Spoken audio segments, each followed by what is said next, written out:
Hey everyone. Welcome back for part 14 of What If Naruto Was Raised by the Sannin? As always, huge thanks to all of my Patreons. Making these videos would be impossible without you guys' support, especially with all the restrictions YouTube places on my type of content. As always, the full story is already out over there for you guys along with about 30 other different stories you can enjoy. Also, feel free to send me any messages over there if you have any questions or even if you just want to chat. Link to all of that will be in the description. Anyways, everyone, enjoy the video. Chapter 73. The Search for Roshi. Or Monkey See, Monkey Do. For the past couple of weeks or so, Naruto had been training with Asuma Sarutobi in order to perfect his wind jutsu and develop new ones. While he hadn't been able to create a jutsu that would allow him to fly yet, he had the feeling he was making some good progress on that as well. His teammates weren't slouching either. Even if they were physically unable to train, they busied themselves training their minds, Hinata reading more about the powers of the Tenseigan and Six Paths chakra, while Haku studied about genjutsu, and tried to think in new and innovative ways to use his ice release. Unfortunately, unlike Naruto, there were no other ice release users in Konoha that could train the Land of Water native. And today, he was expecting another productive day of training. He was full rested from a good night of sleep, and was ready to have breakfast. But when he got down to the kitchen, he was surprised to see only his mother there. "Good morning, Naruto," Tsunade said, as she finished her cup of coffee. "Slept well?" "You can bet I did," the blonde grinned. "So, Kaida and Hagane left already?" "Yeah. Kenzo came here to pick them up. Apparently, they had an important mission," Tsunade explained. "And so do you." Naturally, this caught the blonde's attention. "Really? But I have no team." Tsunade just shrugged. "You're a Jonin already, Naruto. It's not rare for a Jonin, or even a Chunin, to do missions on their own. Though you won't be teamless for long. I've been checking on Hinata and Haku's progress, and they're almost fully recovered. I think they'll be able to rejoin active duty in 1 or 2 weeks at most." "Really? That's awesome." Naruto cheered, pumping his fist into the air. "Too bad we can't wait that much for them. Sadly, things rarely go the way we want. Still, I'm sure you'll manage without them this time around," Tsunade said in an encouraging tone. "Did he tell you what the mission was about?" Naruto inquired, as he took a bite from a slice of toast with honey. "It's related to the Jinchuriki?" "I don't know, Jiraiya didn't tell me anything, but if he requested you, then I guess it has to do with them," Tsunade guessed, shrugging. "I'll finish breakfast as soon as possible then," Naruto said, as he shoved another toast into his mouth. "Whoa there. Slow down, Naruto, we're going to choke." "There's no hurry," Tsunade told him. "There's something I want to talk with you about. You've been training with some other people during the past few weeks. Why haven't you asked me to train you?" Naruto almost choked on his food. This was a very delicate question. He couldn't say that he still had nightmares from his adoptive mother's brutal training methods. Naruto began, as he tried to come up with a believable excuse. "Aren't you training Hagane and Kaida?" "Yeah, you were busy with them, and I didn't want to take you away from them." "I can train the 3 of you just fine," Tsunade insisted, as she crossed her arms over her chest. "Plus that way, you could do some more bonding with your siblings.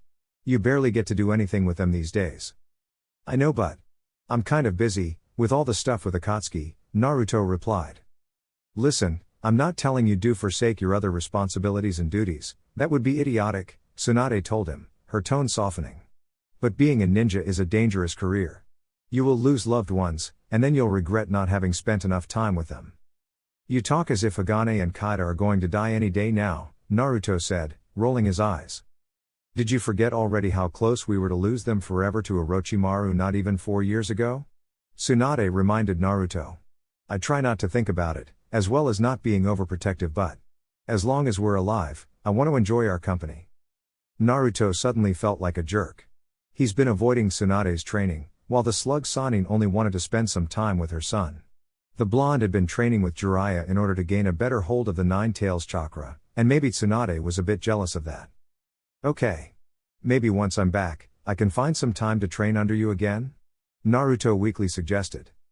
"I'd love to," Tsunade smiled. "Come on, go already. I'll clean this up."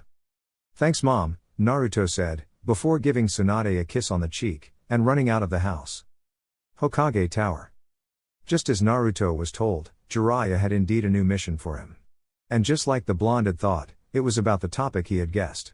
Though what he didn't guess was that Jiraiya wasn't alone. Standing beside him was Itachi Uchiha. My spies have located one of the other two remaining Jinchuriki not under our custody, Jiraiya began, as he handed Naruto a folder. Naruto opened the folder, and saw the picture of an old Iwan ninja with red hair and bear.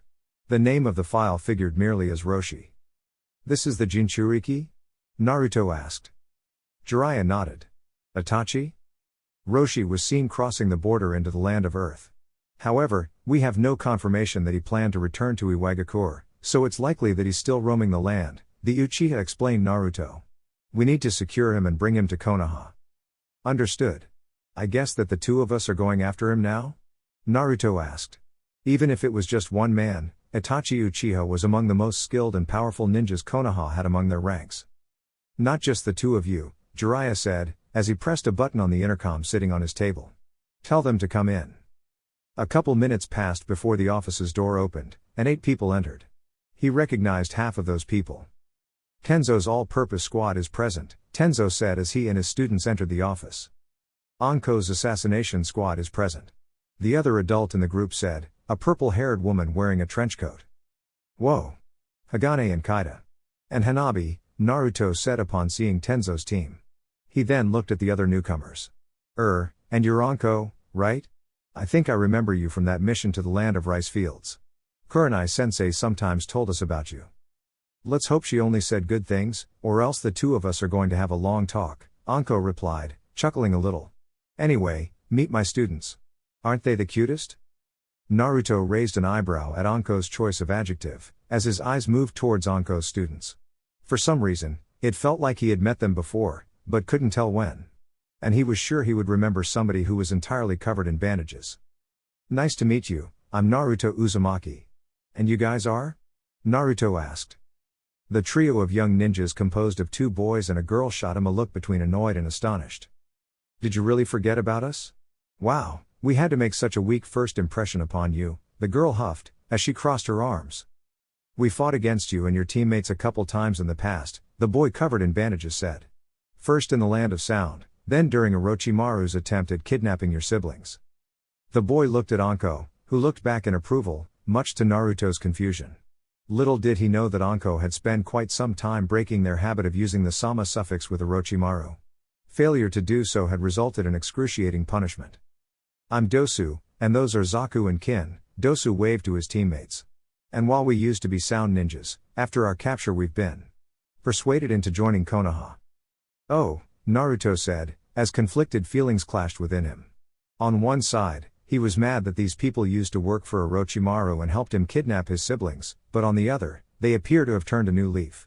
Plus, given that they weren't very high among Otogakure's hierarchy, he decided to forgive and forget. Well, nice to meet you. Glad to see that you're working for the good guys now. Yeah, whatever, Zaku huffed, whose reaction was mimicked by Kin. Dosu remained impassible. Anyway, Jiraiya interjected, drawing everybody's attention. Now that you're together and introductions are over, let's go to the matter at hand. All of you have been told you're going to become part of a larger squad for an S-rank mission. I choose all of you because of all our current forces available, you're the best suited for this mission. Tenzo's squad has 2 would-release users that can bind a tailed beast should an Akatsuki decide to throw the other half of the 9 tails at us, and if that fails we have Itachi's Mangekyo Sharingan, while Anko's squad will provide additional support and firepower. Itachi will be the leader of this 10-man squad. Itachi? Itachi nodded, and took a step forward. Our mission is simple, we will infiltrate the land of Earth, locate the Jinchuriki, and either escort him to Iwa, or if he refuses, bring him back to Konoha using any means necessary. However, do not rule any kind of unforeseen setback, and be prepared of all times. Chances of Akatsuki knowing this are high, so be ready to fight against S-rank ninjas. Any questions? Are we really going to operate on a foreign land under the protection of a great village? Tenzo asked. Shouldn't we warn them first? We did, but we got no response, Jiraiya replied. While the possibility of a war with Iwa is high, I think it's worth the risk if we can keep another Jinchuriki safe from Akatsuki's hands. What if Iwa also sends ninjas to retrieve the Jinchuriki? Hagane asked. In that case, we'll let them take him away. Our goal is to keep the Jinchuriki safe. Even if Iwa is not allied with us, that's better than Akatsuki, Jiraiya told them. But like I said, chances of Iwa sending ninjas to retrieve the Jinchuriki are small. They will think this is some sort of trick on our part. Even then, we'll try our best to avoid causing a war between our villages, Itachi firmly added. If those are all the questions, then let's meet up at the western gate in an hour. The land of Earth is far away, so pack for several weeks. All of them nodded, before they exited the office. That's it, all of them except Naruto, who stayed behind to have a talk with his father. So, what do you think? Jiraiya asked, guessing his son's thoughts. It looks like a powerful team, Naruto replied. Not to mention that we won't be outnumbered as easily now as with 4-man squads. I think this is going to be the procedure for the time being until we beat Akatsuki. 4-man squads won't do any more, Jiraiya explained. Are you okay with the picks, or would you have suggested somebody else? Itachi is an obvious choice. Though I'm surprised that you choose Hagane and Kaida's team for a mission involving Akatsuki. They may be my kids, but they're also ninjas of this village, and as Hokage I must treat them as such. Plus Tenzo's squad is one of the most powerful teams we currently have available, Jiraiya told Naruto with a firm tone. Plus it's not that they're Jinan anymore. What about Anko's squad? They used to be Orochimaru's lackeys, they might betray us, Naruto pointed out. Jiraiya, however, smiled confidently at his son. Trust me, both Anko and I made sure such thing won't happen. Besides, I've read the reports Anko gave me on their progress, and it appears that they got used to Konoha and started to prefer it over Otogakur, even if they don't say it out loud. You know, I think that maybe we could have taken Fu with us as well. She's pretty strong, Naruto suggested. She is, Jiraiya agreed. But if sending a Jinchuriki to deal with Akatsuki is already a big risk, you can imagine what would be sending two at once. That would be like inviting all of Akatsuki to go after you. It's better to keep at least one Jinchuriki in the village. Makes sense, I guess, Naruto said. Well, let's better get going. Hopefully, once we come back, old man Roshi will be among us. I'm sure you'll be successful this time, Naruto, Jiraiya said. Good luck, and come safe. Half an hour later, Senju Park. Per Naruto's request, Hinata and Haku had met him on that spot in order to talk. It seemed that Tsunade hadn't lied to him. Both his teammates looked good enough to return to active duty. Hinata could now walk without a crutch, and Haku had no longer his arm on a sling. Thank goodness I can have some clones prepare my backpack, or else I wouldn't be able to do this, the blonde thought.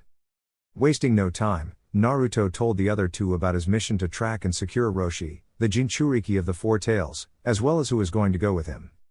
So that's the mission Hanabi-chan is going to do? Hinata asked, worry in her voice being evident. I know how you feel. Hagane and Kaida are also coming as well, Naruto pointed out. But don't worry, I'll make sure that this mission won't be a repeat of what happened the last time. Still, I can't help but wonder if she'll be okay. This will be her first S-rank mission, Hinata said. I don't have siblings who are also ninja, so it might not be my place to speak, Haku began. But if Hanabi is as powerful as you're now, she should do just fine. That's what worries me, Hinata replied, looking at the confused ice ninja. I think she's letting her new power get to her head. Yeah, I can relate to that, Naruto said. Kaida used to think that her would release puts her above everybody else. According to Hanabi-chan, she still does sometimes, Hinata pointed out. Naruto's face fell. Damn, I'm not looking forward this mission. Thank goodness there will be some adults as well. Who are you going with, besides Hanabi and your siblings, sensei? Haku asked. Itachi is going to lead the mission. There's also Anko's team, Naruto said. I didn't know Anko-san had a team, Haku observed. And you guys aren't going to believe who they are, Naruto said, as incredulity returned to his voice. Remember those Otogakur ninjas that we fought during our first C-rank mission, and then when Orochimaru kidnapped my siblings? A boy that used sound waves, another boy that shot pressurized air blasts from his palms, and a girl that used both senbon and genjutsu. Are you talking about those? Haku asked. Naruto was surprised that Haku was able to remember them so well, given that, unlike Hinata and him, the ice ninja didn't get to fight them a second time. Sensing Naruto's bafflement, he added. Zabuza-sama trained me to memorize every ninja I met, as well as their more significant abilities. Even the weaker ones? Hinata asked. Especially the weaker ones, Haku emphasized. While a strong ninja is hard to forget, a weak one is. And said weak ninja can train to become stronger. Even if they develop new abilities, at least you have a base of knowledge of what to expect. That's very thorough of Zabuza-san, Hinata praised, sounding genuinely impressed. Haku smiled in return. Zabuza-sama didn't become part of the 7 ninja swordsmen by being a mediocre ninja, you know. There will be times in which there won't be any chance to check a bingo book, or you won't have one with you. Hey, now I wish Zabuza didn't decide to stay in Kiri. We could use his help against Akatsuki, Naruto said. He saved both you, Tenten and Karen Nichin from that auto ninja with the bone blood limit. Fortunately, we have other strong ninjas in Konoha we can rely on, Hinata said, as her eyes drifted towards Naruto, and smiled. You, for example. If I was that strong, Naruto began. No, Hinata firmly cut him, raising a hand. Don't finish that sentence, you hear me? You're a strong ninja, and I don't want to hear you saying otherwise, Hinata insisted, her stare becoming harder. You need to be strong if you want this mission to succeed and to bring everybody home safe. Yeah, you're right, Naruto replied, forcing himself to smile, something Hinata echoed. I can't just mope and pity myself. I have to give my best. There's no more room for failure. That's the spirit, Naruto-kun. Hinata cheered. Okay, my shadow clones had finished packing my stuff, Naruto said, as the new information entered his mind. I better get going. Understood. Good luck, Naruto-kun, Hinata said. I'll hope for your safe return, Haku added. Thank you guys. I'll make sure to carry your part of the weight while you're absent, Naruto replied, as he leapt away from the park. Then, he whispered, I'll make you guys proud. Akatsuki hideout, undisclosed location, the next day. 8 spectral shadows were standing in a circle, their eyes being the only part of their bodies that weren't blurred. Unlike other times, nobody was physically there. I'm glad that you could answer my call so quickly, Obito began. This is an urgent matter. My spies from Konoha has told me that the Jinchuriki of the Four Tails, Roshi, has been found. The rest of the Akatsuki began to grumble among themselves. If Konoha is your source, I assume that a team has already been dispatched to secure the Jinchuriki, Pain interceded. Am I right? Indeed. They're crossing the land of fire as we speak. It was Zetsu, the black half, who answered the question. Of course. That means that we need to dispatch somebody else to deal with the Jinchuriki as well, Pain continued. Konoha already has 2 Jinchuriki behind their walls. Letting them have more would be problematic in the long run. The question would be then, who should we send to deal with this new development? Konan asked. Obito cleared his throat. If I may make a suggestion, I already have 2 candidates in mind. Several days later. The group spend the next days traveling through the land of fire, leaping from one tree branch to the other, stopping occasionally to rest. They decided to cross the frontier with the land of earth by going through the land of waterfalls, given that such border used to be less guarded. Without much difficulty, they managed to reach the border and cross it without trouble. The change of scenery couldn't be more evident. The thick forest of the lands of fire and waterfall were replaced by a range of mountains and other rocky terrain. While there was still some green, it was obscured by all the rocks and stones. It was as if nature itself warned the newcomers that they had entered another world. All right then, Itachi said, coming to a halt. The other 9 ninjas stopped behind him. We just arrived at the land of earth. With some luck, neither Iwa nor Akatsuki know that we're here, and we'll leave without them none the wiser. Still, stay alert. Fear not, Itachi-san. Hagane's sensory skills and Hanabi's Tensigen will track any enemy before they can get too close, Tenzo told Tei Uchiha. Itachi nodded. Even then, I want everybody to keep your eyes open, and stay alert. Now, according to our reports, Roshi was last seen in the area to the northeast, so we'll look there first. Should we split in order to cover more ground? Naruto asked. Itachi shook his head. While in other circumstances that would be a valid strategy, I'm afraid it won't do now. I want this group to remain close at all times. Itachi Teiko, if I'm allowed to speak, Dosu spoke up. Itachi nodded in return. Given that we have 2 ninjas with tracking skills, we could split up, but try to keep a minimum distance. Hagane-san and Hanabi-san can tell if a group or an individual wander too far away. Itachi seemed to consider the bandaged ninja's suggestion, before nodding. Very well. Let's form 2 groups, Naruto, Hagane, Anko, and Kin, with me. Dosu, Zaku, Kaida, and Hanabi, go with Tenzo, Itachi instructed. Hagane, Hanabi, make sure both groups won't stray from each other. Sure thing. Hanabi cheerfully said. You can count on me, Hagane replied. Both groups split, as they began their search of the 4-tailed Jinchuriki. Itachi's group went to the northwest, towards a mountain range, while Tenzo's headed towards the west, heading to a series of rocky paths that lead to Iwagakure. However, soon Itachi commanded his half of the group to stop. Huh? Naruto asked, a bit confused. Itachi didn't say anything, bit his thumb before making a series of 5-hand seals, and slammed his palm into the ground. Summoning Jutsu. Itachi's jutsu produced a small burst of smoke. After a couple seconds, the smoke dispelled, revealing a small murder of crows at the Uchiha's feet. Itachi dug into his ninja tool pouch, until he found what he was looking for, a small picture of Roshi. My group and I are looking for this man, Itachi said as he knelt down, while making sure the crows could see the man in the picture. Could you help us track him down? He may be around this area. One of the crows cawed affirmatively, before the whole murder flew away in different directions. Neat, Kin praised, before he looked at Anko. Anko-sensei, why didn't you think in summoning snakes to help us search? Hey, good idea, girl, Anko replied, as she summoned a few small-sized snakes. Alright, we're searching for an old man. Iwa ninja, red hair, red beard. Probably exudes a powerful chakra since he's a Jinchuriki. Are you up to the task? The snakes wordlessly spread around, quickly slithering until they were no longer visible. Anko decided to take that answer as a yes. Alright then, while the crows and snakes search, let's keep looking for Roshi on our own, Itachi commanded. Stay close, and keep your eyes open for a potential ambush, either from Akatsuki or Iwa ninjas. Everybody nodded, and followed Itachi's lead.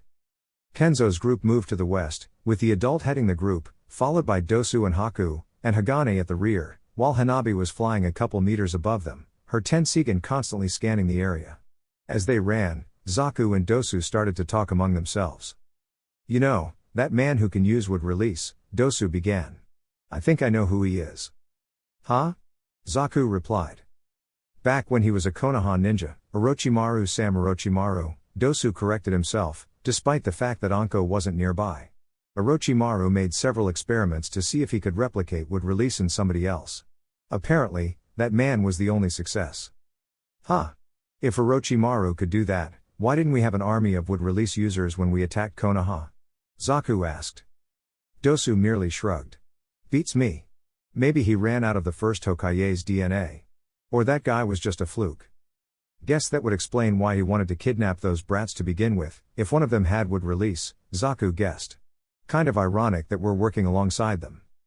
Yes, Orochimaru started as a ninja of Konoha, before creating Otogakure, Dosu began.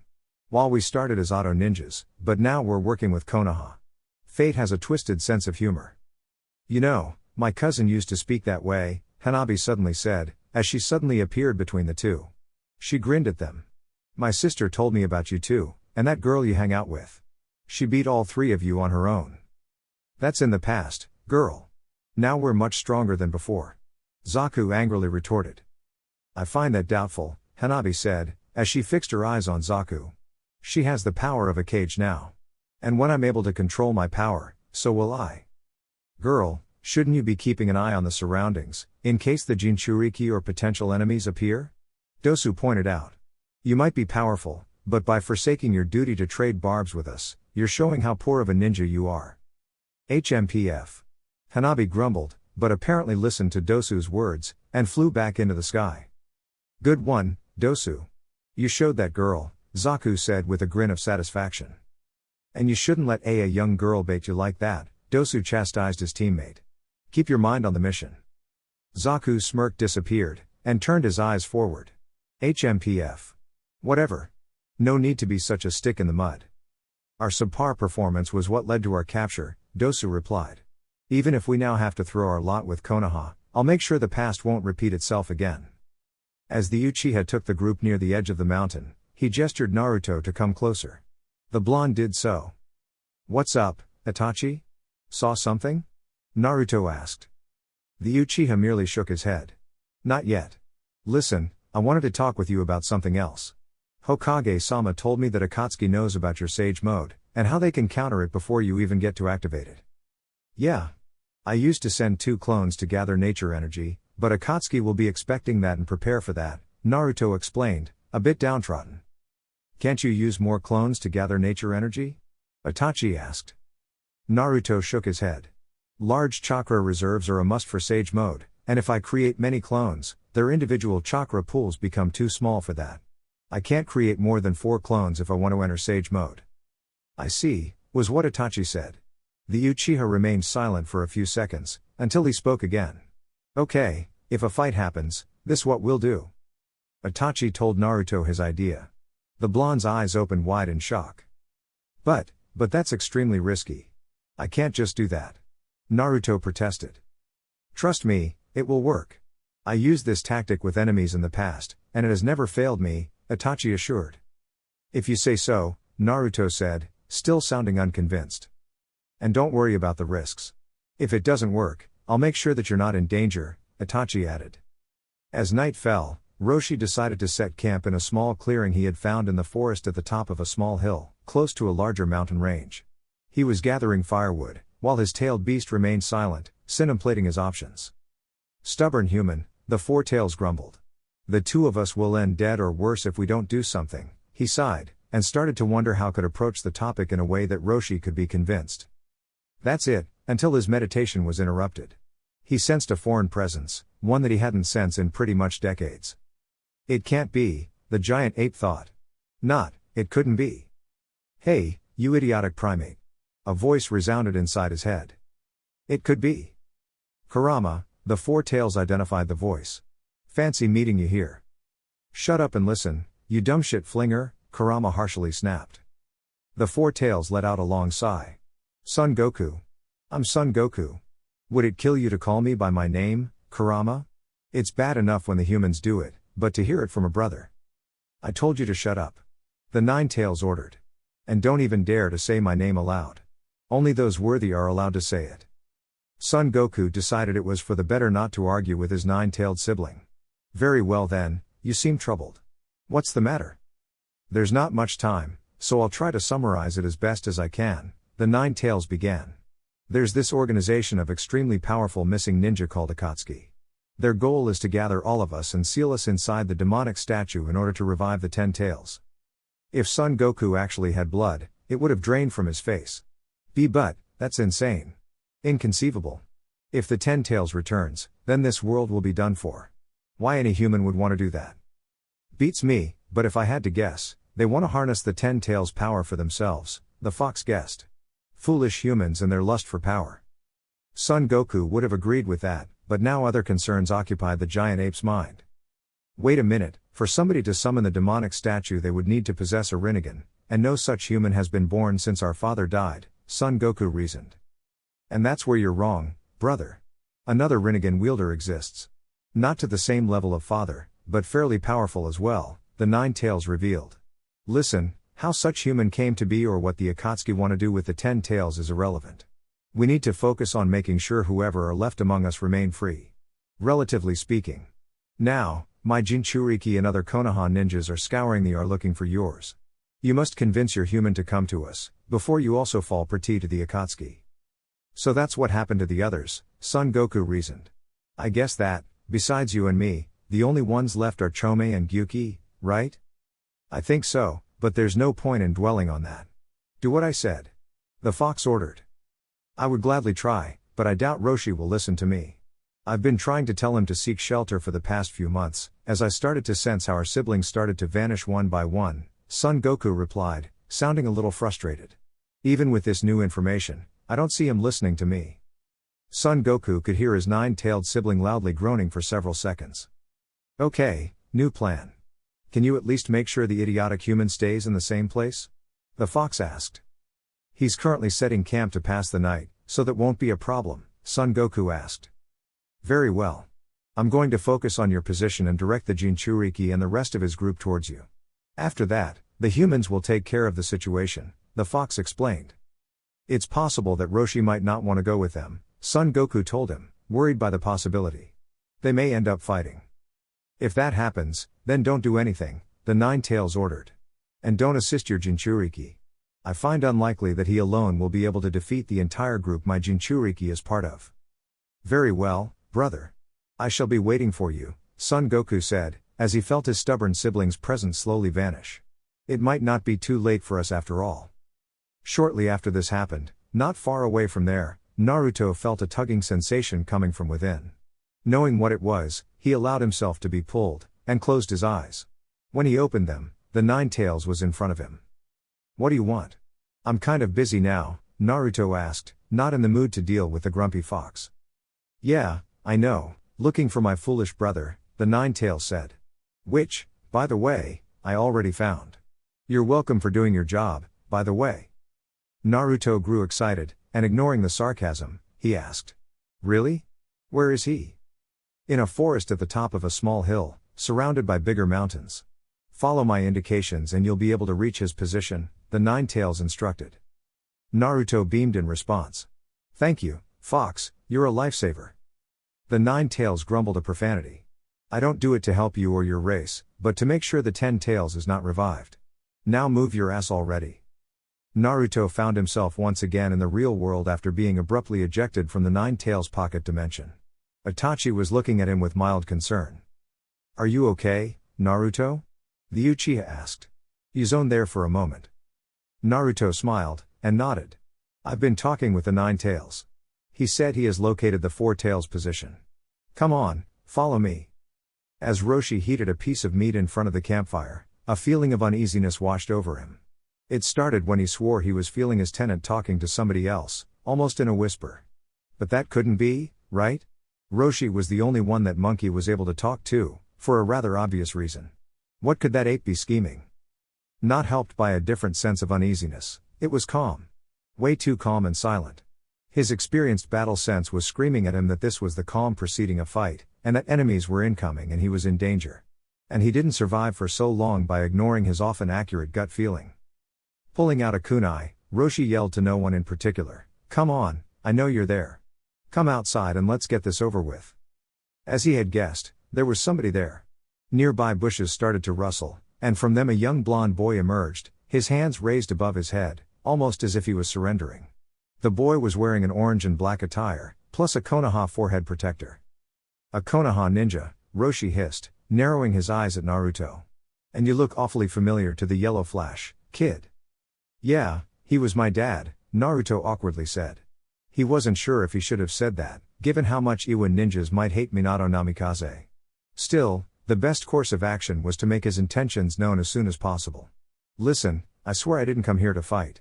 Like you, I'm a Jinchuriki." Roshi raised an eyebrow. "A Jinchuriki, you said?" "He's right, old man. He's the Jinchuriki of the Nine-Tailed Fox," Son Goku's voice said from within. "I've been talking with my sibling, and drew him here." "You sneaky ape. I know your kind couldn't be trusted." Roshi mentally snarled. "Sorry, but you left me no other options. This is important, Roshi, so please stop being so stubborn and listen to what the brat has to say," Son Goku asked, sounding almost like a plea. "Both our lives depend on this." After pondering his options for several seconds, Roshi decided to at least hear his fellow Jinchuriki out. If his intentions were hostile, they would have ambushed him from the get-go, instead of coming out in the open. "All right, kid, I'm listening," Roshi stated. Naruto's lips curved into a hopeful smile. "Really? Great. Now, there's not much time, so I'll try to be." But first, Roshi interrupted him. "Tell your friends to come out as well." "My friends?" Naruto stammered, being taken aback by such statement. "Yes. I know you didn't come alone. So if you want my trust, you better not have anybody hidden waiting to strike my back at your order," Roshi told him. Naruto sighed softly, before saying, "Guys, come out." More rustling, followed by more Konoha ninjas emerging from behind the darkness and the vegetation. A rather diverse group, men, women, some adults, several young teens, the latter with some eye-catching appearances, like the boy covered in bandages, the white-haired twins, and a girl that looked like a Hyuga, but her eyes were something Roshi had never seen in his life. However, most of them were footnotes compared to the presence of Itachi Uchiha, one of Konoha's most powerful ninjas. "You know, I'm having a hard time believing that you bring a group this large just to talk," a skeptical Roshi said. "I'm going to be honest with you, Roshi-san," it was Itachi who answered. "We're going to make you a proposition. If you refuse, we will capture you by force." "But we aren't you enemies," Naruto chimed in, trying to downplay the inherent threat of Itachi's words. "When you hear what we have to say, you'll agree to come with us. Or return to Iwa, whatever you prefer." This made Roshi to raise an eyebrow. These Konoha ninja could get their hands on a lone Jinchuriki, yet they were okay with letting him return to his old home? There was something fishy about this issue. And as a good ninja does, information gathering is always a must before taking any course of action. Now if you listen to me, you'll understand everything, and why I had to bring such a large group with me, Naruto nervously said, before grinning sheepishly. Mind if we take a seat around the fire and have something to eat while we're at it? Searching for you left us quite exhausted. Roshi rolled his eyes and sighed, but motioned them to do so. Now, kid, you have my attention, Roshi told Naruto. But please don't test my patience.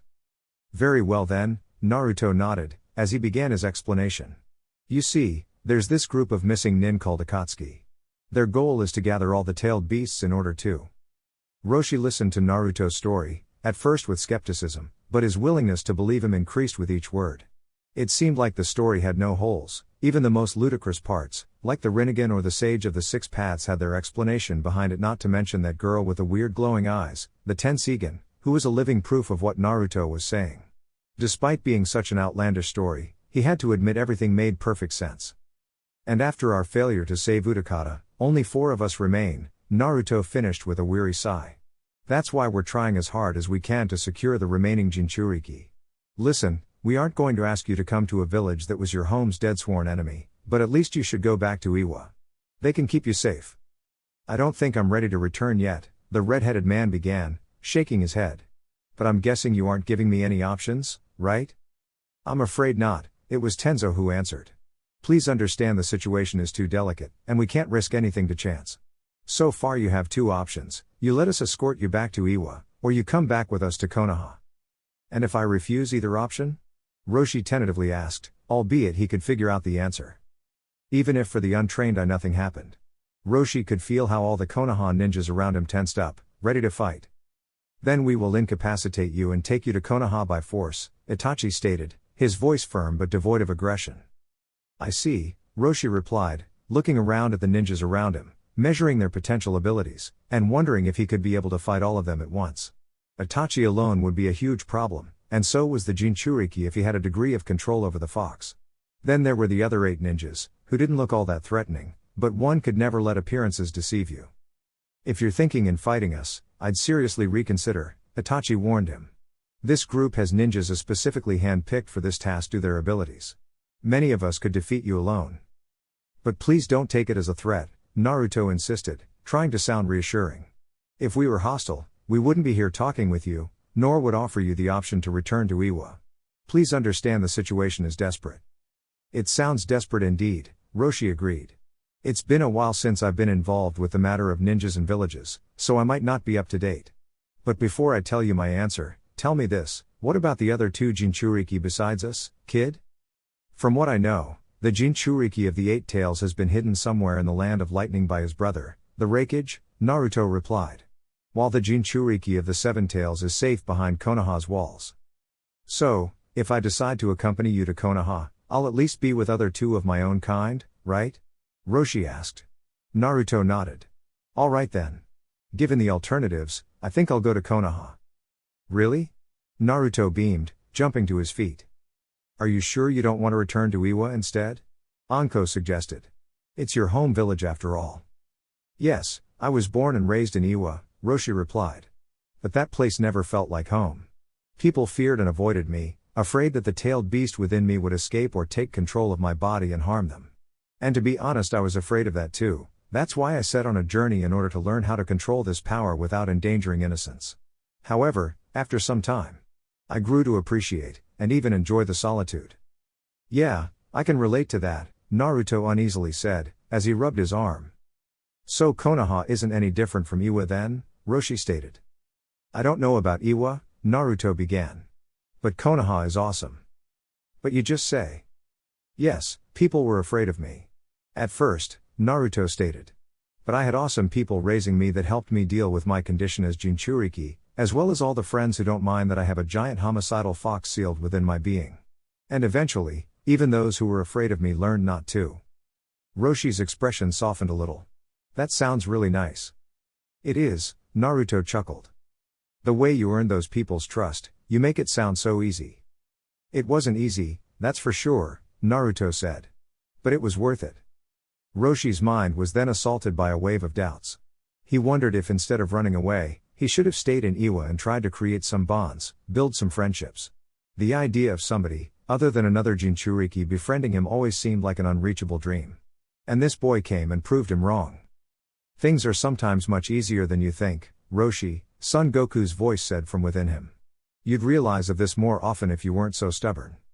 So, you're coming with us then? Itachi asked. Roshi nodded. Yes. When are we leaving? I'd like to go now, but traveling by night is dangerous, especially with such a large group like this one, Itachi said. We'll wait for dawn to break, and we'll head to the land of fire. Understood, Roshi nodded. Let's continue eating and have a nice rest then. A long journey will be waiting for us when the sun rises. The next day. The group of now 11 ninjas were undoing the journey those from Konoha had done the days before. Fortunately, no Akatsuki nor rock ninjas had decided to ambush them at night, and all of them were pretty rested.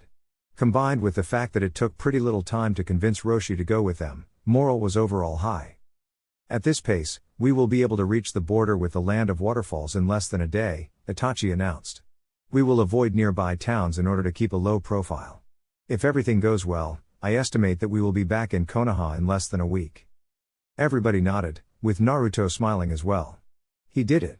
He was finally going to save another Jinchuriki after the string of failures following Fu's near capture. So, Naruto, Roshi began. How it's Konoha? Oh, it's awesome. The blonde beamed. It's really pretty, surrounded by forests and some mountains. People are pretty nice, and ninjas are strong. Oh, did you know that my dad is the Hokage? The yellow flash, yes, Roshi nodded. No, that's my biological dad, Naruto said. But guess you have a point. I mean the current Hokage is my adoptive dad. His name is Jiraiya. Roshi raised an eyebrow. Jiraiya of the Sannin? Kid, you have some powerful family members. Who's your adoptive mother, Tsunade? Yes. How did you know? Naruto said. I didn't, Roshi stammered, before clearing his throat. I didn't know those two were married. They've been married for more than a decade now, Naruto told him. Man, were you living under a rock all these years or something? Because really, you don't seem to be aware of all the stuff going on around the world. Well, you could say that I was, Roshi admitted. During my journeys, I did my best to distance myself from civilization. I see. Thankfully, it's not too late to fix that, Naruto optimistically said. Oh, when we arrive Konoha, you have to eat a bowl of Ikaraku's ramen. There's no better ramen than that. Once you taste it, you'll never want to eat anything else. Roshi chuckled a little. Hey, that sounds nice. It's been a while since the last time I ate something that I didn't hunt or gathered myself. Shortly after the group passed a certain spot, a white humanoid being emerged from the ground. It was a white Zetsu. The humanoid creature smirked. So, the Jinchuriki are already on the run, the white Zetsu said. Better tell them that their prey is in the open. And with that, the humanoid aberration sank into the ground again. Chapter 74. Fire and Earth, Wood and Music. Or monarchies, foxes, snakes and puppets. For several days, the group of 10 Konoha ninjas and a single Iwa ninja had been traveling through the forests of the land of waterfalls almost non-stop. However, they felt their swiftness rewarded when Itachi opened his mouth to announce something. We just crossed the border with the land of fire, Itachi stated. He could almost feel the relief washing over the rest of his temporary teammates. The fact that they had returned to their home country in one piece gave them high hopes of completing their mission without incidents. Yes. Konoha, here we come. Naruto cheered. I believe we're still a couple days away from the village, Tenzo interjected. But I think the worst have come to pass. Yeah. We weren't attacked by Iwa ninja, Anko added. And the chances of being ambushed by Akatsuki were higher in the land of waterfalls. Still, I don't want any of you to lower your guard, understood? Itachi asked. All of them tensed up again. I believe we could take a small break. Hanabi, see if you can locate a proper spot to rest.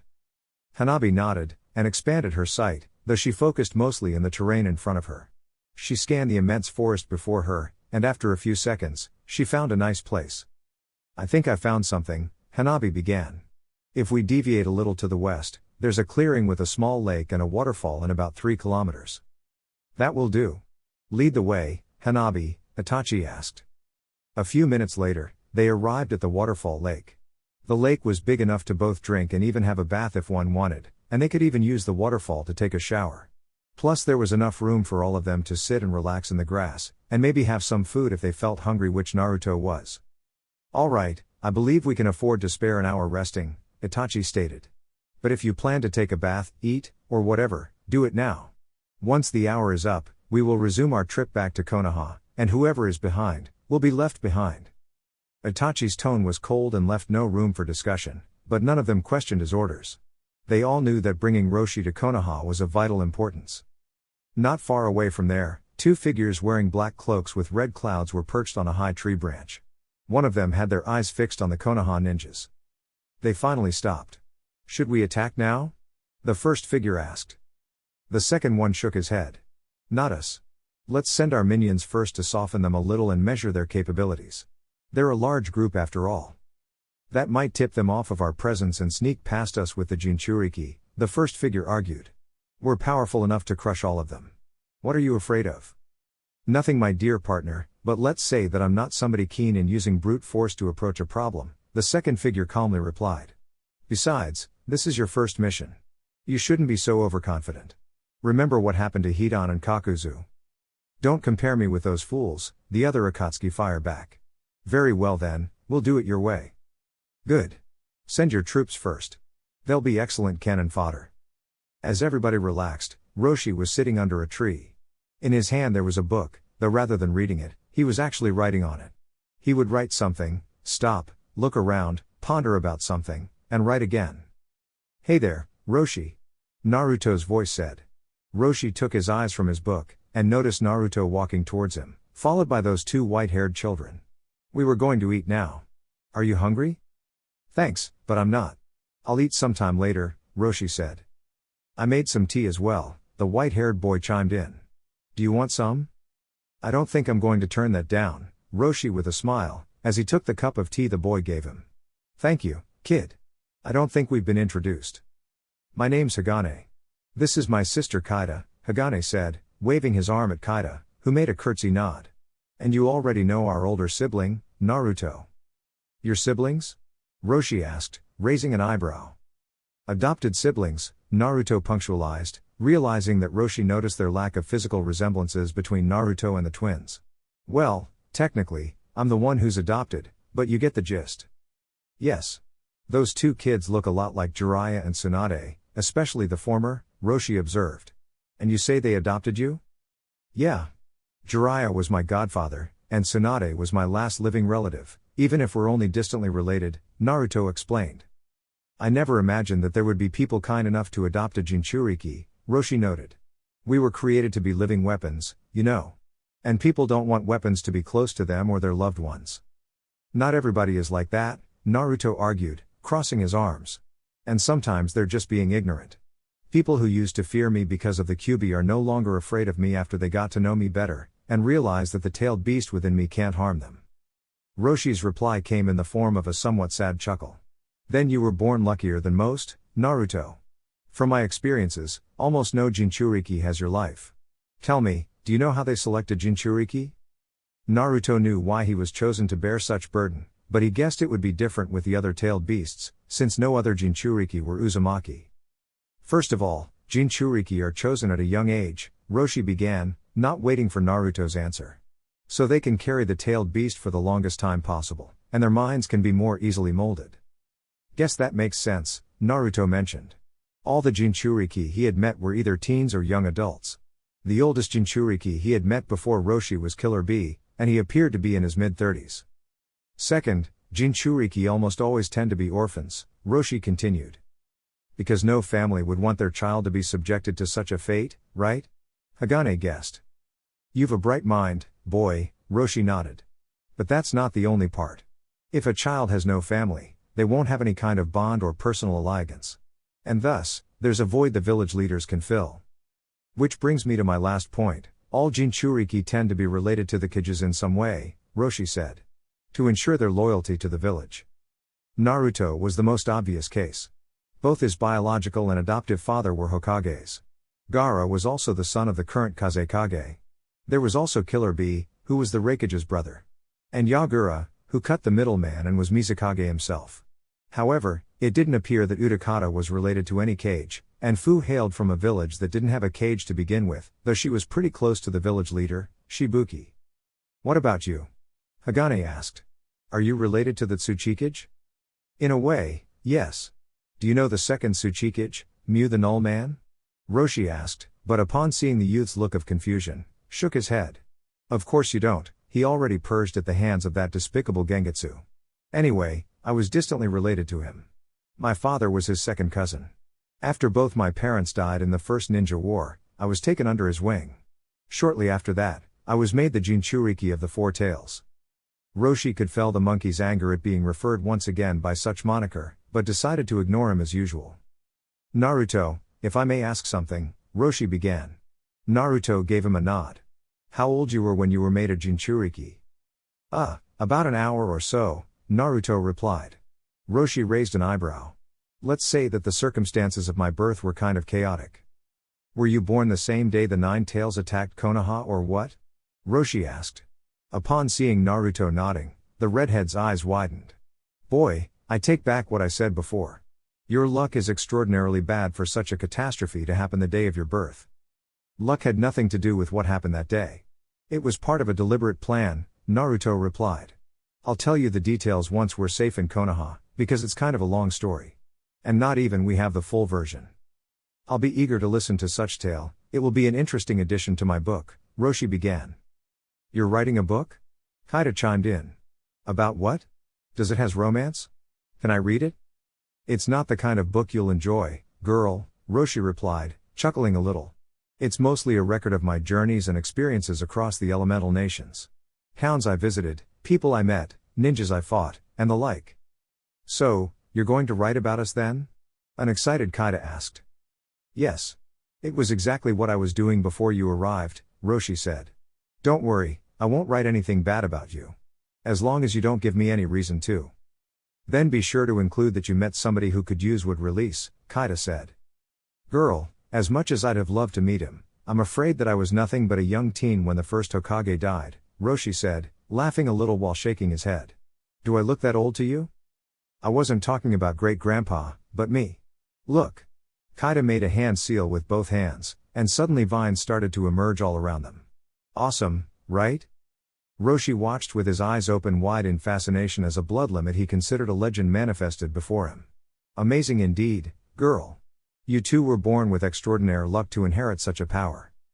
My little brother also has a blood limit, even if it's not as cool as mine, Kaida boasted. As does our teammate, Hanabi. You have quite the collection of blood limits for such a relatively small group, Roshi noticed. Not to mention another Jinchuriki. You made no expenses in case I wasn't this cooperative, didn't you? While I'm not going to deny it. Naruto began, as he chuckled and rubbed the back of his head. All this manpower wasn't just because of you, but because of Akatsuki. You know, the guys who want to capture us. They have some crazy strong people among their ranks. Plus I'm not here just to fight. We believe that the chances of Jinchuriki listening to us will be higher if it's another Jinchuriki the one to do the talking, Hagane explained. Yeah, and our brother is taking a huge risk leaving the village like that, so show some appreciation. Kaida added, tapping her foot. But I did, right? I'm coming with you peacefully, Roshi replied, holding his hands in defense. Not that I had much of a choice. You could have returned to Iwa, Hagane pointed out. Besides, this is just temporary, Naruto reassured. Once the Akatsuki threat is done with, you'll be free to roam the world again.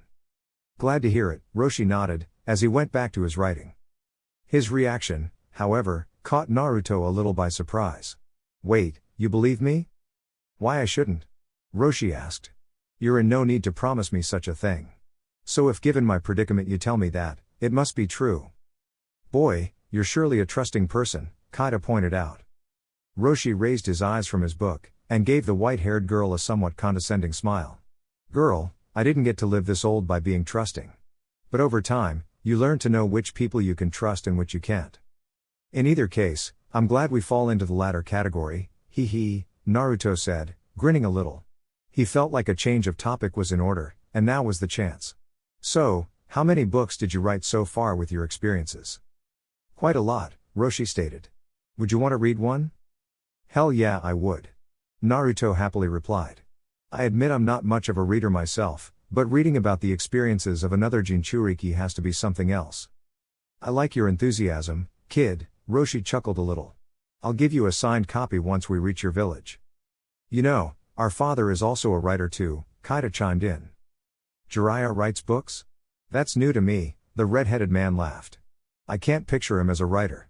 Well, except maybe porn writer, since his pervertedness is as legendary as his skill as a ninja. Hagane sighed. Sadly, that's exactly what he writes. Not that we can tell if they're good or not, since Mom banned us from reading them, Kaita said, shaking her head a little. Poor Mom thinks we'll never grow up. Listen to your mom, child.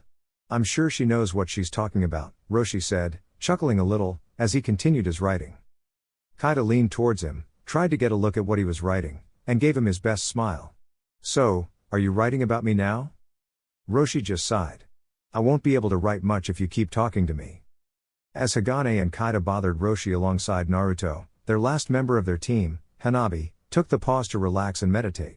Meditation has been in constant exercise in her endeavor of mastering her six paths chakra, since the usually energetic Hyuga needed a calm mind to use her new power. It was something that made her advance at a slower pace than her calmer older sister. However, as she meditated, she felt a presence. Very faint, almost like a distant star. And Hanabi wouldn't have given this a thought if it wasn't for the fact that, when she decided to focus on this presence, she noticed something unsettling. The presence had a very similar chakra to her. And other than her older sister, there was only one person with this kind of chakra. Opening her eyes, Hanabi expanded her eyesight, scanning the area in the direction of the presence. The young Hyuga gasped. Hanabi? Kenzo asked, noticing his student's reaction. Something's wrong? A large group of ninjas is heading towards us. Hanabi warned. Naturally, this drew everybody's attention, as they stopped what they were doing, and quickly gathered around the brown-haired girl, with Itachi getting the closest. How many of them? From what village? How long until they arrive? The Uchiha asked. Hanabi focused her eyesight on the potential group of enemies as she tried to find the answers her captain demanded her. About 18. At their current pace, they will be here in less than 5 minutes. As for the village, Hanabi began, as he focused on their forehead protectors. I don't recognize that symbol. Suddenly, Naruto had a very bad feeling about this. Hanabi, is the symbol a crescent moon overlapped with a sun? Yes, it looks like that. Hanabi nodded. Wait, how did you know that? Because Naruto had already fought against such ninjas, isn't that right? Itachi asked the blonde. Yeah, they aren't actually ninjas, but very advanced puppets. If those puppets are here, then Tonari Otsutsuki can't be too far, Naruto warned the others. Tonari Otsutsuki. So that's the presence I felt. Hanabi realized. Well, if he's here expecting my sister, he's in for a disappointment. Though I hope he doesn't decide to take me as his bride instead. EWWW. Even if the last time Tonari attacked us he was aiming for Hinata, we have a reason to believe that he's working for Akatsuki as well, Naruto told the others. So even if he came here mistaking Hanabi for Hinata, Roshi is still in danger. Very well then. Roshi, Naruto, stay close to me.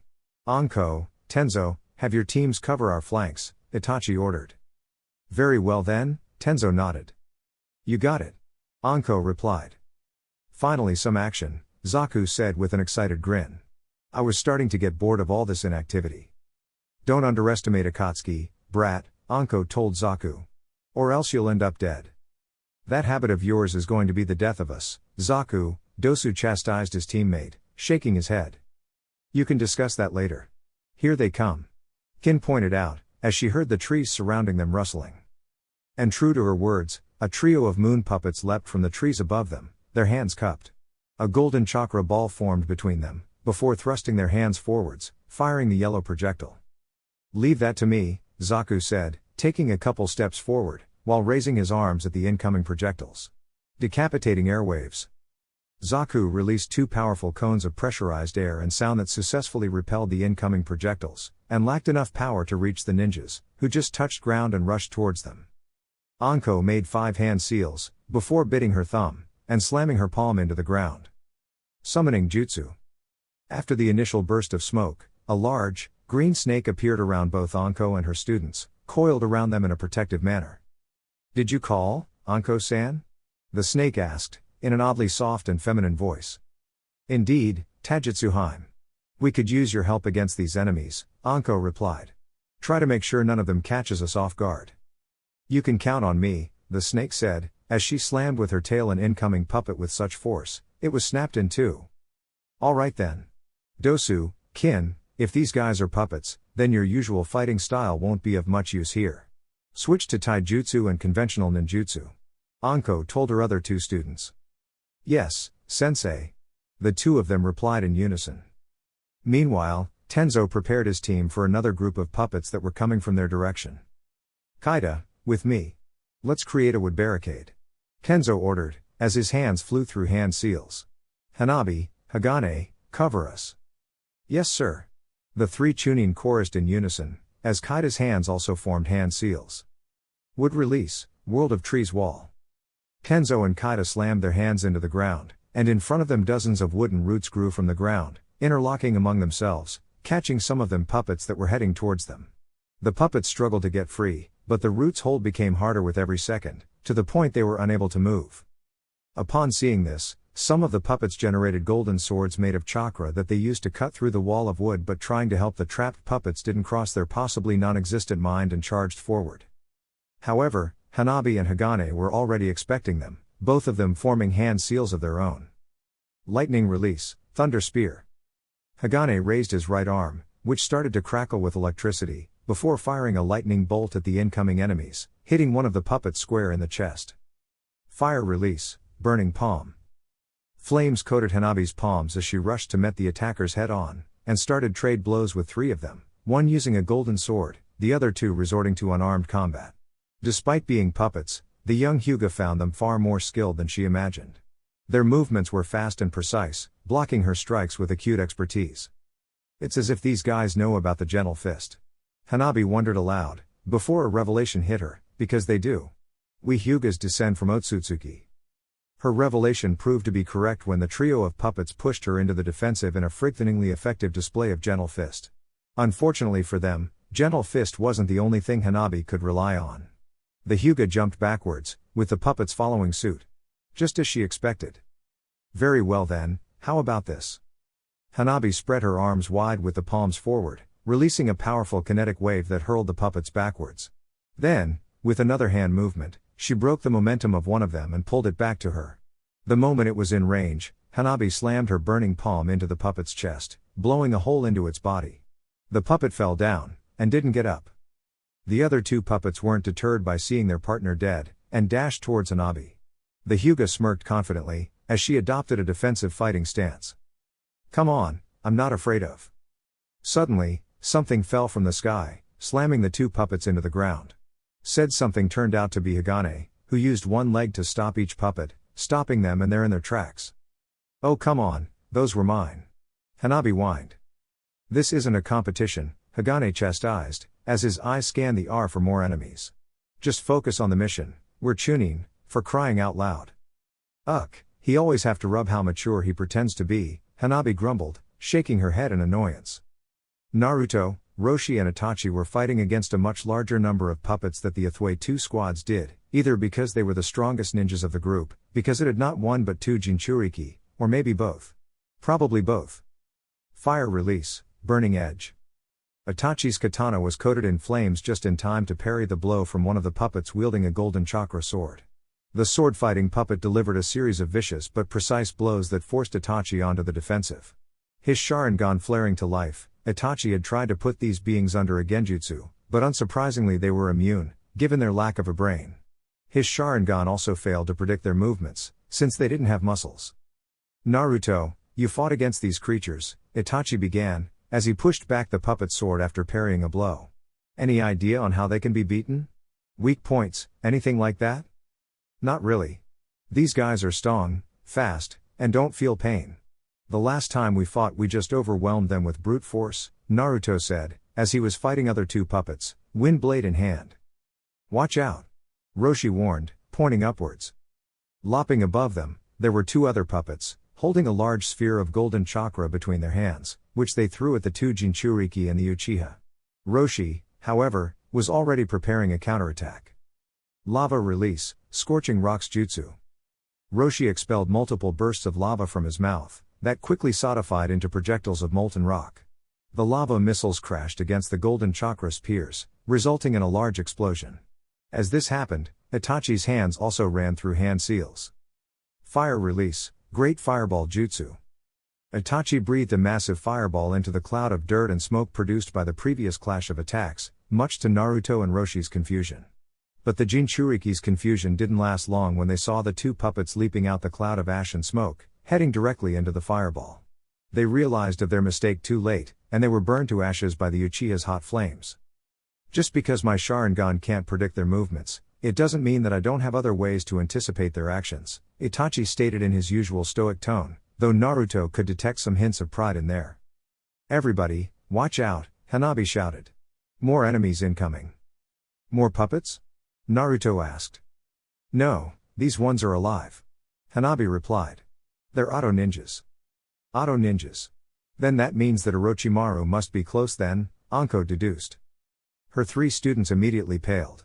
Well, Zaku and Kin did. Dosu was better at hiding his reaction, in no small part, thanks to the bandages covering his face. Oh, Orochimaru is here? Zaku almost screaming.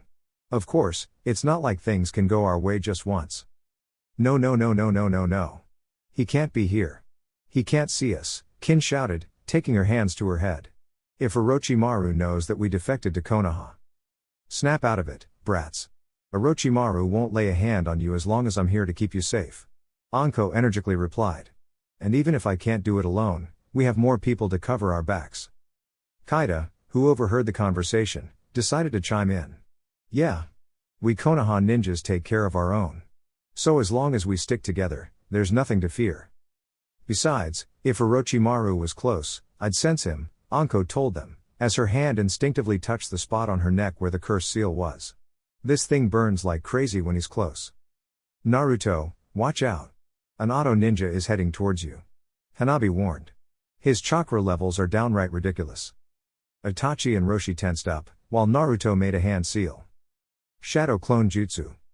A dozen of clones popped into existence, and formed a circle around the original, Roshi and Itachi, eagerly awaiting for the ninja to show up. Itachi's eyes widened when his Sharingan caught something. Naruto, Roshi, move, Itachi shouted, as he pushed Roshi to the side. 10-finger drilling bullets. Tiny white projectiles flew at them at an imperceptible speed, dispelling several of the clones, which, along the original, scrambled in an attempt to avoid such an attack. That moment, a white-haired ninja Naruto hadn't seen in a long time landed in front of them. You? Yes, me, Kimimaro replied, his face as stoic as usual. I remember you, kid. Naruto Uzumaki. I was expecting to see you here. What are you doing here? Are you working with Akatsuki? Or did you come here for my siblings? Naruto angrily asked, as he and his clones gathered again in front of him, as if forming a barrier to stop him from continuing forward. While my failure of such mission will haunt me forever, that's not why I'm here, Kimimaro replied. We have orders to capture the Jinchuriki of the Four Tails for Orochimaru-sama. And you as well, but you aren't the priority right now. Well, get that on that bonehead of yours. You failed back then, and you'll fail again. Just like we rescued our siblings, neither you nor your boss will get your dirty hands on any more Jinchuriki. Kimimaro Kaguya, last member of the Kaguya clan. Last time I heard of you, Zabuza claimed to have defeated you, Itachi said, narrowing his eyes at him. Naruto, do you know this man? Yeah. He was part of the group that kidnapped my siblings 3 years ago, Naruto replied, not taking his eyes from the white-haired ninja. Before you say anything, yes, I know he's dangerous. In that case, you won't complain if I say that you should let me handle him, Itachi told him. Make sure Roshi stays safe. Kimimaro started to make hand seals. You think you can handle me, Uchiha? Your Sharingan doesn't impress me. Besides, I'm way stronger than the last time the Uzumaki fought against me. Dance of the Orchid. Kimimaro slammed his hands into the grass, and the ground started to shake. Suddenly, an skeletal serpentine dragon emerged from below Naruto and Roshi were standing, who barely jumped in time to avoid it. Whoa, that's new. Naruto pointed out. Didn't you hear what I just say? Kimimaro replied. The earth continued to shake, and more bone serpents emerged, the 3 bone constructs focusing on 1 ninja each. That's when Kimimaro took advantage of the situation and dived for Roshi, while he activated the first stage of his cursed seal. Itachi, I'll distract these things, Naruto said as he made a hand seal. Protect Roshi. Shadow clone jutsu. Itachi nodded as he went to intercept Kimimaro. 100 of Naruto clones popped onto existence, and they began to charge at the skeletal serpents. While they failed to inflict any significant damage, they did keep the bone constructs distracted enough. Meanwhile, Anko's team continued to fend off the horde of autonomous puppets. As she saw a couple of puppets coming at her, Kin made several hand seals. Lightning release, thunder needles. Kin grabbed a handful of senbone as her hands started to crackle with electricity, and tossed the electrified needles at the incoming enemies. One of them raised its hand forward, casting a golden chakra blast at the nettles, producing an explosion.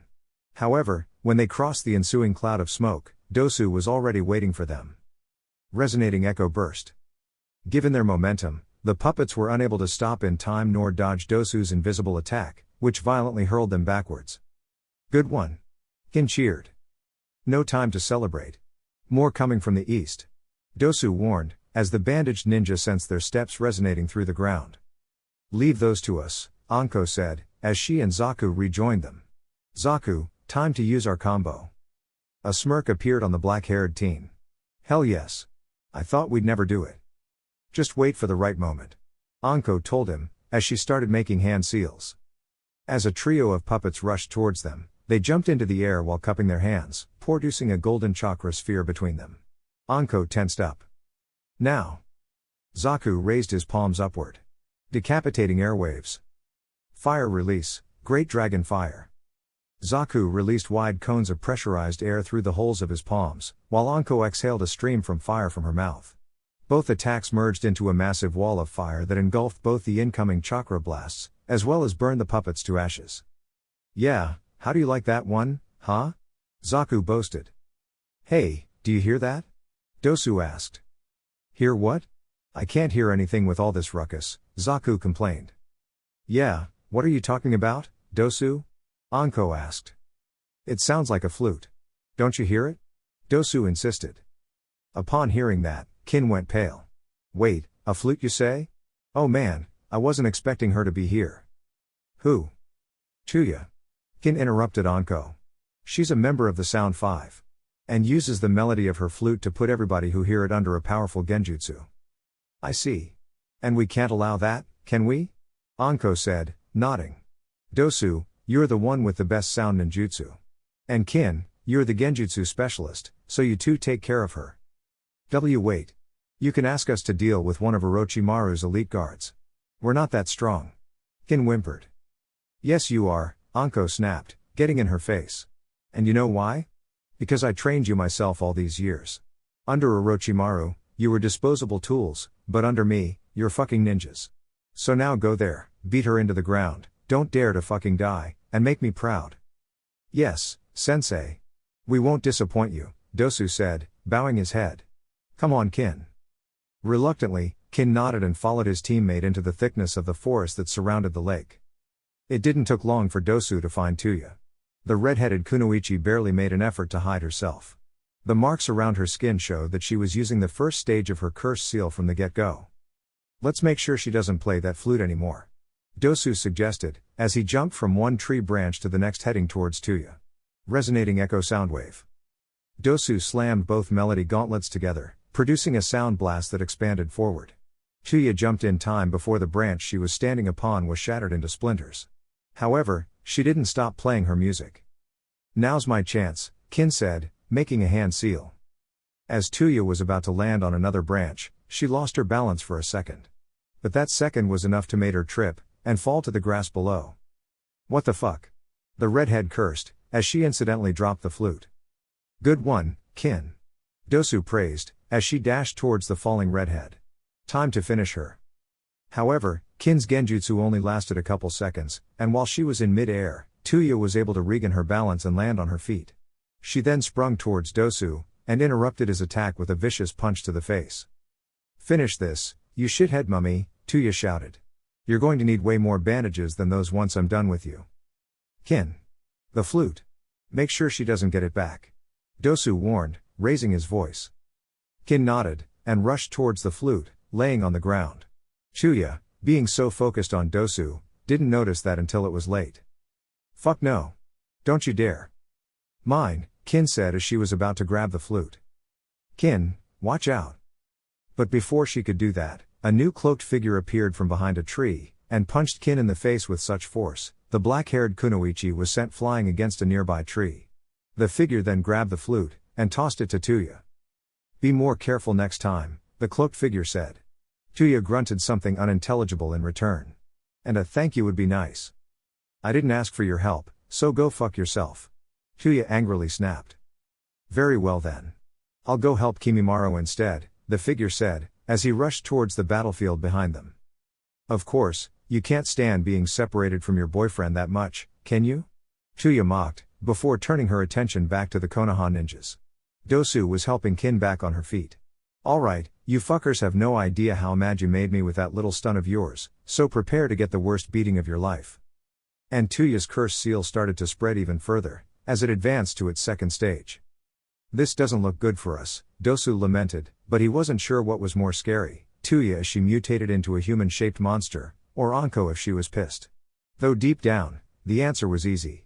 Facing Tuya it is, then. Back to the fight, Tenzo's team was also fighting the last of the remaining puppets. Several of them had surrounded the Senju twins, and were ready to fire their signature golden chakra blasts. Sister, you're on. Hagane called. The white-haired girl nodded, as she made several hand seals. Earth release, Earth Dome Jutsu. Kaida slammed her hands into the ground, and a dome of dense rock quickly formed around the Senju siblings, just in time when the puppets fired their blasts. The golden projectiles easily shattered the barrier. But much to their surprise, the twins were nowhere to be seen. All what remained were several pieces of charred rock. There was also a hole, but they saw it way too late. Hagane and Kaida then burst from underground behind them, the latter making more hand seals. Water release, all-devouring maelstrom. Water from the nearby lake started to form and gather around the puppets, and quickly spun around them, until it formed a water tornado. The puppets tried to break free from the powerful attack, but it was in vain. Good one, sis. Now it's my turn, Hagane said, as he fell from above, his hands holding a massive spinning sphere of blue chakra. Sage art, Big Ball Rasengan. Upon smashing the sphere of destruction onto the tornado of water, it exploded in a massive blast that not only shattered the puppets, but the land below as well. The water from the lake moved to fill the new empty space. Guys, watch out. Hanabi's voice said from above, as the Hyuga floated down towards them. More enemies are incoming. These ones are actual ninjas. And their chakra? No, that can't be right. What can't be right? Kaida wanted to know. But before Hanabi could reply, the answer presented itself. Wood release, deep forest emergence. Thick green roots emerged from both the land below and the nearby water. Hanabi flew back into the air, while the Senju twins jumped away in order to avoid the sudden attack. A storm of shuriken laced with electricity appeared seemingly out of nowhere. Hagane, however, managed to see it in time. Wind release, cyclone vortex. The ensuing cone of wind managed to either suck or push away the incoming rain of steel stars. At that moment, two ninjas wearing Otogakure uniforms, including face-canceling balaclavas, landed on top of one of the newly generated trees. Another would release user? Kaida asked in shock. That's what I tried to tell you, Hanabi shouted from above. These ninjas have an almost identical chakra to you too. In fact, they even look like you too, only older. I see. At first I was surprised, but now I know who they are, Hagane said, as his surprise started to subside. You're the clones Naruto Niazan told us about, right? Remove those masks, you aren't fooling anybody. The two ninjas did as Hagane asked, revealing their appearances. Kaida's shock grew even more, as so did Hagane, but he was better as masking it. Who are you calling a clone, brat? Hagane's lookalike angrily asked. Orochimaru-sama may have used your DNA as a template to create us, but we're way more than simple clones. Don't bother arguing with them, Hibimaru. Words matter little here, the woman told her brother. Now stand down and let us take the Jinchuriki. If you make our jobs easier, we will spare your lives. Hanabi, I need fire. Lots and lots of fire, the male Senju asked. You got it, Hanabi nodded, as she started to make hand seals. Guess you were right, Hibiko. Time to fight then, Hibimaru said, as he unsheathed the broadsword he was carrying on his back. Fire release, Crimson Phoenix Flare. Hanabi breathed a massive stream of fire that quickly took the shape of a bird, which flew towards the duo of auto ninjas, burning everything in its wake. As this happened, Hagane also prepared his next attack. Wind release, great breakthrough. Hagane blew a powerful gust of wind towards the phoenix, and just like Anko and Zaku's attacks a moment ago, both jutsu merged into a massive inferno, which carbonized everything that it touched as it advanced. Poor kids, you're so out of your league, Hibamaru said, shaking his head. Come on, sister. I'm ahead of you, Hibiko said, as her hands flew through hand seals. Water release, wild water wave. Using the water from the ever-expanding lake as a source, Hibiko raised a wave that crashed against the incoming inferno, but it did little to stop it. Even if you use water, that's not enough to stop our combination. Hanabi boasted. We haven't played all our cards, girl, Hibamaru said, as he made several hand seals of his own. Wind release, breath of God. An hurricane formed among the water that was trying to stop the incoming fire. The hurricane then shapped the water into a tornado, while also sucking more and more water from the lake, increasing the size of the jutsu. Eventually, the water tornado was large enough to stop Hanabi and Hagane's attack. Like we said, you're nothing but kids, while we are. However, Hibamaru's taunt was interrupted when he felt a presence around him. They've been there for quite some time, but he was so focused on stopping the fire jutsu that he didn't notice it until now. And soon, the auto ninja were ambushed by Kaida, who sprung from behind. You're mine, she yelled, as she descended towards them, with a kunai on each hand. Unfortunately for her, Hibiko did notice her in time, and managed to stop Kaida by grabbing her by the neck, making the younger girl drop her weapons. You lowered your guard, brother, Hibiko said, shaking her head. You almost let this little girl shank you. Sister, Hagane cried, upon seeing her predicament. Let her go or else, Hanabi threatened, as her eyes flared with a blue and white light. Or else what? Hibiko said, and laughed. Your little friend's recklessness costed you dearly. Now surrender, or she won't enjoy what I'll do next. I'm like, your sister. Kaida managed to say, as she tried to pry the older woman's hand from her neck. Doesn't that? Sister? Please, don't make me laugh. Hibiko replied. We may have a similar DNA, but that does not make us family. Hibamaru and Orochimaru-sama is the only family I have. Too bad, then, Kaida said, before losing consciousness, and going limp. Huh? Hibiko mumbled. I swear I wasn't putting that much force onto that hold. Then, much to her confusion, Kaida quickly started to lose all color, her skin, hair and clothes becoming light brown, almost looking like wood. A clone. Sister, this girl just fooled. But Hibamaru's scolding was interrupted when lots of presences manifested at once, followed by an horde of more wood clones emerging from all around them. Now, attack! The Kaida clones said in unison, as they unleashed a barrage of shuriken and kunai onto the Otto siblings. Sister, get close to me. Hibamaru called, as his hands ran through hand seals as fast as they could. Wind release, wind wall. A tornado engulfed both Hibiko and Hibamaru, successfully repelling most of the incoming barrage of weapons, though some managed to get by. Hanabi, now. One of the Kaida clones called. The Hyuga nodded, and flew towards the two white-haired auto ninjas, while making several hand seals. Hibiko's face lost all color when she realized what was going to happen. Brother, stop, there. Fire release, great dragon fire. Hibiko saw how Hanabi breathed a stream of fire at them. If that fire hit the tornado, the two of them would be trapped inside a flaming vortex that would burn them to ashes. Even if Hibamaru cancels the jutsu, he can't move until it ceases completely, Hibiko said, as she started to form hand seals of her own. I need to use a water jutsu before. Her thoughts were interrupted when something kicked her out of the wind barrier. She saw that, even if Hibamaru couldn't quite move completely, he was still able to move her leg in order to kick her away. No! She screamed. Hanabi's fire jutsu hit the tornado, and just as everybody expected, the Makoto ninja was engulfed in a twister of flames. Suddenly, Hibamaru, covered in flames, jumped out of the fiery twister. He tried to land on a branch, but the fire burning his body and the ensuing pain made it difficult for him to properly land, tripped, and fell. Though much to his luck, there was water below which instantly put out the flames. Brother, Hibiko shouted, as she dashed towards him, jumping into the water. She managed to bring him to the surface before he could sink. Come on. Hibiko jumped onto a nearby tree branch, and left her brother resting against the tree. There were plenty of burns across his body, While the water had out the flames, the sudden change of temperature had worsened his wounds. "It's okay, I'm okay." Hibimaru groaned, as he coughed. "I need some time to recuperate." "Very well then. I'll buy you that time," Hibiko told him, before a scowl developed on her face.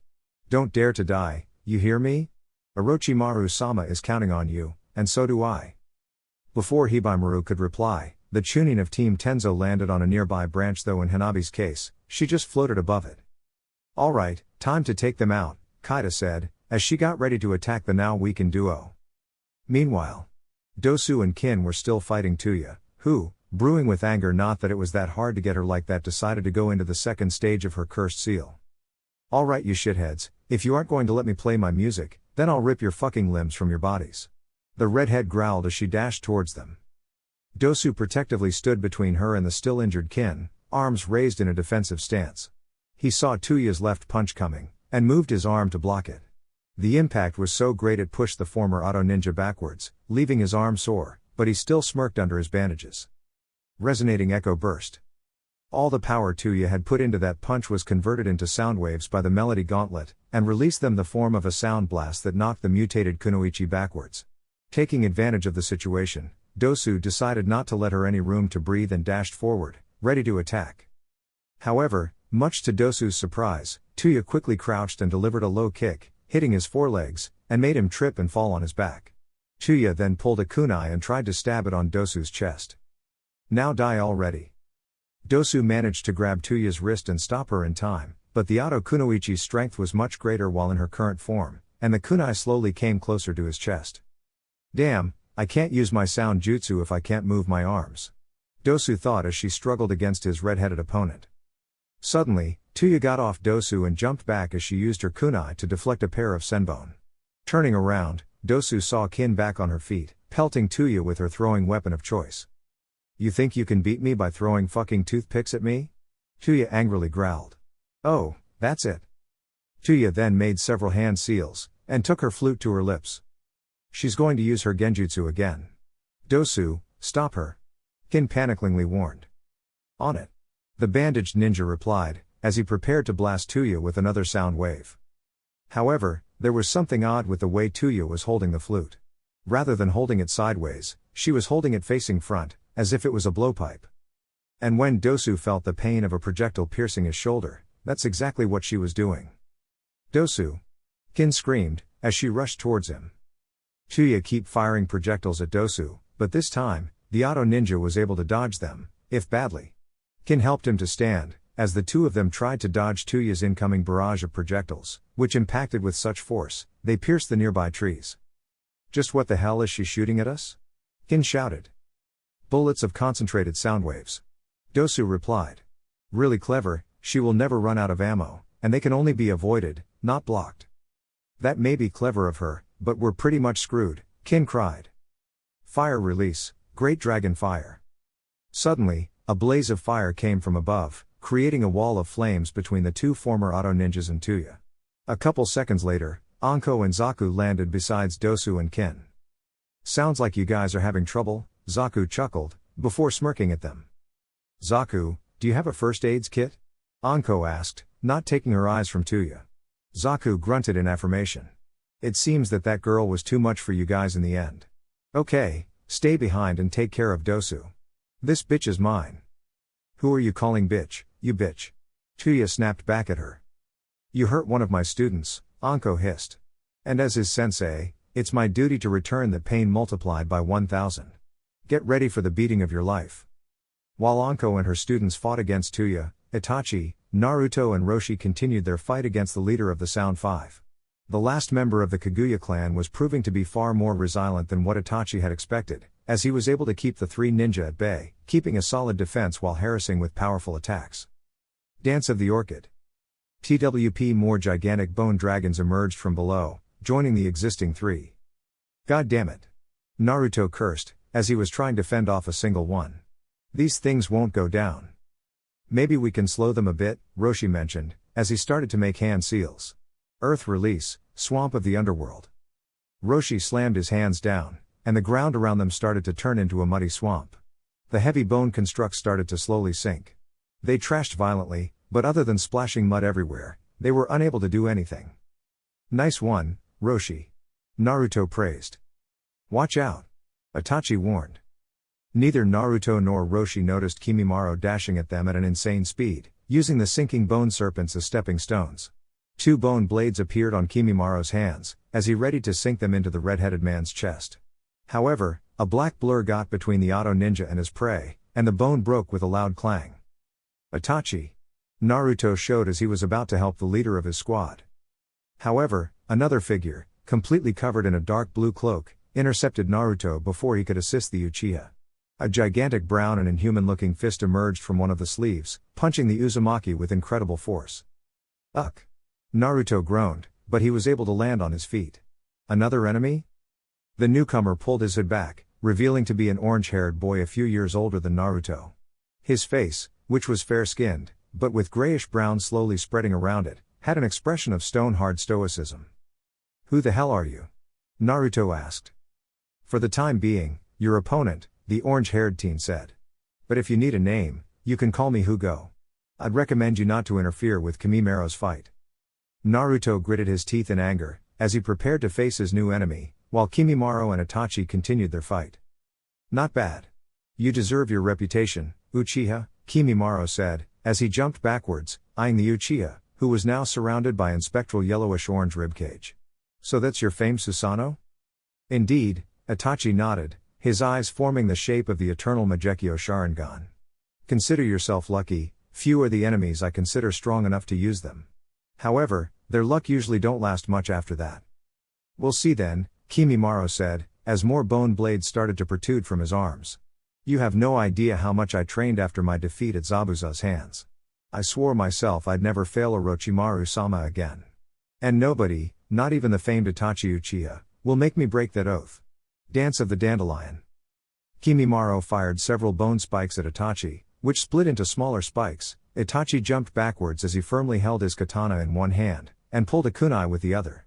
His Sharingan allowed him to analyze which flying spikes were going to hit him, their speed, and how he could deflect them.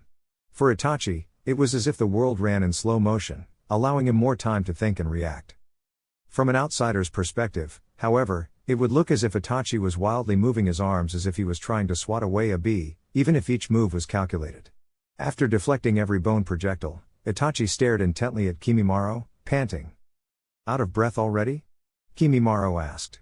If that's what it takes to deplete your stamina, then you aren't going to last long around me. Or it is a trick to make me lower my guard? I admit I can be quite arrogant at times, and such attitude costed me dearly in the past. Why don't you come and find out?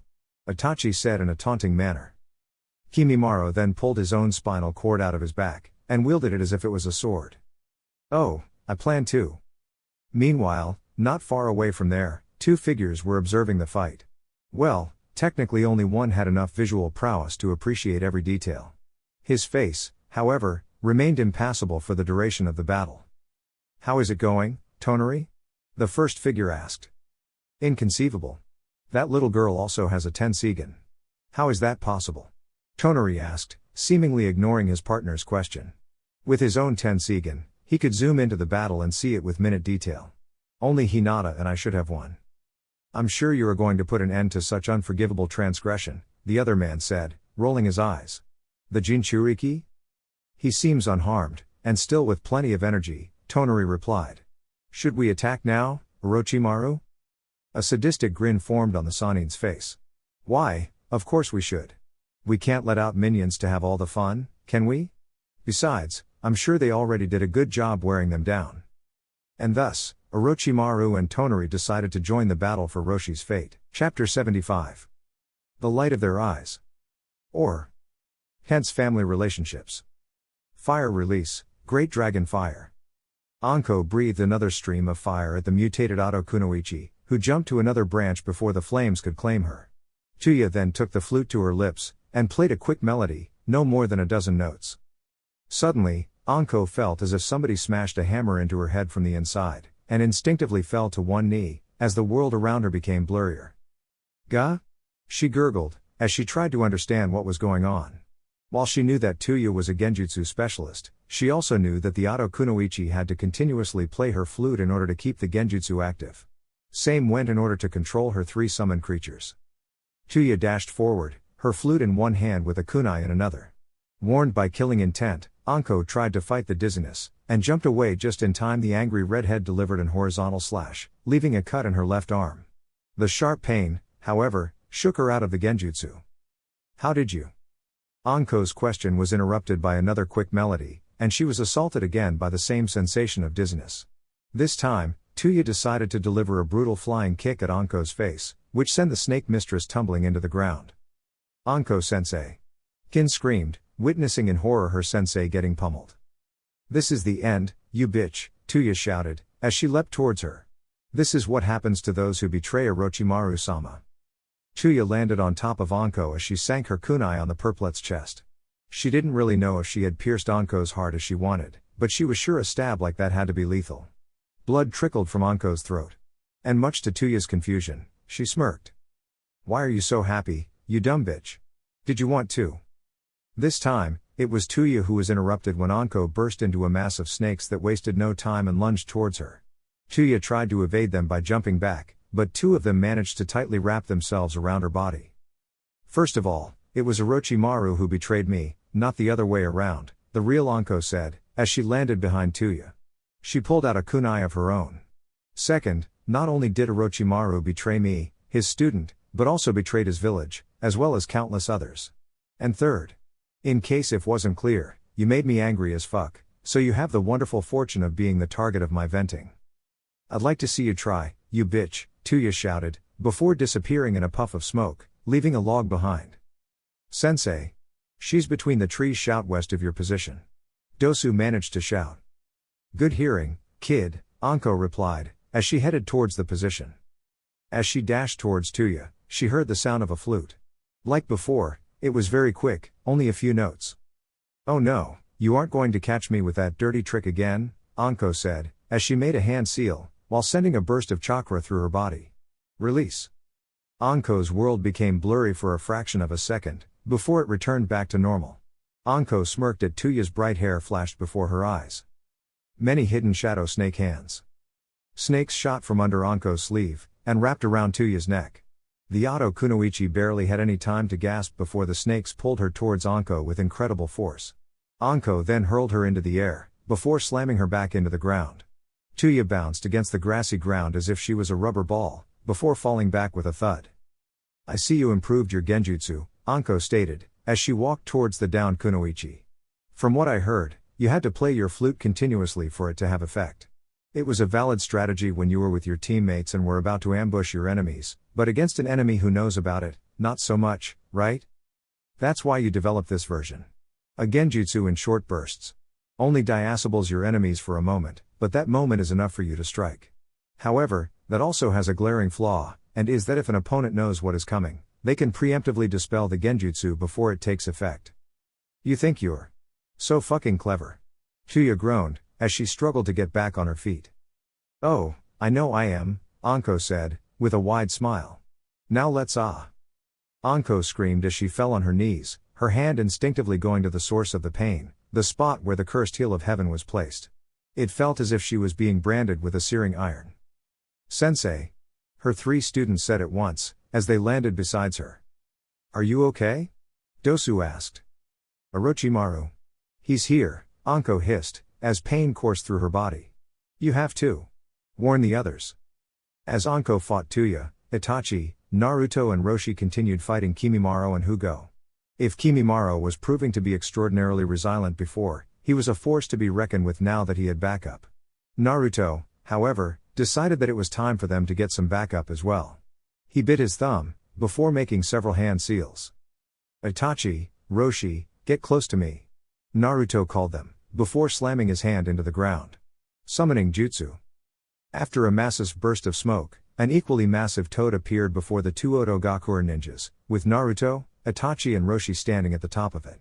The toad was smoking from a pipe, and had one of his hands resting over the pommel of a short sword relatively speaking. A boss summon? Roshi asked, sounding impressed, as he looked down at the creature he was standing onto.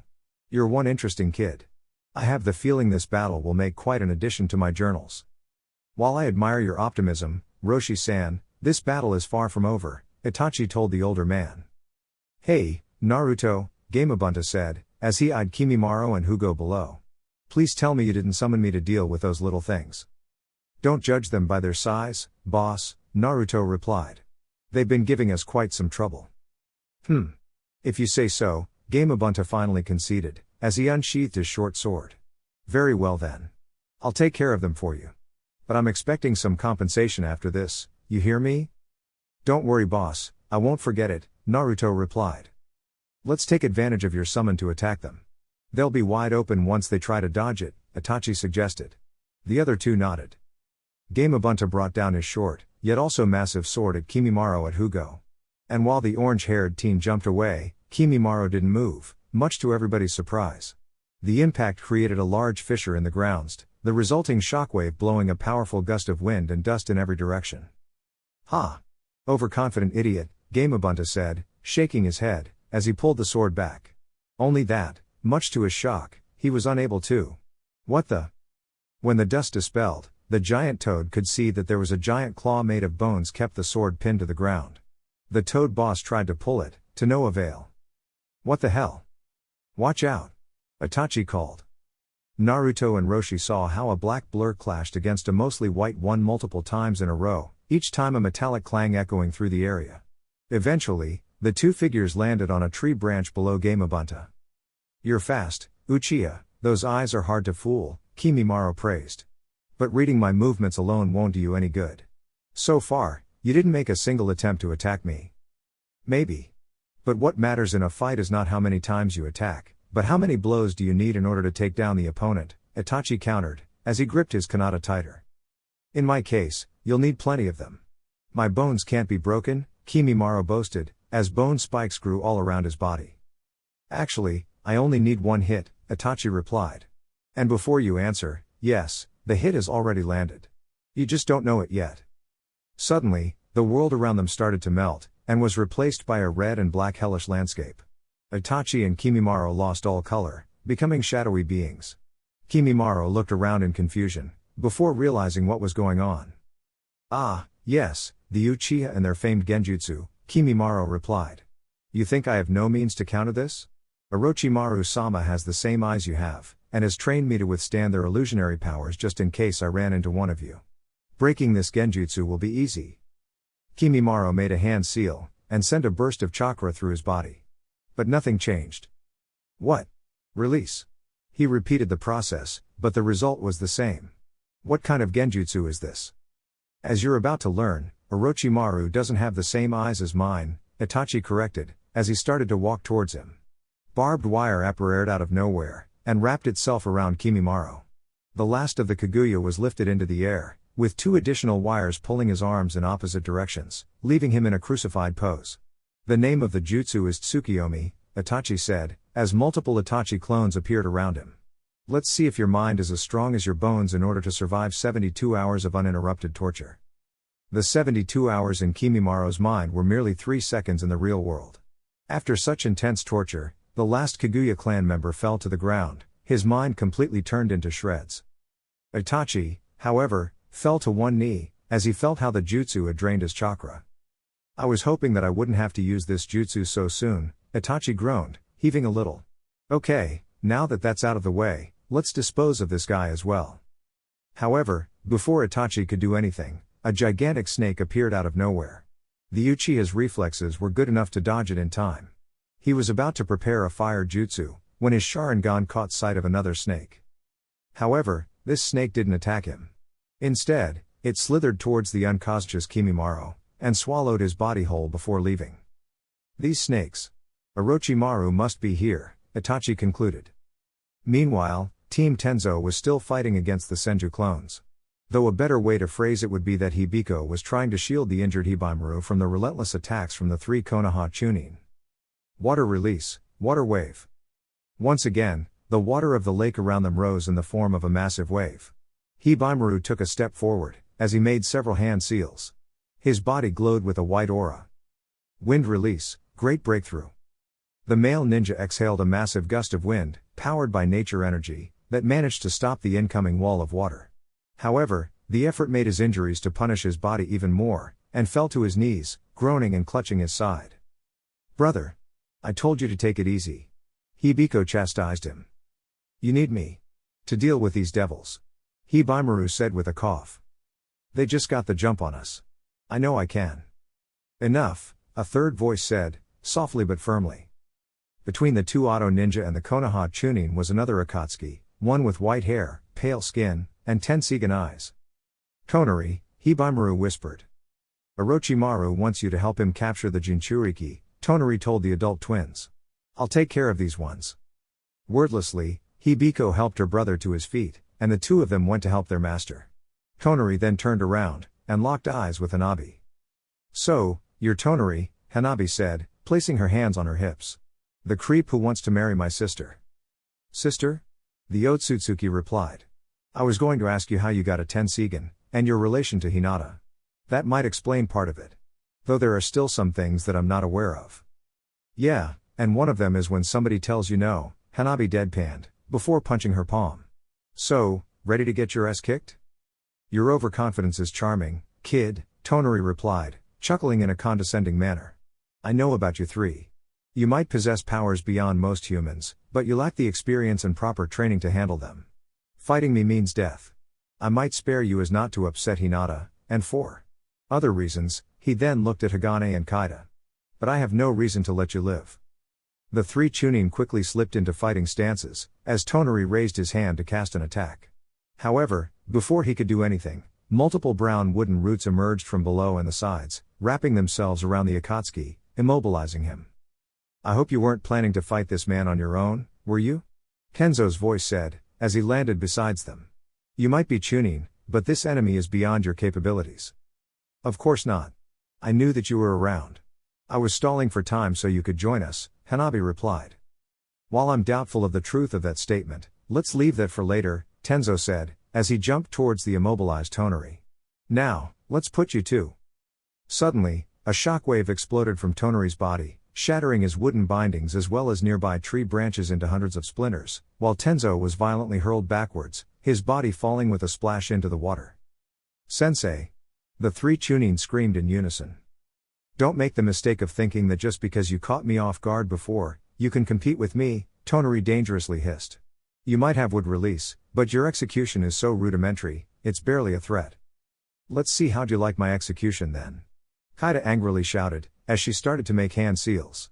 "Wood release, wood dragon jutsu." Kaida summoned a serpentine dragon made of wood that lunged at the Akatsuki. Tonari merely made a few hand seals. Tensigan chakra cloak. Tonari's eyes flashed, and the Otsutsuki started to glow with a teal aura. He raised his hand, generating a green glowing orb of chakra. The glow flew towards the wood dragon, which exploded upon contact, shattering the dragon to splinters. "Is the best you?" The Otsutsuki was interrupted when his Tensigan caught three more dragons emerging from under him, advancing towards him while leaving enough distance to each other to make sure they couldn't be destroyed all at once. Seeing no way but up, Tonari flew into the air. However, his flight was interrupted when a white blur shot at him like a missile. Heavenly kick of pain. Before he could realize what was going on, Tonari's face was hit by Hagane's foot, the kid managing to put much more power into his kick than his small size would let one guess. As he bounced backwards, Hagane took a sealing scroll, and unsealed a giant Fuma shuriken. The shuriken started to crackle with electricity. "Enjoy this," Hagane said, before tossing the giant electric shuriken. Shadow clone shuriken jutsu. Tonari saw how a mass of crackling shuriken flew at him, the loud whirring noise they were making piercing his ears. The Otsutsuki, however, wasn't fazed, and made another set of hand seals. Truth-seeking balls. With a flash of green light, Tonari summoned a pair of truth-seeking balls. The balls merged into a shapeless mass, which quickly took the form of a shield, covering the Otsutsuki. The shuriken all shattered as if they were made of rotten wood the moment they crashed against the improvised barrier. "He can use truth-seeking balls too?" Hagane asked, as he landed on a branch. "This is bad. As far as I can tell, they can nullify ninjutsu and are an unbreakable defense against physical attacks. But just like a diamond can cut another one, maybe the balls can resist their own power?" Hanabi. "I know," Hanabi said, having just summoned other two black orbs as well. "Your mastery of the Tensigan is encomiable, girl," Tonari praised. "But you still have a long way to go until you can reach my level." "Kimimaro," Hugo shouted, seeing what had happened to his friend. He forgot about Naruto and Roshi and went to his aid. "Sorry, but no, you aren't leaving," Naruto said, as he made a hand seal. Shadow Clone Jutsu. An horde of Naruto clones appeared from thin air, already dashing towards Hugo. "Get out of my way," Hugo shouted, his voice becoming deeper, as his other arm also mutated, becoming larger and more monstrous looking. Even if all Hugo did was swing his arms wildly, his swings carried so much power they destroyed a good chunk of the clones coming at him. Hugo let out screams of rage the more clones he destroyed. "That young man seems to have turned into a wild animal all of a sudden," Roshi observed. "We should proceed with caution. Whatever is his power, he has little control over it," Naruto added. "Let's take advantage of that." "I'll kill you. I'll kill you all," Hugo bellowed, as he jumped towards the two Jinchuriki atop the giant toad. Hugo's cloak was ripped apart as flesh growths emerged from his back, taking multiple shapes, such as claws, wings, and even an additional pair of arms. Now DI. However, before Hugo could reach his targets, he swatted away by a giant webbed hand. He was so focused on Naruto, he completely forgot that the giant toad he was standing on wasn't going to just stay there and watch. "Good one, boss," Naruto cheered. "We're almost done here, now let's." Suddenly, the earth started to shake, and from under Gamabunta's feet, a giant jet black snake emerged, bursting from underground, and wrapping itself around Gamabunta at imperceptible speed. "ACK." The toad croaked, as he tried to break free from the snake's hold. "Hello there. My name's Kurikiba, and I shall be your executioner," the giant snake hissed. "To think that I'll be the one to put an end to the infamous Gamabunta. Orochimaru-sama is truly a gracious ally." "Orochimaru?" Naruto paled upon hearing that name. "Is that him who?" "The answer should be obvious, Naruto-kun," a soft but chilling voice said. Naruto turned around, and saw the snake Sannin standing before him. Both him and Roshi quickly slipped into a defensive stance, with Naruto pulling out his wind blade. "It has been so long since we last met, isn't it? From your little incursion in the Land of Sound, if I remember correctly. Back then you were a rookie Jinan, yet from what I've been told, you raised to Jonin. Time surely flies, doesn't it?" "Orochimaru of the Sannin," Roshi mentioned. "This day surely gets more interesting with each passing second." "Oh, you heard of me? I'm flattered," Orochimaru said, giving the two Jinchuriki a chilling grin. His yellow eyes turned red as he activated his Sharingan, while his hands started to fly through hand seals. "This is something you'll find mostly interesting as well. Fire release, Great Fireball Jutsu." Orochimaru opened the fight with the Uchiha's signature jutsu, breathing a massive fireball at the two Jinchuriki. Rather than being intimidated by an attack of such scale of an element strong against his affinity, Naruto merely smirked and made several hand seals as well. Wind release, Vacuum Vortex. Naruto cast his arms forward, creating a spiraling vortex of wind, which quickly started to absorb the fireball, storing and compressing the fire inside an invisible orb of wind. Both Orochimaru and Roshi looked at the display in awe. "A wind jutsu that can counter fire attacks?" Roshi repeated. "Kid, you're indeed sure something." Naruto smirked at Roshi. "And that's not even the whole thing." Waving both arms in a circle before thirsting them forward, Naruto released all the fire he had absorbed in the form of a powerful stream. The snake Sannin was forced to jump away into the trees below to avoid being incinerated. "Hey, this is one of the jutsu I developed with Asuma-sensei's help," Naruto proudly thought, while directing his improvised flamethrower. "Fire won't be a trouble anymore." "We should go after him," Roshi suggested. "I know Orochimaru is powerful, but I don't think I know the extent of his abilities. I mean, I would remember if he had a Sharingan." "Agreed. The less room we leave him to breathe, the better," Naruto said, before making some clones. "I'll leave some clones here to help the boss." Both Jinchuriki leapt after the Sannin, while Gamabunta continued to struggle against Kurikiba, and the clones prepared to attack the giant snake. They landed on a large tree branch, and saw that Orochimaru was perched onto another one. And just that moment, Itachi landed beside him. My, 3 versus 1, isn't that a bit unfair?" Orochimaru said with a chuckle. As if on cue, Hibimaru and Hibiko landed on another branch above Naruto and Roshi. "Now that's much better." "What are your orders, Orochimaru-sama?" Hibimaru asked. "Keep the two Jinchuriki busy, but try not to harm them much," Orochimaru stated. His glinted with anticipation as they fixed on Itachi. "Itachi Uchiha here is the biggest threat." We'll have to deal with him first if we want our mission to succeed. Understood. The adult twins said in unison as they leapt towards the two Jinchuriki, with Hibaimaru unsheathing his broadsword. Finally, some payback for what you did last time. Naruto didn't say anything, just shot the twins a look of pity, before he and Roshi prepared to fight them. Naruto. Itachi called, while his eyes were still fixed on the Sannin. Sage mode, now. Are you sure? The blonde stammered. Itachi turned around, looking at the Oto twins, before sending Naruto a determined stare. Yes. Now do it. Itachi ordered. Naruto nodded, and made his most common hand seal. Shadow Clone Jutsu. Two clones popped into existence, and jumped away in different directions. Upon seeing this, Orochimaru merely chuckled. You know what to do, kids, the Sannin told them. Hibaimaru and Hibiko nodded, and dashed towards the escaping clones. Not so fast, Hibaimaru said, as he sliced the clone from the back, dispelling it instantly. Hibiko, meanwhile, made several hand seals. Earth release, rock bullet. Hibiko conjured a large rock in front of her, which shot forward towards the other Naruto clone. Upon impacting, the clone was instantly dispelled. You tricked me with that the last time we fought, Hibaimaru replied, as he and his sister returned to their original positions. But rest assured that such thing won't happen twice.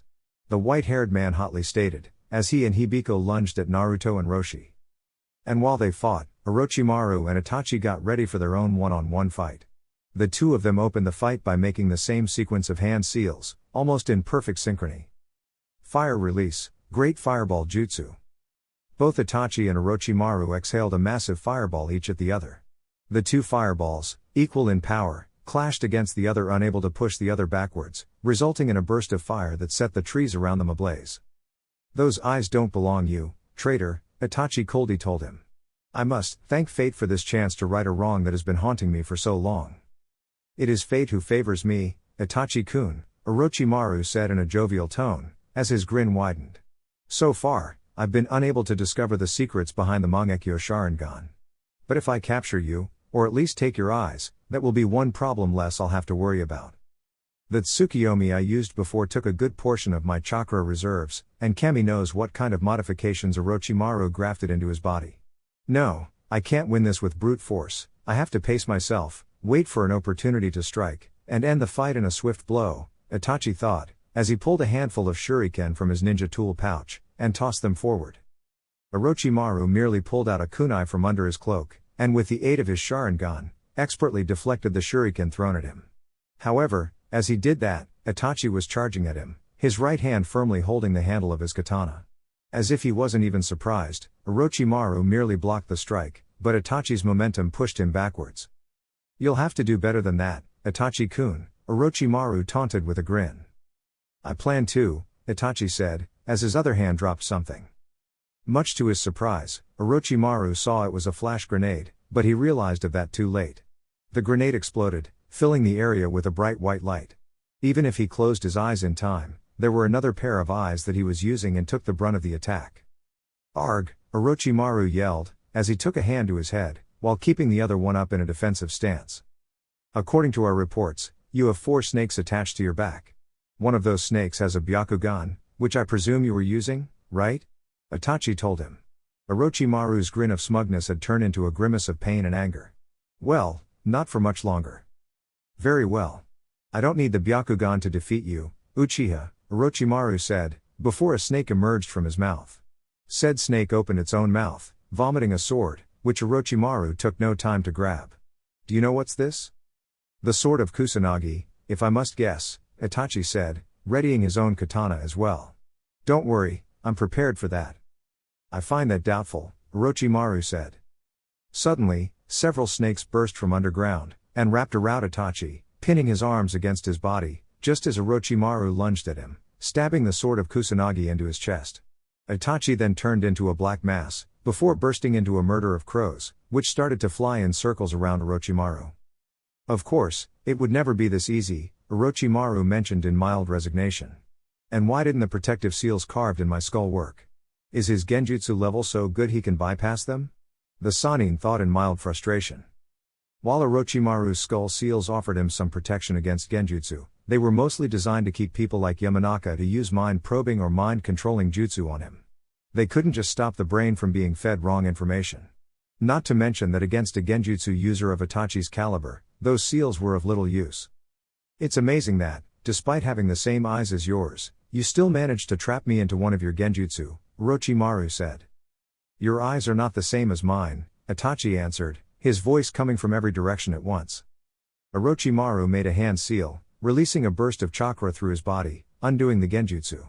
He watched in satisfaction how the crows started to dissolve into nothingness, but much to his confusion, only half of them disappeared. What? Among a cacophony of screeching caws, the crows all dived at Orochimaru, more precisely his face, and tried to peck his eyes out. I see. He mixed some real crows with illusionary ones. Crafty, really crafty, Uchiha, Orochimaru said, making several hand seals. Lightning release, flash burst. Orochimaru's body crackled with electricity as lightning coursed through his skin, shocking the crows away before disappearing in a puff of smoke. Sensing danger, the Sannin spun on his feet and raised his sword of Kusanagi in order to parry the blow from a large sword made of golden flames. Said sword was being held by Itachi's Susanoo, which was just a ribcage with a skeletal arm attached to it. It seems I'm not the only one with a legendary blade in their possession, Orochimaru commented. The sword of Totsuka. Given that you were in Konoha when I unleashed my reanimated Kages. That's how you defeated them, right? Yes. I defeated Tobirama Senju with this blade, Itachi answered. Now, you will share his fate when I seal you as well. Itachi's Susanoo grew another arm and a head, before muscles and skin covered its body. It raised its arm, and tried to slam Orochimaru with it. The Sannin, however, easily avoided the blow by jumping it backwards, and the sword only ended up cutting some admittedly large tree branches. Susanoo already? I'm really flattered, Orochimaru said, grinning mischievously. While I'm not keen on using my Mangekyo Sharingan, I can't afford to hold back against an opponent of your caliber, Itachi declared. Akatsuki can't be allowed to capture any more tailed beasts. And you think you can stop us? Orochimaru taunted, as his hands flew through hand seals. Lightning release, snake thunder. Orochimaru raised his arm at Itachi, which was crackling with electricity. A snake made of lightning shot forward, quickly wrapping itself against the Susanoo, before biting its neck. The whole snake blew up, as if a lightning bolt fell from the sky onto Itachi. However, when the light and dust disappeared, Itachi and his Susanoo were still there, even if they were now standing on a crater. Your defense is impressive, I'll give you that, Orochimaru complimented. Or did you put me under another genjutsu while I was casting the jutsu? Are you going to attack me from behind while I'm busy striking down an illusion? Itachi smiled a little. That's the beauty of fighting a genjutsu user. Eventually, you start to doubt reality itself. But to answer your question, why don't you attack and find it?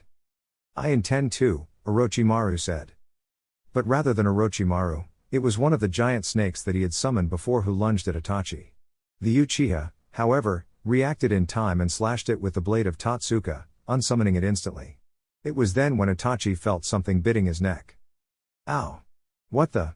Itachi's hand flew to his neck, and grabbed a little snake, who wriggled within his grasp.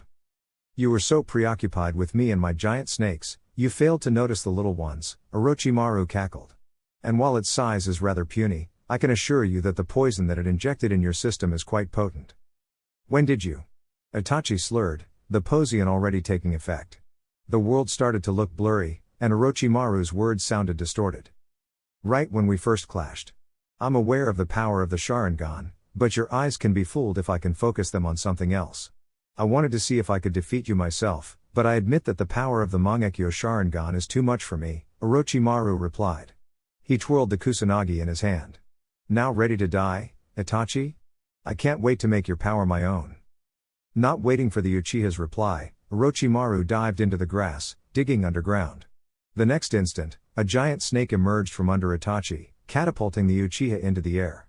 The giant snake opened its mouth, revealing the Sannin between its jaws, ready to skewer his opponent. Die! Amaterasu. Both Orochimaru and his giant snake were engulfed by a mass of black flames, breaking their momentum. Curiously, the giant snake broke into a multitude of smaller snakes, while Orochimaru fell to the ground, screaming. Itachi, however, managed to regain his balance, and landed on his feet. I need to find Anko. Only she can heal me from this poison, Itachi said to no one in particular, and went to look for the snake mistress, hoping she wouldn't be too busy.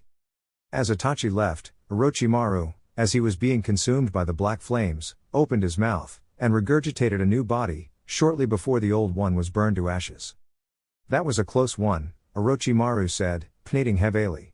Even if he was able to escape the attack, so much damage and pain wasn't easy to brush off, not to mention the huge amount of chakra his shed skin replacement consumed. But at least I got rid of the Uchiha for some time. With him out of the picture, I can finish the mission. Not far away from there, Gamabunta was still struggling against Kurikiba, the giant snake proving himself to be extraordinarily strong. Stop resisting, Toad. Let death claim you, and your suffering will end, Kurikiba hissed. I don't know about my suffering, but yours is about to begin. The giant toad said, as his dewlap swelled. He then shot a stream of oil, not at the snake, but upwards. The oil naturally rained down, splashing both toad and snake. Just, what are you doing? The giant snake asked, as he felt his grip on Gamabunta slipping. Oil is awfully slippery, isn't it? Gamabunta said, as he pushed the snake away from him. Let's see how can you deal with an enemy you can't wrap around. Meanwhile, not far away from there, the two Jinchuriki were fighting against the two white-haired Auto ninjas, who were proving to be formidable opponents. Wind release, breath of God. Hibimaru blew a massive tornado at the two Jinchuriki. As Naruto and Roshi held onto the nearby trees in order to not be sucked away, Hibiko made several hand seals. Wood release, ironwood armor. Several vines quickly wrapped around her, piling onto each other until they formed something akin to a chrysalis or a cocoon, which instantly disappeared in a poof of smoke, revealing the Auto Kunoichi now wearing an armor made of wood, which only left her eyes visible. I'm going in, Hibiko said. The white-haired woman jumped into the tornado. Vines shot from the armor, and wrapped themselves around nearby trees or rocks in the ground, acting as anchors. When she was near the two targets, several vines shot at them. You're mine, she yelled. Fire release, fiery cataclysm. Roshi breathed a massive stream of fire, which was quickly amplified by the giant tornado, engulfing Hibiko completely. Roshi then smirked. You youngsters think you're so strong, don't you? Roshi taunted. But youth and power means little if you keep making such mistakes. Don't you know what happens when wind clashes against fire?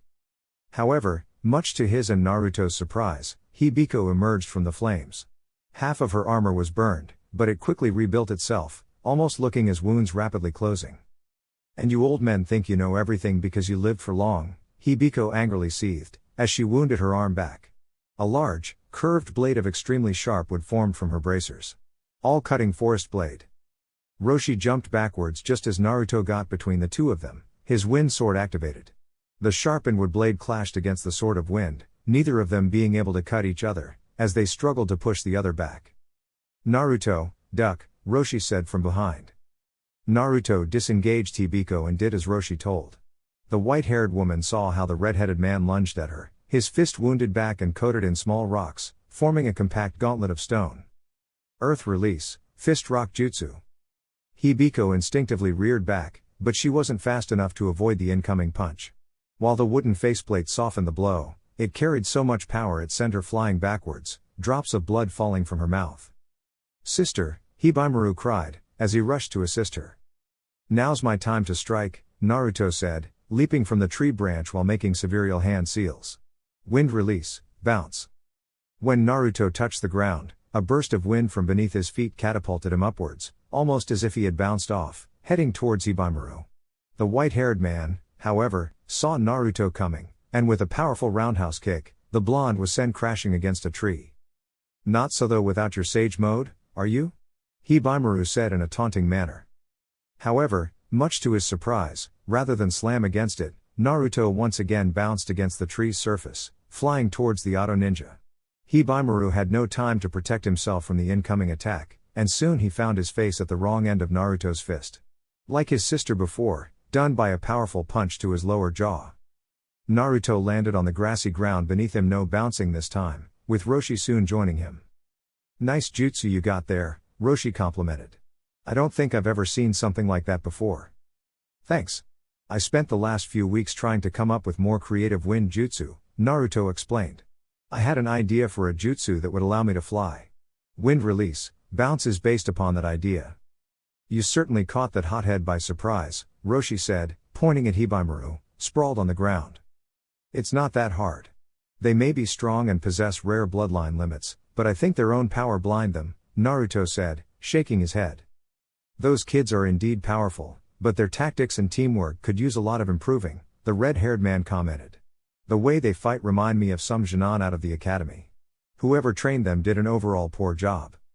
These kids are actually clones grown in a lab, whose age was accelerated by unknown means, Naruto explained the older man. They are as powerful as my siblings, maybe even more. But they don't have not even a tenth of their experience. Let's finish them off, Roshi said, taking a step forward, but he was stopped by Naruto. Wait. The blonde said, as he grabbed Roshi by the shoulder. Could we avoid killing them? They're kind of important to me and my family. Roshi looked at Naruto in the eyes, shooting him a pleading look. While sparing your enemy in the heat of the battle would be considered a foolhardy decision, he could see that Naruto's request wasn't a foolish or selfish one. Very well then. Let's knock them out, Roshi suggested. Then I can use an earth release jutsu to immobilize them. Naruto nodded. Thank you. The two of them walked towards the downed white-haired twins, trying to get back on their feet as badly as they could. However, before they could get any closer, a massive snake tail slammed down, forcing the two Jinchuriki to jump backwards. Orochimaru landed between them and the two auto ninjas. Just when I got rid of Itachi, my children fall before you two, Orochimaru said, sounding disappointed. Guess luck won't favor me without taking something else in return. You got rid of Itachi? What did you do to him? Naruto asked, between panicked and angry. If Orochimaru had grown strong enough to defeat Itachi, then they were in serious problems. You should worry more about what's going to happen to you and your Jinchuriki friend, Naruto-kun, Orochimaru said, as his long tongue licked his lips, while his eyes glinted with a red light. A large brown snake slithered its way around Orochimaru, while at the same time acting as a barrier for the twin auto ninjas. If anything, this is proving to be an interesting day. You don't get to fight a Sannin on a regular basis, Roshi commented. My next journals are going to be quite the read. I'm afraid the only thing anybody will write about you in the near future will be your epitaph, Orochimaru hissed, before lunging at them. Now fall to your knees. Fire release, Crimson Snake Fang. Anko breathed a large stream of fire, which split into smaller ones as it moved forward. The smaller streams then took the shape of snakes, and wrapped themselves around its target, the last of Tuya's Doki demons. All the snakes bit the giant creature, while detonating at the same time. When the ash and dust dispelled, the creature was sprawled on the ground, defeated, before it disappeared, leaving a poof of smoke behind. Is that the best you have? Anko said in a taunting manner. Not in the slightest, you fucking hag. Tuya angrily snarled. Now prepare to. Tuya was interrupted when she saw Itachi Uchiha landing behind Anko. The redhead's eyes grew wide, and color started to vanish from her face. Oh shit. No, just no, Tuya said, taking several steps backward. Orochimaru-sama didn't say anything about fighting fucking Itachi Uchiha. And the redhead turned around, and leapt into the trees, disappearing behind them. Anko turned around, and smickered at Itachi. Hey, good job scaring her away. That's one less problem to be worried about. I take you took care of Orochimaru? Itachi shook his head. Not in the slightest. His hand darted towards a spot in his neck. He managed to slip a small snake into my body. It bit me. I can't even. Say no more, Anko said, as she started to look for something in the hidden pockets inside her coat, until she pulled out a small vial. Yeah, I know those snakes. They're called marble needles. Real pain in the butt. Here, take a shot of this, and after a few minutes of rest you should be good to keep fighting. Thank you, Itachi said, as he did what Anko instructed. But be careful, I don't have many more antidotes on me, the purplet warned him. Don't worry. Orochimaru won't trick me again, Itachi assured her. Unfortunately, I left both Naruto and Roshi alone against him. You should go and help them. Anko's mouth formed a wide grin. You don't have to tell me twice. Meanwhile, not far away from there, Tonari continued their fight against Team Tenzo. As the Otsutsuki floated above them, Tenzo's hands flew through hand seals. Wood release, Great Forest Jutsu. Brown wooden roots grew from below, lunging at Tonari. The Otsutsuki merely smirked, and made a hand motion. His two truth-seeking balls shot at the incoming attack, and the moment they touched the wood, it instantly rotted and turned into ash. Nothing. That defense is impenetrable, Tenzo said in frustration. And you just realized of that now? Tonari mocked. And the best part, it can be also used as a fence. With another hand motion, the black orbs stretched and expanded, as they took the shape of large nail-like spears, before shooting themselves at Tenzo. Fortunately for the wood release user, 2 other black orbs appeared in front of him, merged, and took the shape of a dome. The spears bounced against the dome, quickly recovering their original form. Thank you, Hanabi, Tenzo earnestly said. That was a close one. This man is powerful, but I noticed that his number of jutsu is pretty limited. If all he can do is using telekinetic blasts and truth-seeking balls, we might be able to build a tactic around that, Hagane suggested. Still, don't underestimate him, Hagane. A ninja of ancient times once said, don't fear the man who practiced 10,000 jutsu once, but the man who practiced a single jutsu 10,000 times, Tenzo quoted. His number of abilities might be low, but if he's skilled, that's all what he needs. Not to mention that he can nullify all our ninjutsu, Hanabi added. Come on, those balls must have a weak point, Hagane insisted. No jutsu is perfect. All of them have vulnerabilities. Not this one, I can assure you of it, Tonari said, with a mocking smirk. Also, do you want to see something new from me? I wasn't going to use this, given that you're just children, but if you insist. Way to go, Hagane, Kaida deadpanned. Tonari cast his hand at Tenzo and his students, and the 2 truth-seeking balls started to spin in a circle in front of it while they glowed with a golden light. Quickly, behind me, Hanabi said, as she put herself between Tonari and the rest of her teammates, as she molded her own black orbs into another protective dome. Golden Will Reincarnation Explosion. The 2 golden balls merged into a sphere of pure energy, energy which was released in the form of a golden beam of chakra, carving a path towards Team Tenzo hidden behind the shield. After a second of delay, the area the golden beam touched was engulfed in a massive linear explosion, digging a large trench in the ground. Hanabi undid the shield, and everybody looked around at the destruction caused by such a jutsu. Incredible. If it wasn't for Hanabi, Kaida stuttered, still processing the power the last Akatsuki possessed. You'd be dead where you stand, Tonari finished the sentence. His eyes then drifted towards her brother. So, what do you think, young man? Do you still think you can stand against this power? However, Hagane's answer was something Tonari didn't expect in the slightest. Come on, attack now. All at once. Before he can summon the black orbs again, Hagane shouted. Well observed, Hagane. Tenzo praised. Kaida, you and me will cover your brother's flanks. Hanabi, cover us from above. Yes sir. The 3 Chunin chorused back. Tonari was taken aback. Hagane's words made him realize that he no longer had truth-seeking balls to protect himself with, and found that he was unable to create more, at least for the time being. This kid. How did he? Tonari was unable to gather his thoughts as he saw how the members of Team Tenzo went after him, Hanabi through the air while the others jumping from one tree branch to another, while all of them started to make hand seals. Kaida and Tenzo were the first ones to attack.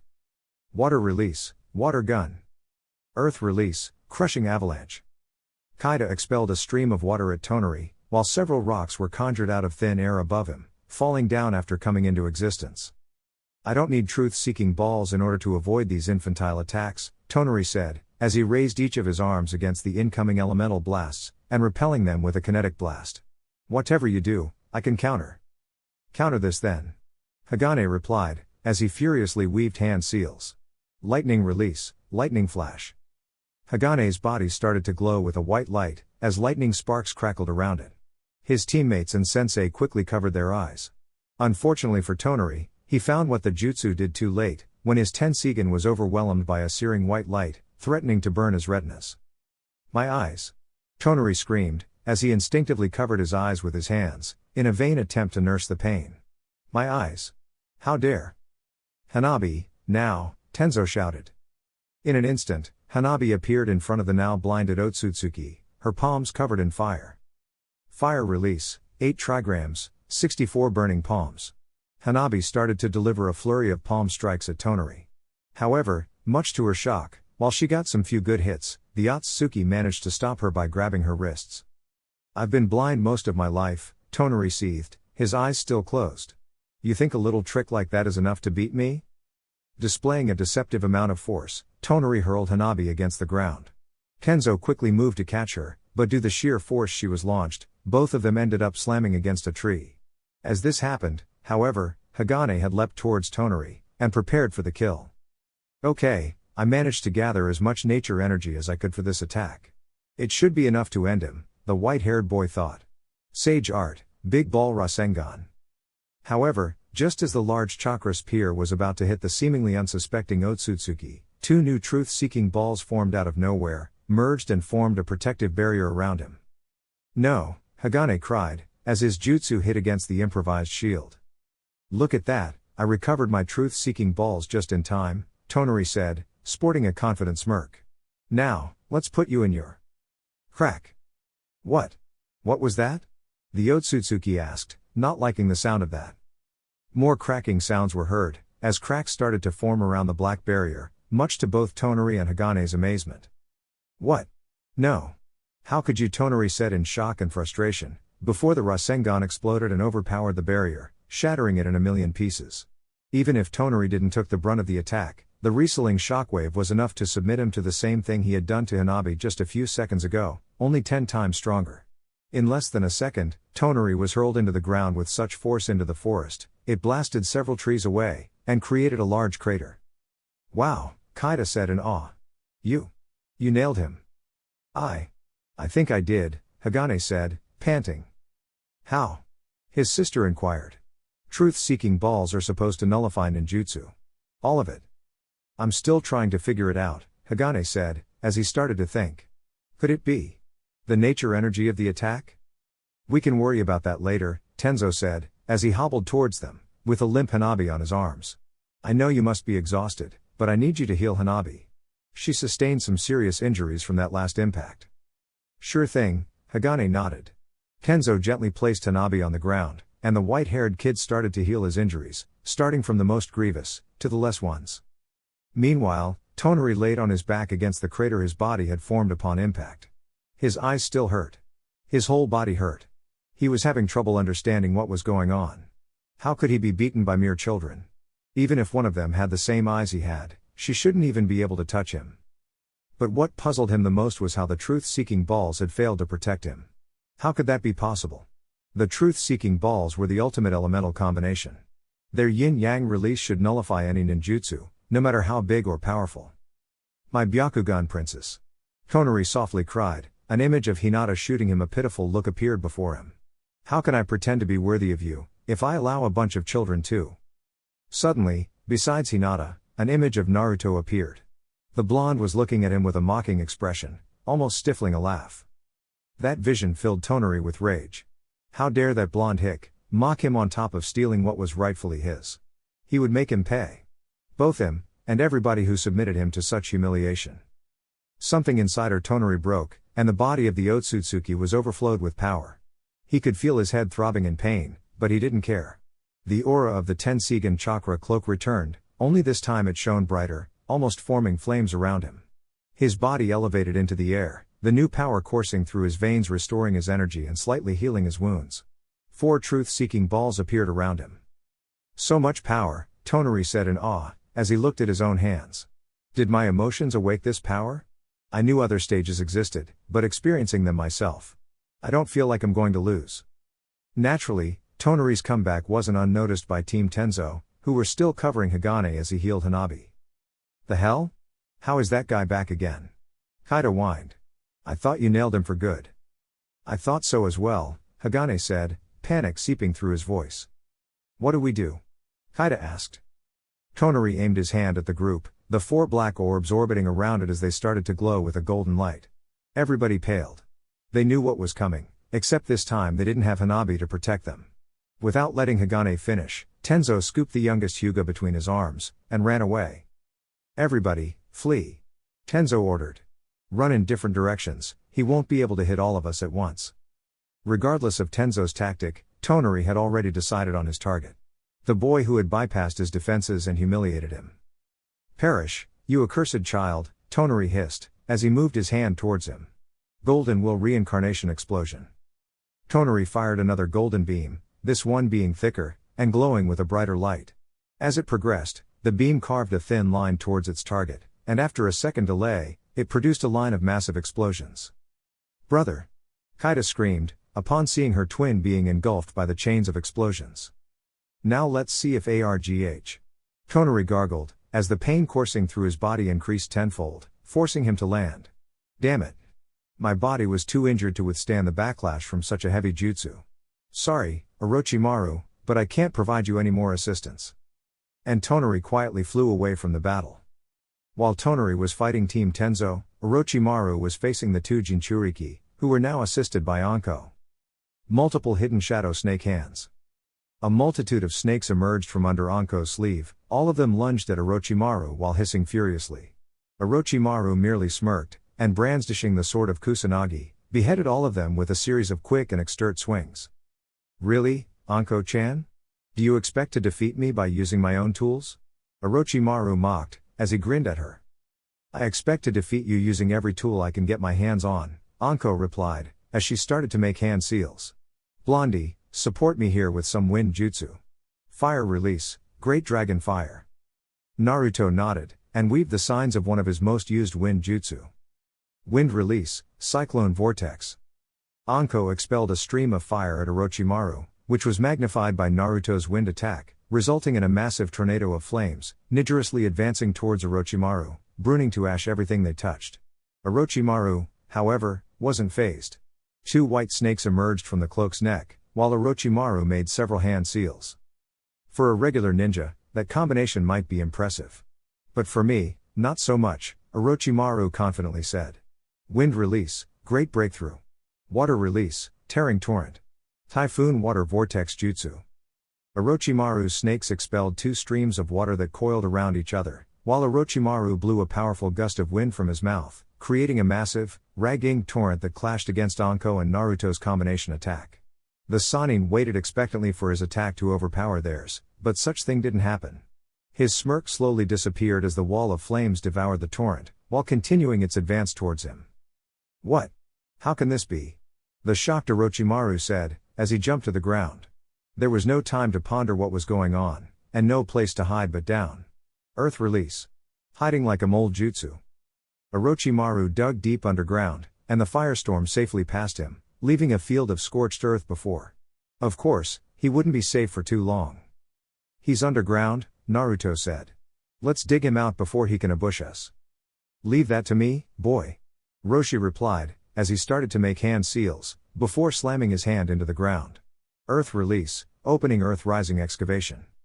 The earth started to shake, as multiple earth pillars shot from the ground, one of them launching the surprised Orochimaru into the air. As the Sannin pondered what could have happened, a loud, whirring sound filled the air. That sound, no, it can't be, Orochimaru said in horror. But it was. Wind release, Rasen Shuriken. Orochimaru's Sharingan saw how Naruto, in sage mode, tossed his most powerful jutsu at the Sannin. Even with his modified body, there was no way he could survive the attack. There was only one thing he could do, and he didn't have much time before the attack struck. The Sannin opened his mouth wide, regurgitating a white snake, which tried to move as far from the Rasen Shuriken as possible. Seconds later, the attack struck, exploding into a sphere of razored winds which teared the Sannin's body to shreds. He's trying to use his shed skin replacement jutsu to avoid your attack. Anko pointed out. Target that snake before he can generate a new body. Earth release, Earth-style wall. A huge wall of stone rose between the Konoha and Iwa ninjas, and the spot where the snake landed. Hibiko landed on top of the wall, while Hibaimaru landed behind Naruto, Anko, and Roshi. Once Orochimaru climbed out of the snake's mouth in his new body, he joined his surrogate daughter. You entered sage mode, Orochimaru observed, after noticing Naruto's golden eyes. How? You'd like to know, wouldn't you? Naruto taunted in return, giving the Sannin a foxy grin. You often boast how much of a genius you are, why don't you figure it out yourself? I can tell that bothersome Uchiha and his genjutsu had something to do with it, a displeased Orochimaru said. While Naruto wasn't going to confirm it, the Sannin was right. Turn out Naruto hadn't created 2 clones, but 4. Itachi had used a genjutsu to cloak them from others, making sure to keep Orochimaru's attention on him. The clones went to hide in a safe place, and began storing nature energy. Once they had enough, one of them dispelled. I have to admit, it was careless of me not to count that you guys would figure out a way around my sage mode, Naruto said, causally placing both arms behind his head. But you guys should have counted that I'd figure out a way around your way. This changes nothing. You aren't the only one among those present that is able to use Senjutsu, Orochimaru countered. I already beat Hagane's clone once, and I can do it again, Naruto replied. Yes, but can you do it while you fight against me? Orochimaru asked, and fast as lightning, lunged at Naruto, followed by Hibiko and Hibimaru. We're going to need some high ground, Naruto said, as his hands flew through hand seals. Earth release, moving core. The blonde slammed his hand into the ground, raising a large stone pillar, almost looking like a hill or a small mountain. As this happened, Roshi's mind came with a way to use this to his advantage. His hands quickly went through a chain of seals. Lava release, volcanic bloom. Lava started to erupt from around the two Jinchuriki and Konoha Kunoichi, flowing down in every direction, forcing the Sannin and his twin minions to back down.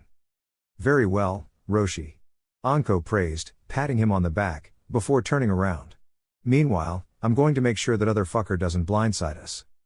Hibiko, we need to neutralize that lava. Attack with me. Orochimaru ordered, as she and the white-haired young woman went through the same chain of seals. Water release, water wave. Both Orochimaru and Hibiko expelled a stream of water from their mouths at the incoming lava, generating a cloud of steam. They intensified both the pressure and cold temperature of the burst of water, until the lava was starting to solidify. Lava release chakra mode. The curtain of steam split in two, revealing the Jinchuriki of the four tails enveloped in an armor made of motlin lava, dashing at Orochimaru. The Sannin Sharingan glinted with a crimson spark, and expertly dodged backwards while pulling the blade of Kusanagi, and quickly stabbing it into the Jinchuriki's shoulder. AGH, Roshi cried, as Orochimaru pushed further, making the old man to fall on his back against the ground. You underestimate me, Roshi-san, Orochimaru told his prey. Roshi, however, grinned. It's you who overestimate yourself, Roshi said, before it transformed into Naruto, and disappeared in a cloud of smoke. The earth started to shake, and from below, Roshi, wearing his lava armor, emerged, dropping embers and chunks of molten rock everywhere. Said chunks of molten rock started to gather around Roshi's reared fist, forming a gauntlet of lava around it. Orochimaru parried it with the Kusanagi, but that was what Roshi was expecting. Grinning, the older man gripped the blade of the sword, while holding Orochimaru's arms with his other hand. I got him, Roshi stated. Naruto, this is your chance. You can count on me, Naruto said, as he created several clones. One of them helped the original to create a Rasen Shuriken, while the others went to make sure Hibiko didn't interfere. Victory was close. Huh? Naruto said, his sensorial abilities picking up a massive spike of chakra. What is this? The place was shaken by a chain of explosions. But most distressing, was that he had sensed Hagane's chakra massively dropping. Hagane? What the? Naruto's distraction also extended to his clones. And unfortunately, it was all Hibiko needed. The white-haired woman quickly weaved a chain of sings. Water release, water dragon jutsu. Hibiko's cheeks puffed up, expelling another stream of water, this one taking the shape of a massive dragon. The dragon opened its jaws, swallowing the Naruto clones which were instantly puffed to Orochimaru and Roshi. And in the latter's case, the water had the unfortunate effect of turning his lava armor into brittle rock. Seeing his opportunity, Orochimaru grinned, showing his sharp fangs. His neck stretched in an unnatural manner, and the Sannin sunk his fangs into the Jinchuriki's neck, piercing the layer of thin rock that covered him. What the? Was all that Roshi said before he lost consciousness, and fell into Orochimaru's arms. Roshi, no, Naruto yelled, as he dashed to save his fellow Jinchuriki. Would release, would dragon jutsu. Or he would have, if Hibiko didn't create several wooden dragons to keep him at bay. Excellent. It would have been better if we could capture Naruto-kun as well, but for the time being we'll settle for just one, Orochimaru said, nodding. Everybody, we're done here. Fall back. As if on cue, Kurikiba emerged from underground, and opened his jaws. Carrying Roshi above his shoulder, Orochimaru jumped inside his mouth, followed by Hibiko. All right, let's leave, Orochimaru said. Wait a minute. Where is brother? Hibiko asked, sounding distressed, as she scanned around the area, until she found him. Wrapped in snakes, with Anko holding a kunai to his neck. Listen, Orochimaru, I know that you don't give a shit about your subordinates, Anko yelled. But I know that this one is special to you. So how about an exchange? Let the Jinchuriki go, and you can have him back. Hibiko looked at Orochimaru with apprehensively. Master? What are we going to do? But Orochimaru didn't acknowledge Hibiko's question. Kurikiba, get us out of here. What? Hibiko asked in shock. The giant, jet black snake snapped his jaws shut, and dug underground. Roshi! Roshi! No, Naruto yelled, as he futilely rushed towards the escaping snake. And inside the snake's mouth, before darkness claimed him to never be released again, Roshi had one last thought. I'm sorry, Naruto. I guess I won't be able to write about this day. Chapter 76. Recovery. Or Old and New Arrivals. Akatsuki Lair, undisclosed location. Roshi's still living body laid unconscious on the hard stone floor of an underground cave. 8 figures watched him, 6 of which were mere shadowy projections. The Jinchuriki of the Four Tails has fallen to Akatsuki, Pain declared. Good job on your first successful capture. You honor me with such kind words, Pain-sama, Tonari replied, bowing a little. I already assured you that I would be an excellent asset for Akatsuki. Yes, you proved to be useful, Konan added, though her tone revealed some unpleasantness.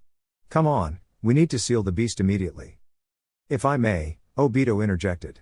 Before we begin, however, there's something you need to know. Zetsu here has finally located the hideout of the Jinchuriki of the Eight Tails. Yes.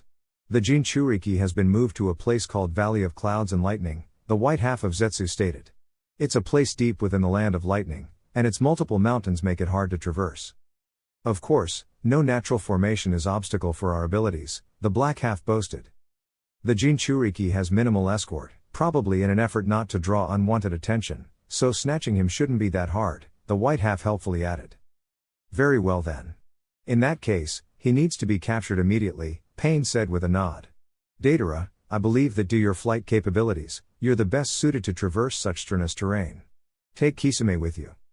Understood, sir. That man won't stand a chance against my art, HN, Datara shouted. While I'm not one who turns down a chance for some action, shouldn't we help you to seal this one first? Kisame questioned. With just 6 doing the sealing it will take quite some time. Pain shook his head. Capturing the Jinchuriki is the hardest part of our mission, that's why we need to collect them as soon as possible, Pain explained. Once they're in our grasp, the sealing won't be a problem, since no village has found out any of our hidden lairs. Besides, I'm sure we will be done with the sealing already once you two return with the Eight Tails, Konan added. Alright then, Kisame said with a nod, before he and Datara projections disappeared. Now that that's out of the way, let's begin, Pain declared.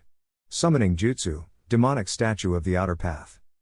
Konoha Hospital, a few days later after Roshi's abduction. So, how is he? A male voice asked. Any progress? He's still stable, Hokage-sama, the medic nin told Jiraiya. Though even if your son is out of danger for the time being, I can't tell when is he going to wake up. Thank you, Doctor, Tsunade said. I'll leave you alone, the medic nin said, leaving the unconscious white-haired kid with his family. Our poor son, Jiraiya said, as he ran a finger through Hagane's bandaged face. I swear that I will make whoever did this to you pay tenfold. Hagane's survival was a miracle. From what Tenzo could tell, the boy had been gathering as much as nature energy as he could while he ran away from Tonari using his bloodline limit, and jumped away the moment he sensed Tonari was about to fire. However, even if he was able to avoid the initial blast, he was caught by the ensuing chain of explosions. If it wasn't for all that nature energy strengthening his body, Hagane would have died then and there. Naruto managed to keep the boy alive with his rudimentary knowledge of medical ninjutsu, as well as giving him regular chakra transfusions. The only silver lining was that the Akatsuki ambush had happened in the Land of Fire, not far away from Konoha, and they were able to get back home in just a couple days. Naturally, Naruto had taken this as good as anybody would expect. Losing yet another Jinchuriki to Akatsuki had been a huge blow to his morale, and Hagane's status didn't make it any better. During the first 2 days, all the blonde did was sit beside the kid's bed, completely silent, never answering all those who wanted to talk to him, either being his parents, Kaida, Shizune, or even Hinata. If he was deliberately ignoring them, or his depression sunk him into some sort of trance, nobody could tell. It was during the 3rd day that Naruto broke his silence.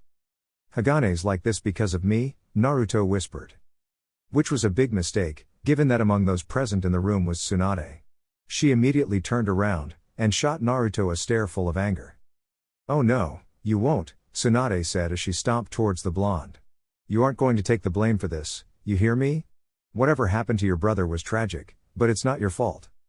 In fact, I'd say it was thanks to you that brother is still alive, the other person present in the room, Kaida, added. Tsunade then groaned, and pinched the bridge of her nose. Naruto, we already went through this with the Utakata fiasco. Why do you always feel the need to think that anything that goes wrong during a mission is your fault? I'm not saying that you shouldn't feel bad for what happened, but don't think for a second that it's your fault. You weren't even the squad leader. I'm his older brother. I had to protect him, Naruto said. No, Naruto, Hagane doesn't need you to watch over him, Tsunade had stated. Young as he is, he's a chunin, who got earned the rank when you earned yours. But. No buts. Tsunade interrupted him. She then grabbed him by the shoulders and pushed him towards the door. Hey, what the hell? Mom. Naruto protested as he tried to push back. You've been here for too long. Do you think Hagane will wake up faster just because you're here? Get some fresh air already. Go visit your girlfriend, Tsunade said, as she finally pushed him out of the room. And we're in a goddamned hospital, so cut down the yelling, Tsunade yelled, before slamming the door shut. Naruto sighed, lacking the energy to fight her. Not eating anything in 2 days and not barely moving from a chair won't do anything good to your body. However, another part of him told him that his mother was right. He remembered when Hinata visited Hagane, and tried to talk to him. But Naruto was so depressed, he barely registered her presence there. Reflecting on that, that wasn't something a good boyfriend should do. I better apologize to her, Naruto said, as he started walking. Maybe I should buy her some cinnamon rolls just in case. How are you feeling today? A male voice asked. Better, another male voice replied. Today I could finally eat without wanting to throw up immediately afterward. Just try to take it easy, Itachi, a woman advised. That poison was a really nasty thing. You're lucky to be alive. Turns out, Hagane wasn't the only one who had to be hospitalized upon arriving to Konoha. The leader of the operation himself, Itachi Uchiha, also needed urgent medical intervention. While the antidote provided by Anko had proved to work at first, the poison's symptoms started to show the day after the battle's conclusion. Apparently, the marble needle snakes had improved their poison since Anko got that antidote, which now only served to slow down the damage caused to the body. Once again, it was thanks to Naruto's knowledge on medical ninjutsu that managed to keep the Uchiha alive until an actual medic could heal him. And even if the poison was now out of his body, the effects would take some time to disappear, meaning that, for the next couple weeks at the very least, Itachi would have to spend his time locked inside a hospital room.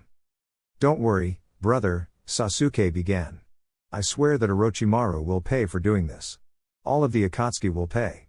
It's because of them that most of our clan is dead. Sasuke-kun. Shizune softly chided. Sasuke, no, Itachi said, shaking his head. While Akatsuki needs to go down, you can't let feelings of revenge to guide your actions. You almost died, Itachi, Sasuke pointed out, a scowl developing on his face. Aren't you angry? No, wait, let me rephrase that. Had Akatsuki threatened to kill me, wouldn't that make you angry? Indeed it would have, Itachi admitted. But I would have at least tried to keep my anger in check. Remember, Sasuke, our clan met its downfall because they act upon their feelings and cast reason aside. TCH, whatever, Sasuke scoffed, looking aside. If you're in the mood for lecturing me, your health must be getting better. I'm going to train. Sooner or later, Akatsuki will come here to get their hands on Naruto and Fu. And with that, Sasuke left. Little brother, Itachi said after Sasuke had left. While not as bad as Naruto-kun, this Akatsuki debacle is taking a toll on Sasuke-kun as well, Shizune said, shaking her head. Keeping that anger of his under control is such an exhausting task.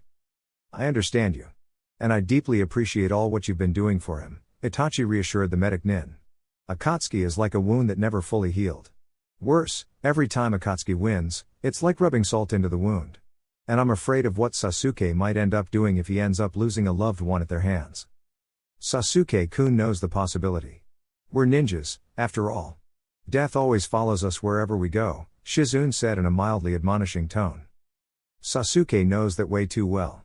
He was surrounded by death long before he even became a ninja, Itachi reminded Shizune. There was a moment of silence between the two of them. Shizune walked towards the window, and gazed at the village, or at least the pass that could be seen from there. Sasuke did bring a good point, Itachi said, changing the topic. Akatsuki now has, at the very least, 6-tailed beast in their possession. Only 3 remain. One of them is hidden in the land of lightning, while the other 2 are here. While it's not their modus operandi, Akatsuki already invaded a village before in order to capture a Jinchuriki, not to mention how many times Obito and Orochimaru had attacked Konoha. Whatever they plan to do to capture Naruto and Fu, we won't like it. After a few seconds of staring through the window, Shizune turned around. A determined look appeared on her face. Well, they'll like our welcoming party even less. The black-haired woman said. Akatsuki isn't invisible, we have defeated them in the past. They might have won the last few battles, but the war isn't over. Itachi couldn't help but chuckle at Shizune's enthusiasm. Glad to see that you're not intimidated by such prospect, the Uchiha said. Of course not. As Jiraiya-sama said, a ninja is one who endures, Shizune stated. And we Konoha ninjas have endured more than most. Whatever Akatsuki plans, we'll be ready for it, especially now that we know about all its members. If our ninjas had half the determination and resolution you have, I'm sure of it, Itachi said, smiling gently at Shizune. Shizune, take care of Sasuke, since I won't be able to do it for the time being. Shizune nodded. You don't even need to ask. Torture and Interrogation Department. Despite the failure to stop Akatsuki and the number of injured, Itachi's squad hadn't returned home empty-handed. Anko was able to subdue and capture Hibimaru, and thanks to her snake's paralytic poison, she was able to bring him to Konoha in order to be interrogated. Right now, the Purplet was watching through a one-way mirror how a Yamanaka ninja scanned his mind.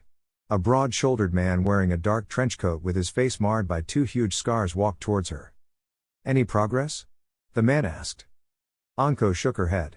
Very little for the time being, Ibiki, the snake mistress replied. It seems that his skull was carved with seals that act as barriers against mind scanning or mind manipulation. If we get any cooperation at all, we will have to beat it out of him. Understandable, the scarred man said. Orochimaru had no trouble leaving him behind. If he possessed information that we could use against that bastard, at the very least he would have tried to kill his underling. As much as pains me to talk positively about my former sensei, he's a very methodical man who rarely leaves loose ends, Anko hissed.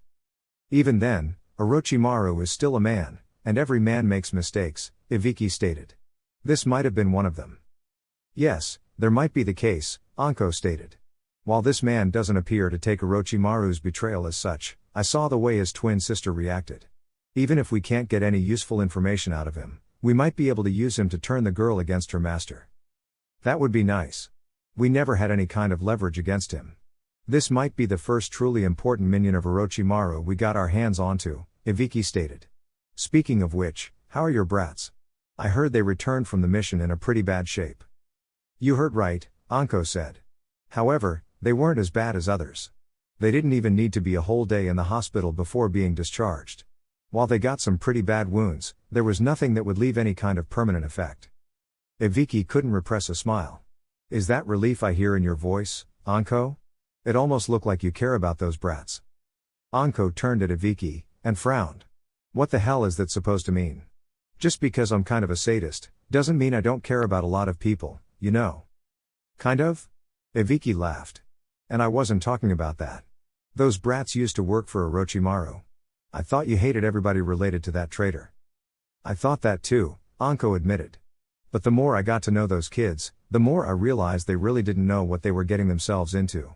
Thankfully, seeing Orochimaru abandon one of his minions made them realize that joining Konoha was the smart thing to do. They were almost like. Anko left the sentence unfinished. Come on, say it, Ibiki prodded. They remind me of how I used to be, and how I used to see Orochimaru, Anko finally said. And I swore I'd never let them end the same way I did. Give yourself some credit. I think you turned out pretty well, Ibiki complimented. Though don't get yourself too attached to those brats. We don't want any softy working here. Who the hell are you calling a softy, Ibiki? An outraged Anko angrily asked, as she stomped towards the interrogation room Hibimaru was in. Alright, get that Yamanaka out of there. Once I'm done with that fucker, he'll beg me to kill him. Hyuga Estate.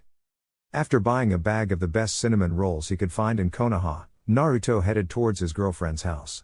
He was hoping that Hinata wouldn't be too mad at him, and that the sweet treats would do the trick. Then again, he never remembered Hinata being truly mad at him, ever. Even if they sometimes had arguments just like any other couple, they usually solved them in a civilized manner. Even then, bringing this won't hurt, Naruto told to himself, as he finally reached the door. There were a couple of guards guarding the entrance to the compound as usual. What wasn't usual, however, was that these men belonged to the main house, given that their exposed foreheads lacked the much-hated caged bird seal. Guess this is the result of Hinata's equality policies, Naruto thought, as he mentally shrugged. Hello there, Naruto-san, one of the Hyuga guards brightly greeted him, confusing Naruto even more. Why a main house member would be so happy if he was doing a job that used to be part of the branch house's duties. Are you here to see Hinata-sama? Yeah, Naruto replied with a nod. Do you know if she's too angry with me? Last time she talked to me, I was kind of a jerk to her. Yes, we heard about that, the other guard said, albeit he didn't sound disapproving. However, Hinata-sama was aware of the circumstances surrounding your mood back then, and doesn't blame you for your reaction. She decided that giving you space was the best course of action, and that you'd come back to her once the moment was right. And given that you're here now, guess that she made the right choice. Hinata-sama is in the outdoor training ground, sparring with Hanabi-sama, the first guard told Naruto. Alright, thanks a lot, Naruto said. The blonde was a bit relieved to hear that. There was the chance that those guards would be playing a prank of him, and Hinata was actually beyond furious, but he pushed the idea aside. Naruto has always been welcome among the Hyuga, and they treated him with nothing but politeness and respect. Oh look, Naruto-san is here. Welcome, Naruto-san. Came to see Hinata-sama? She will be happy to see you. As he walked across the compound, he was warmly greeted by more Hyugas, all of them main house, if their naked foreheads were of any indication, and all of them in an exceptionally good mood. Weird. Just what happened to make these guys so happy? Naruto inwardly wondered. And now that I think about it, I only saw main house members. What happened to the branch house?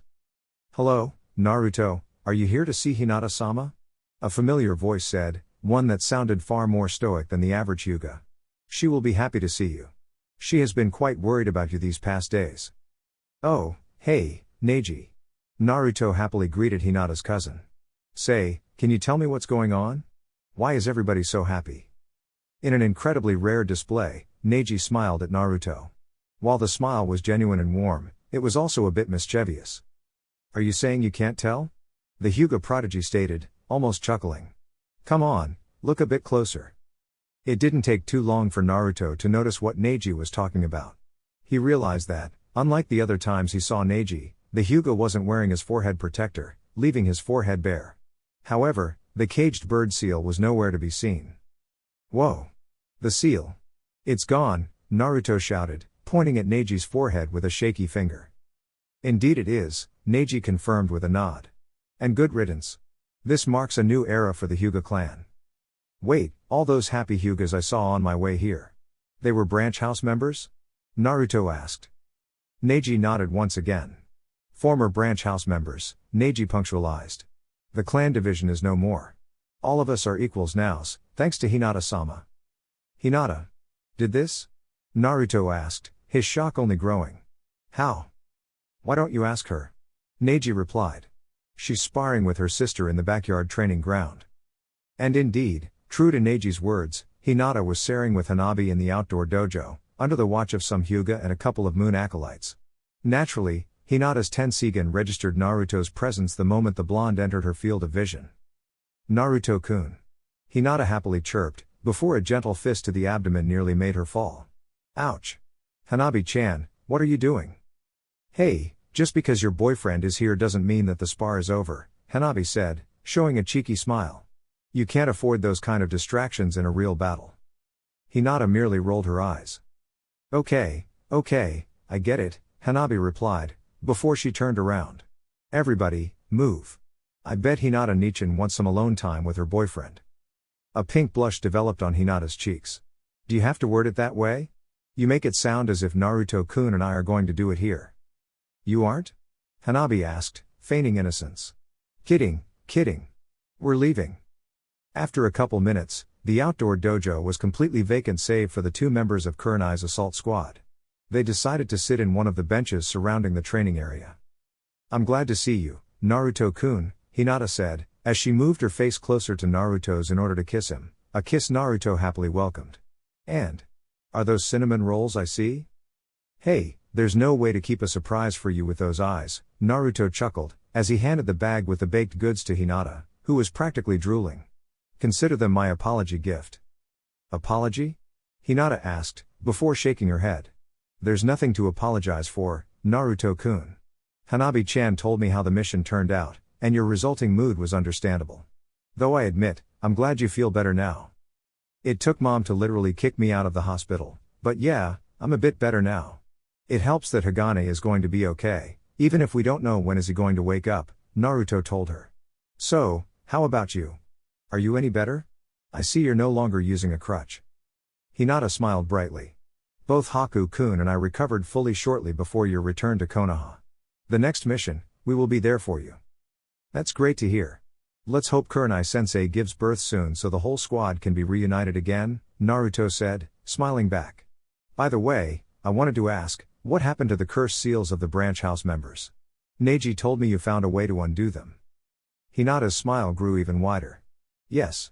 It took some time, effort and a lot of trial and error, but I found a way around it. Before Naruto could ask how, Hinata waved her hand, creating a single truth-seeking ball. Truth-seeking balls contain yin-yang release, which nullify ninjutsu. That got me thinking if it could nullify fuinjutsu as well. After some testing, I managed to successfully turn an explosive tag into a mere piece of paper without destroying it. Then, I made my first test on Neji Niazan, who volunteered to be the first human test, when he heard what I was trying to do. It worked perfectly, and after a few days, I managed to remove every single caged bird seal. There's nothing now that makes any Hyuga better or superior to another. The clan is finally unified. That's awesome. I knew that one day you'll change your clan for the better, Naruto replied, smiling earnestly. Hinata smiled and giggled in return, before her expression turned a little more serious. Well, I can't help but feel that all of this is possible because of the Tenseigan, Hinata reflected. I mean, I was able to enforce this new policies thanks to my new power, and remove the caged bird seal with the truth-seeking balls that came with it. What if I didn't have any of those? Naruto chuckled. You know, Mom always gets mad when I bring up possible fatalist scenarios.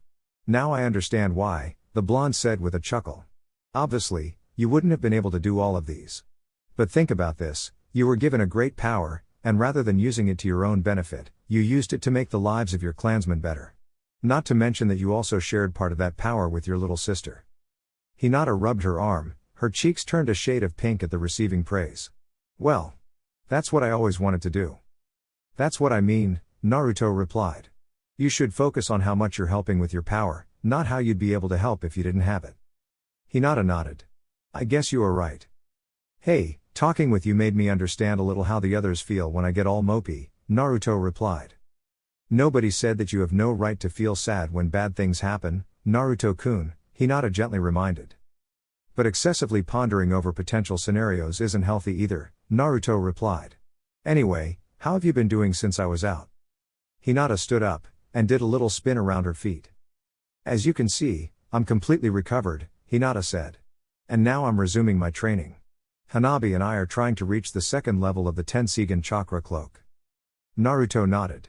While he didn't see it personally, Kaida and Hanabi told the others how Tonari had gotten back from the brink with a stronger Tenseigan cloak, which not only made his jutsu more powerful, but allowed him to summon up to 4 truth-seeking balls. It was natural that Hinata and Hanabi wanted to catch up, not just for their sakes, but for everybody else's. I just remembered something, Naruto said. When Hagane apparently defeated Tonari, he had managed to somehow bypass the truth-seeking ball's ability to nullify ninjutsu with his Rasengan. Yes, Hanabi told me that already, Hinata replied. Turns out the truth-seeking ball isn't all that infallible as we thought. Hagane thought that every jutsu had a weakness, and it seems that he was right, Naruto continued. And given that both you and your sister can produce truth-seeking balls, maybe we could try to figure out what he did? Since we can't ask Hagane, and I don't want a Yamanaka to scan his mind just for that. Of course, Hinata said with a nod. We can start now if you... Hello. A cheerful but extremely loud voice boomed from above. A white, tan and green blur crashed into the dojo like a meteor, producing a loud thud, and leaving some cracks in the landing zone. Fu is here. Ready for your flight lessons? Oh, Hinata said, a little dejected. I forgot that I already had appointments. Hey, don't worry, we can do that any other time, Naruto said. Hey, Fu. Naruto. Good to see you back on your feet. The bubbly girl said as he rushed to the blonde and gave him a bone-crushing bear hug. Are you feeling any better? Acknowledgement. The blonde croaked in pain, before Fu released his loving embrace of pain. Why yeah, I was in a kind of a funk, but I'm better now. Good to hear it. Though, I'm very sorry for what happened to your brother, Fu said, gently patting Naruto in the shoulder. But from what I heard, he's going to be okay, right? He's out of danger, yes, Naruto replied. We're hoping he can fully recover soon. Great, Fu said, before turning at Hinata. Your sister isn't coming? Oh, yes. She must not have seen you, Hinata deduced, before leaving the two Jinchuriki alone in the dojo. I'll go fetch her. While Hinata went to look for her sister, Naruto continued to engage Fu in a small talk. It's been quite some time since he and the fellow Jinchuriki spent some time together. So, are you getting used to Konoha? Naruto asked. I know it took me a while to adapt living in another village. I won't deny I do miss Taki, the tall girl said, her mouth curved into a melancholic smile. But Konoha is pretty cool. Though I'm still getting used how big Konoha is. I could fly from one end of Taki to another in less than 5 minutes, while it takes me almost 4 times as much to do the same with Konoha. Hey, we're a great village for a reason, hee hee, Naruto said, grinning as he placed his hands behind his head. Where are you living, by the way? Shino was kind enough to offer me stay in his clan's compound, Fu said. It's pretty big and have plenty of room to spare. His clansmen are rather quiet and stoic, but very kind people when you get to know them. You and Shino are already living together? Naruto asked. Wow, you're surely taking things fast. Fu put her hands on her hips as she narrowed her eyes at Naruto. Hey! It's not that we're sleeping together or anything. The green-haired girl protested. We simply want to enjoy an opportunity to spend quality time before I return home. Long-distance relationships are kind of hard. Not all of us are lucky enough to find love in the same village. Hey, don't worry, I was just making an observation, Naruto said, raising his hands in a defensive manner. Even if you were sleeping together, I wouldn't judge you. Though now that you mention it, I wonder if Shino will be ready to take our relationship to the next level, Fu started to wonder, as she rested her chin on her hand. We're back. Hinata announced, as she and Hanabi returned to the dojo. Come on, let's begin. Hanabi impatiently said. Sure thing, Fu said. Anyway, we'll have to catch up later, Naruto. Being a sensei keeps me quite occupied, hee hee. Again, sorry that I wasn't able to spend more time with you, Naruto-kun, Hinata apologized, bowing slightly. Hey, it's okay. There will be more time to hang out, especially now that you're back in shape, Naruto reassured. The 3 girls took off into the sky, while Naruto left the dojo by feet. By the way, what were you and Naruto-kun talking about? Hinata asked. I feel that I interrupted something. Oh, there's nothing you should worry about, Fu replied in a nonchalant tone. Say, Hinata, did you and Naruto have sex already? Akatsuki lair, undisclosed location, a week later. Inside yet another underground cave, the Akatsuki were gathered to seal the 4 tails into the demonic statue. Without Kisame and Datara, the process had took them the best part of a week, but much to the relief of the 2 present members and 4 astral projections, the sealing was reaching its end. The last few bits of tailed beast chakra left Roshi's mouth as they were absorbed into the statue. The chakra field that kept the former Jinchuriki suspended in mid-air disappeared, and Roshi's body fell to the ground below with a thud. His long life had finally come to a tragic end. Right after that, one of the statue's closed eyes opened, while its mouth snapped shut. It is done, Pain declared. The sealing of the 4 tails is complete. Hey, 6 beasts out of 9. We're doing pretty good if I may give my opinion, the white half of Zetsu said, smiling happily. It may be the case, but we shouldn't let our streak of victories drop our guard, Konan said in an almost chiding tone. Konoha is growing desperate, and it shows. Rather than their usual 4-man squads, they sent a team of 10 people to stop Orochimaru and Tonari. Not to mention that among that group was Itachi Uchiha, 2 would release users and a Tensigan wielder. Next time, they might send an even more powerful force. Your concern is understandable, Konan, but there won't be a next time, Obito interceded. Zetsu here told me that Konoha is unaware of the 8 tails location, nor that we dispatched a team to retrieve it. Once the 8 tails is in our possession, all what's left will be the capture of the 7 and 9 tails, both of them in Konoha. Speaking of which, Pain spoke up. Do we have any news on Kisame and Datara progress? I was expecting that they should be here with the 8 tails by the time we were done sealing the 4 tails. Apparently, there has been some logistic problems that delayed their progress, White Zetsu said. The two of them were too far apart from each other, and thus they took a few days just to gather, Black Zetsu continued. The last time we heard of them, they had successfully infiltrated the Land of Lightning. I believe they will capture the 8 tails Jinchuriki within the next 3 days at the latest. If I may speak, Tonari interceded. It's to my knowledge that we have half the 9 tails. Shouldn't we seal it as well? For the time being, let's not, Pain replied with a head shake. Not only is the 9 tails an useful asset that helped us catch a Jinchuriki, but we should seal it once we have both halves under our control. Besides, the 9 tails should be sealed last, Obito continued. It's the most powerful of the 9, and it could destabilize the other beasts within the statue without the other 8 first. I see, Tonari replied. In that case, I have nothing else to say. Very well then. We can use this time to rest and prepare for what comes next, Pain declared. He made a hand seal, and the statue slowly sank into THR ground, until it disappeared completely. Meeting dismissed. And with that, the 4 astral images of the Akatsuki not present vanished, leaving Orochimaru and Tonari alone with the other. Orochimaru cracked his neck, and stretched his limbs. If I knew it would take this long, I would have voted against sending Kisame and Datara to catch another Jinchuriki before sealing the one we captured first, Orochimaru complained. It's a mostly unpleasant experience, yes, Tonari agreed. He then noticed Orochimaru walking towards Roshi's corpse. Wait, what are you doing? I'm taking it with me, Orochimaru said, as he sealed the body inside a storage scroll. Why? Did you want it yourself? Why would I want the corpse of an old man? Tonari asked in disgust. Why would you want the corpse of an old man? A ninja's corpse contains plenty of secrets, and this one is no exception, Orochimaru said. This old man was able to use the lava release bloodline limit. If I study his body, I might be able to replicate it in somebody else. Did anybody tell you that you're a grim, creepy man, Orochimaru? Tonari asked the Sannin. Orochimaru nonchalantly shrugged, and grinned. I've been called worse. If there's nothing left to discuss, I'll be taking my leave.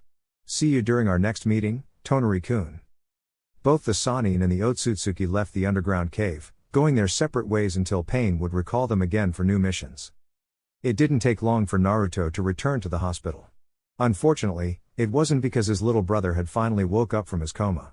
While stable, Hagane was still unconscious, and the medics still weren't able to tell when he would wake up. However, the reason for his visit to the hospital was one of joy. Kurenai had finally given birth.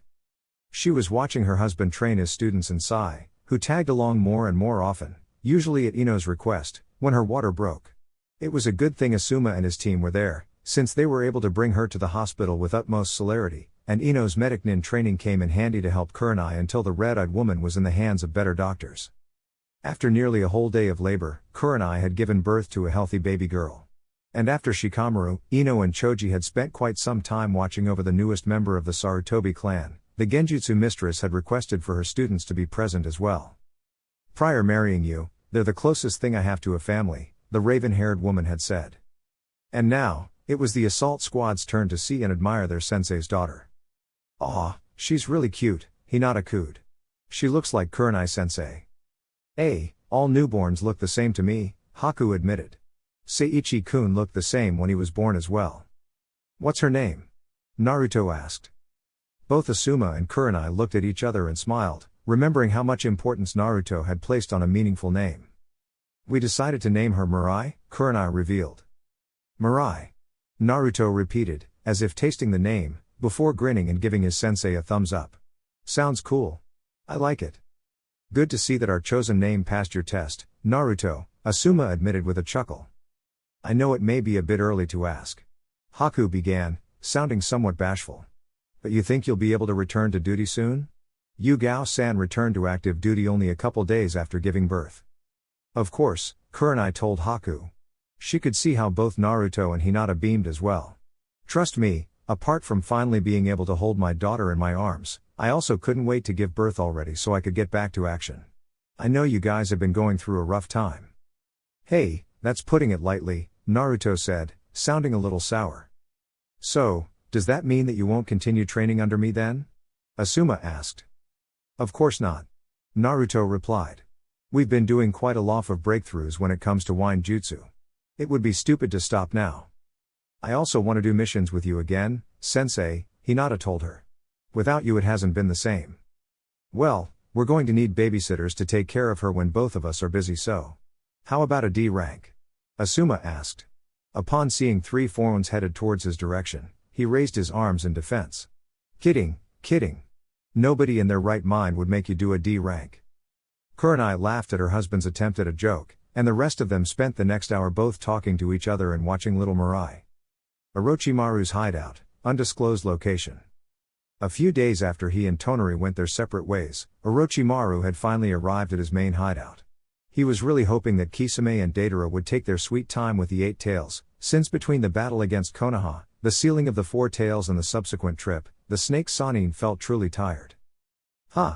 It seems that even with all the improvements I made to this body, I'm still close to my limit, the pale man reflected. It will be something that I'll need to tackle soon. I can't afford to have a body so unreliable. Once within the safety of his lair, Orochimaru was greeted by his number 1 lackey, the bespectacled medic nin known as Kabuto. Welcome back, Orochimaru-sama, the silver-haired man said. I presume your mission was a success?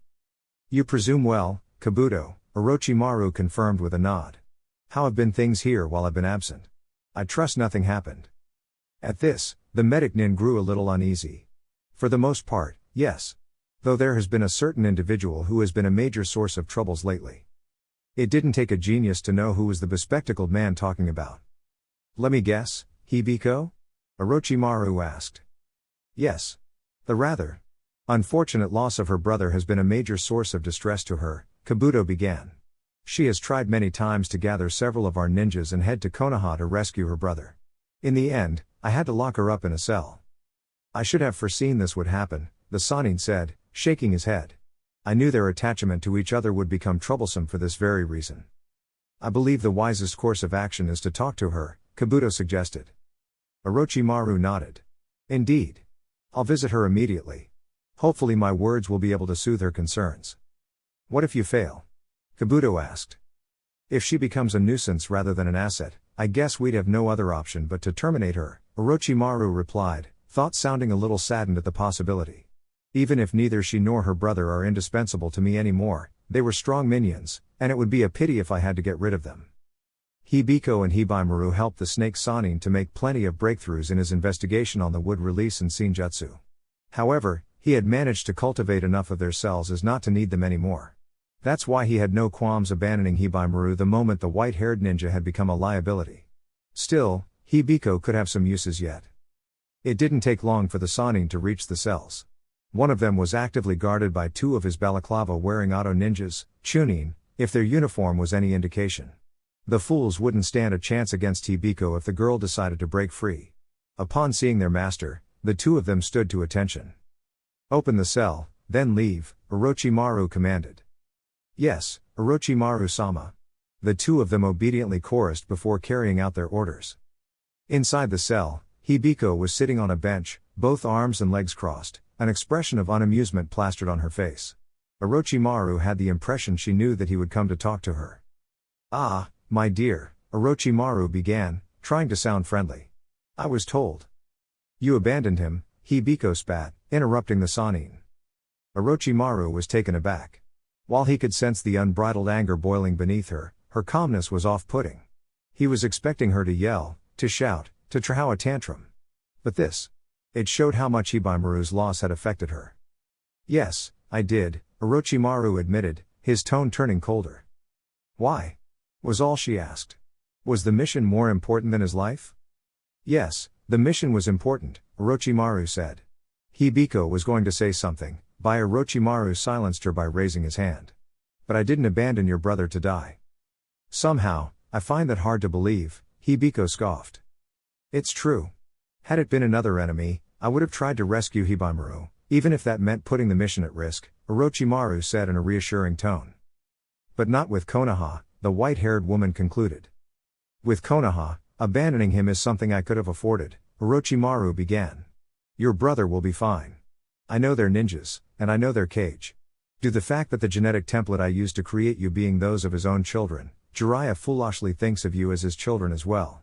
And that sentimental idiot would never try something that would end in Hibimaru permanently damaged. But if you need additional consolation, Akatsuki will attack Konoha soon in order to capture the last 2 Jinchuriki.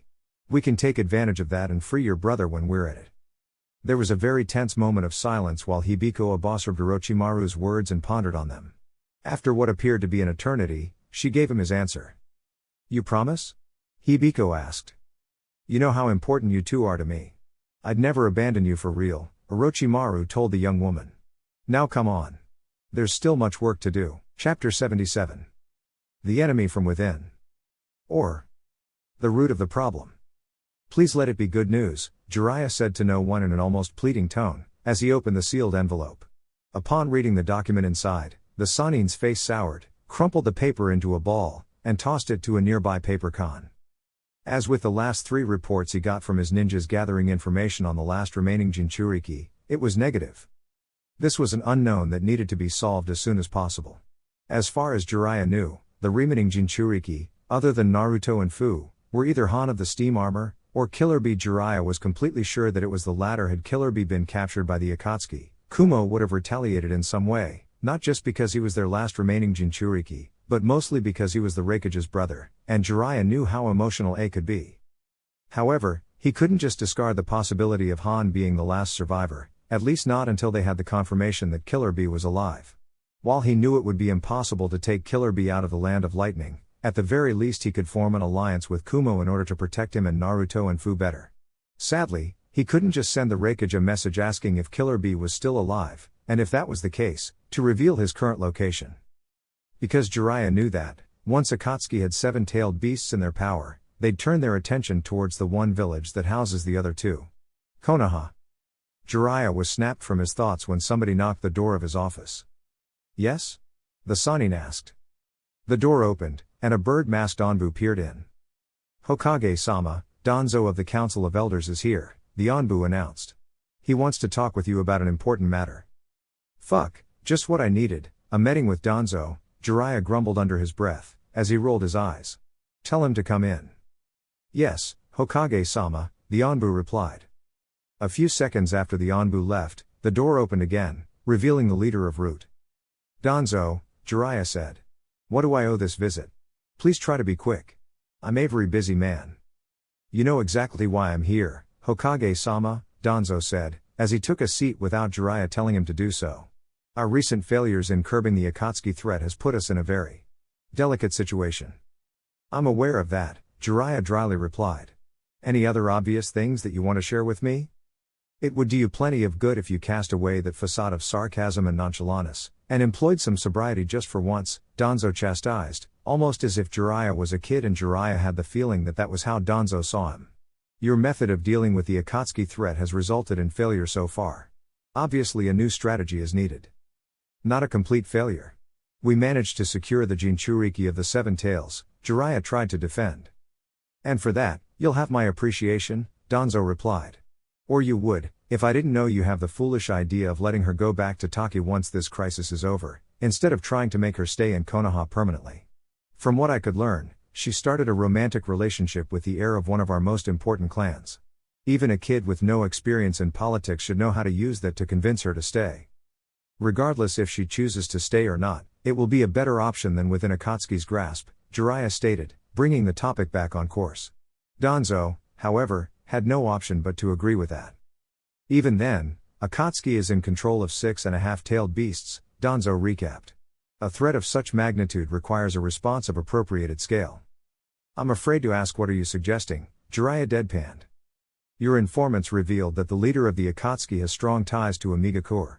In fact, the whole village appears to be under Akatsuki's control, Danzo began. The answer should be obvious, we should invade Amigakure and capture the leader of the Akatsuki. With the leader in our power, not only dealing with the rest of the organization will be much easier, but we will be able to obtain all the tailed beasts they captured. Jiraiya let out a sigh, and repressed an urge to groan. Danzo, starting a war is no small business, Jiraiya said, now being the one to use a scolding tone. Much less a war with a village that's still officially allied with us, on evidence that it's shaky at best. It would make our other allies worry that we might also turn on them on a whim. Suna and Kiri also lost Jinchuriki at the hands of Akatsuki. They should join us in the invasion, Danzo countered. Plus we aren't attacking Amigakure without reason, so it wouldn't be on a whim. This is why you were always passed for the title of Hokage, Jiraiya remarked. War is your solution to everything. It will be a solution this time around. Besides, war is unavoidable at this stage, Danzo rebutted. We have 2 of the 3 remaining Jinchuriki. You know that Akatsuki will attack us sooner or later in order to claim them. The wisest course of action would be to attack them first and catch them off guard. You can hide behind Hiruzen's pacifistic nonsense all you want, it won't change reality, not the fact that I am right. There was a moment of silence as Jiraiya pondered Danzo's words. He wanted so badly to dismiss them, but he had to admit the war hawk had a point. And given the current situation, it wouldn't be hard for him to foster fear of the Akatsuki among the population, and gain support for a war. And thus, Jiraiya did the only thing he knew he could in this situation. Thanks for letting me know your concerns, Danzo, Jiraiya replied, now sounding more polite. I'll meditate on them before reaching a solution. No meditation is needed to do such a thing, Danzo said, as he stood up and walked towards the door. But sure, take all the time you need if that's what it takes to quell your conscience. Danzo left the office, leaving Jiraiya struggling with his thoughts. Training Ground 8. Ice Release, 1,000 Needles of Death. Several ice spikes formed above Hinata and Kurenai, the former taking a step forward, and slipping into a fighting stance. Okay, I can deflect them, Hinata said, as she started to move her palms forward in a pushing manner. Protection of the 8 trigrams, 64 palms. The ice spikes showered over the 2 women, but Hinata's defensive jutsu blocked all of them efficiently. As the ice bolts were shattered, the air started to fill with little ice crystals that sparkled with the sunlight. This gave Kurenai an idea. Hinata, prepare to attack after this, the genjutsu mistress said as her hands flew through hand seals. Wind release, great breakcho. The raven-haired woman blew a gust of wind towards her and Hinata's opponents, the male half of the assault squad. The wind also pushed the sparkling ice crystals towards the duo, momentarily blinding them. Not bad, sensei. You aren't as rusty as you made us believe, Haku commented, as a smirk appeared on his face, as he jumped backwards and made a hand seal. Take this then. Ice release, multiple piercing icicle shots. This time, Haku conjured several frozen spears, which flew towards the 2 women making whistling sounds.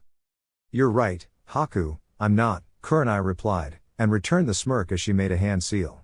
Demonic illusion, mirror of heaven and earth change. Suddenly, the icicles turned around, flying towards Haku instead.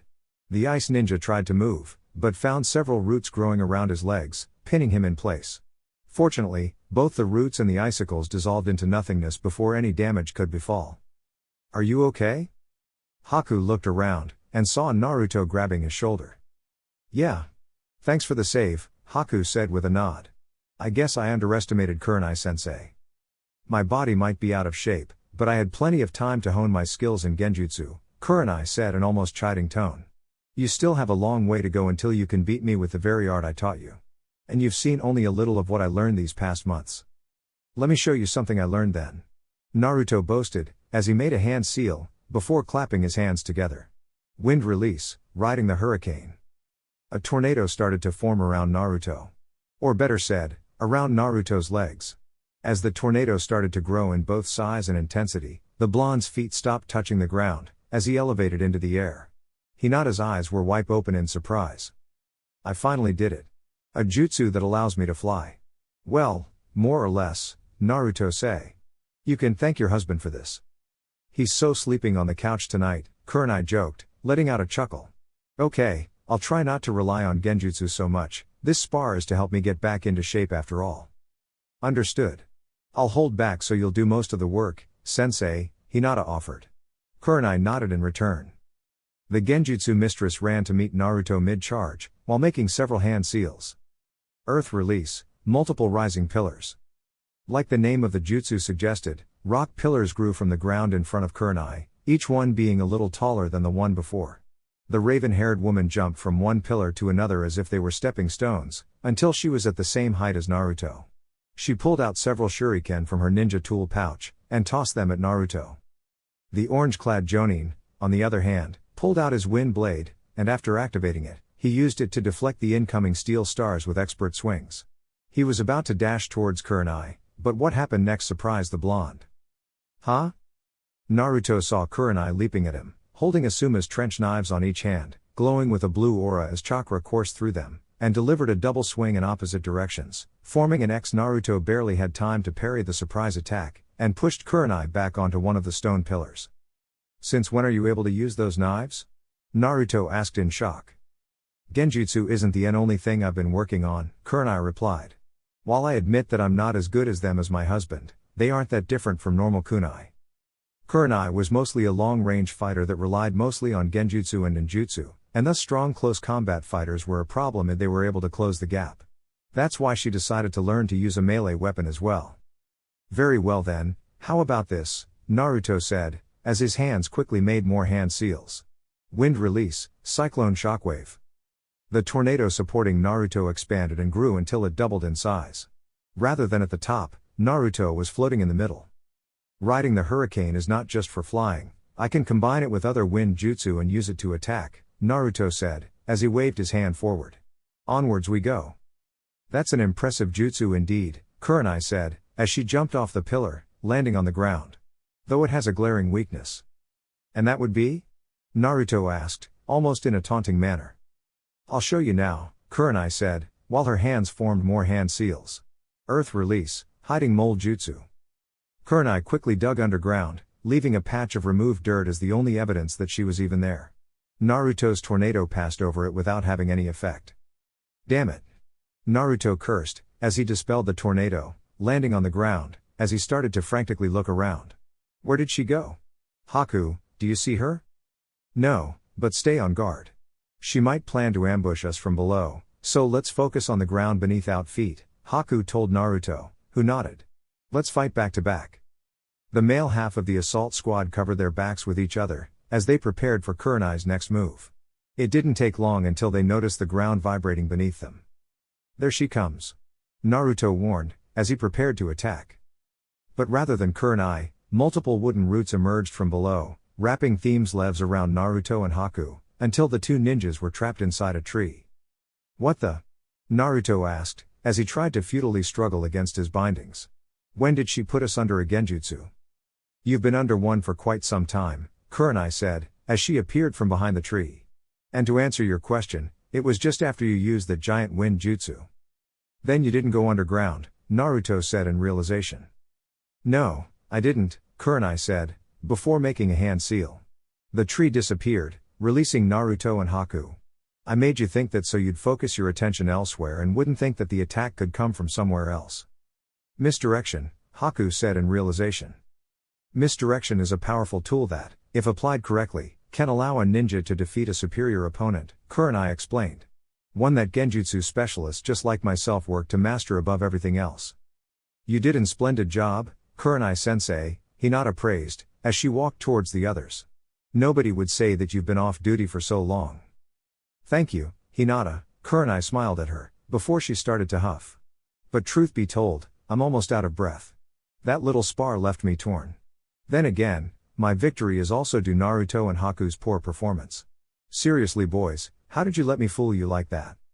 Guess I'm a bit rusty as well, since I've been recovering from an injury these past weeks, Haku said a little embarrassed, deep down knowing that there was no excuse for failing like that.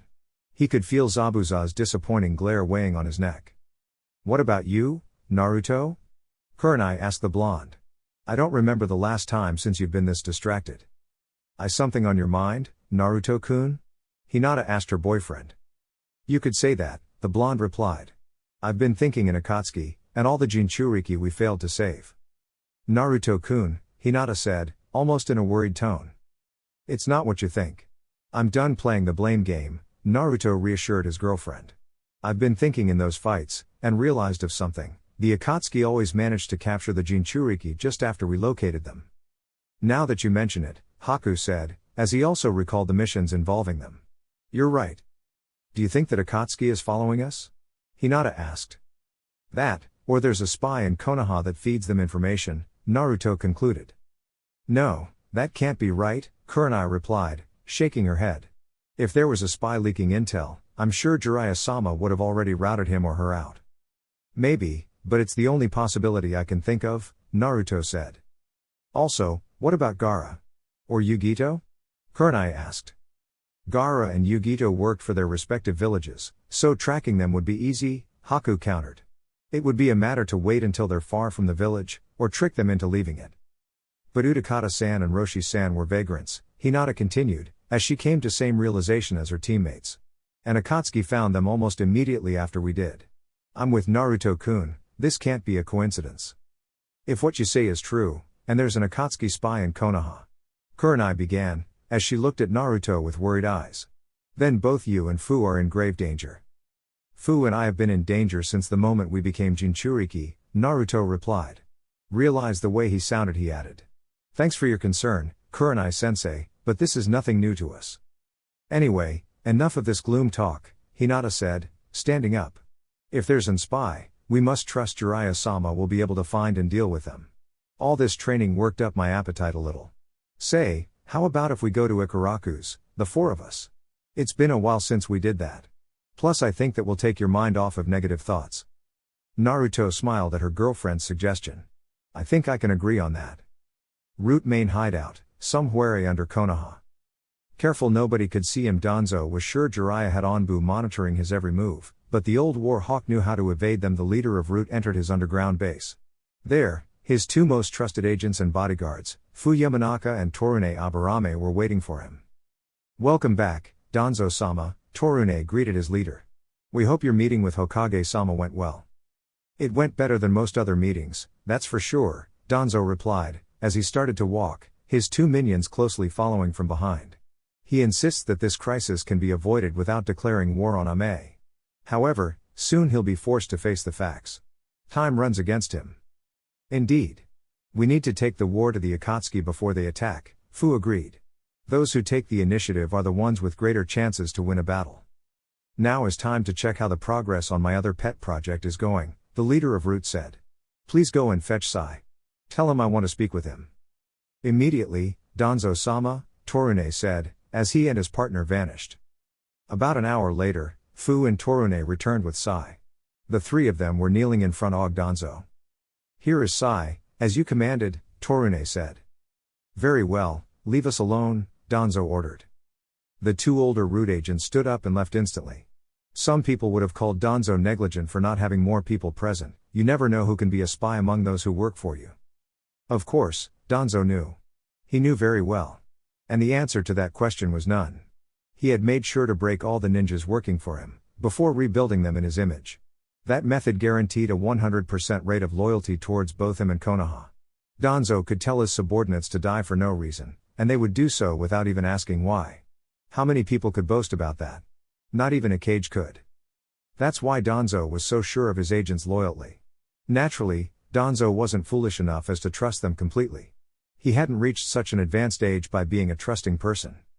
Report, was all what Danzo said. As expected, the Hokage suspects that somebody within Konoha is leaking intelligence regarding Jinchuriki to the Akatsuki, his agent said. So far, he has been very secretive about this issue, but has been working to rout out the potential spy. Of course, Danzo nodded. Like his sensei, Jiraiya may be an idealistic fool, but one should never make the mistake of underestimating either of them. Continue, Sai. As we suspected, he did task Ino Yamanaka with this mission. So far, nobody knows about it. Not even Jiraiya-sama's wife or elder son, or Ino's sensei and teammates, the pale boy continued. Does Jiraiya suspect it was us? Danzo asked. The leader of Root did feel a bit uneasy, worried even, but years of brutal self-imposed mental conditioning didn't allow his stoic facade to falter. Fortunately not, Danzo-sama, Sai replied. He seems to be convinced that the spy is somebody under a genjutsu placed by Obito Uchiha using Shisui Uchiha's stolen eye. Even if the eye was recovered, the genjutsu will continue to work as intended. So far, Ino doesn't seem to question this line of thinking either. Those are good news indeed, Danzo said, but once again, if he was happy, he didn't look like it. What about the Yamanaka? I hope you didn't give that girl a chance to scry your mind. She did use some of her mind jutsu on me as part of our training sessions alongside her team, Sai began. Fortunately, Fu-san's training prepared me to resist such jutsu, and realize when she was reading my mind. And you trust she never did? Danzo questioned. I do. After all, Fu-san is a more experienced and skilled in the arts of the Yamanaka jutsu than her. If I can resist his jutsu, then so I can hers, Sai replied. Not that I ever let my guard down with her during any moment. As it should be, Danzo replied with a firm nod. You know, it was a fortunate chance that the Yamanaka heiress showed interest in you, Sai. Being close to her might provide us with more Yamanakas to our organization. So I take that you want me to continue my relationship with her? Sai asked. For the time being, yes, Danzo said. Though I hope that you aren't growing fond of her, Sai. I believe I'm not, Sai replied. Danzo's only visible eye narrowed. You believe? Ino has been trying to undo the mental training I received at Root, Sai explained. So far, I've made her believe she's making progress. However, even with my best efforts, it's logical to think that spending so much time with one person might end up influencing you to some extent. A logical assumption, yes. For regular people, not Root ninja, Danzo harshly reprimanded. Emotions are a weakness no good ninja should be prey of. It was thanks to the girl's emotions and, dare I say, hormones, that we were able to place an agent following her every step without her being none the wiser. However, we can't allow your mind to be poisoned by such nonsense. If the Yamanaka heiress is giving you this much trouble, I might have to remove you from this mission. That wouldn't be advisable, Danzo-sama, Sai countered. Despite the words, Danzo didn't detect any sort of defiance in his voice, but more of a warning. And why not? Ino-san has grown accustomed to my company, and might ask why I suddenly disappeared on her without reason, Sai explained. And if we place another agent to fulfill my role, she might grow suspicious. Danzo looked at Sai, his facade of impassiveness unwavering, as he processed the pale boy's words.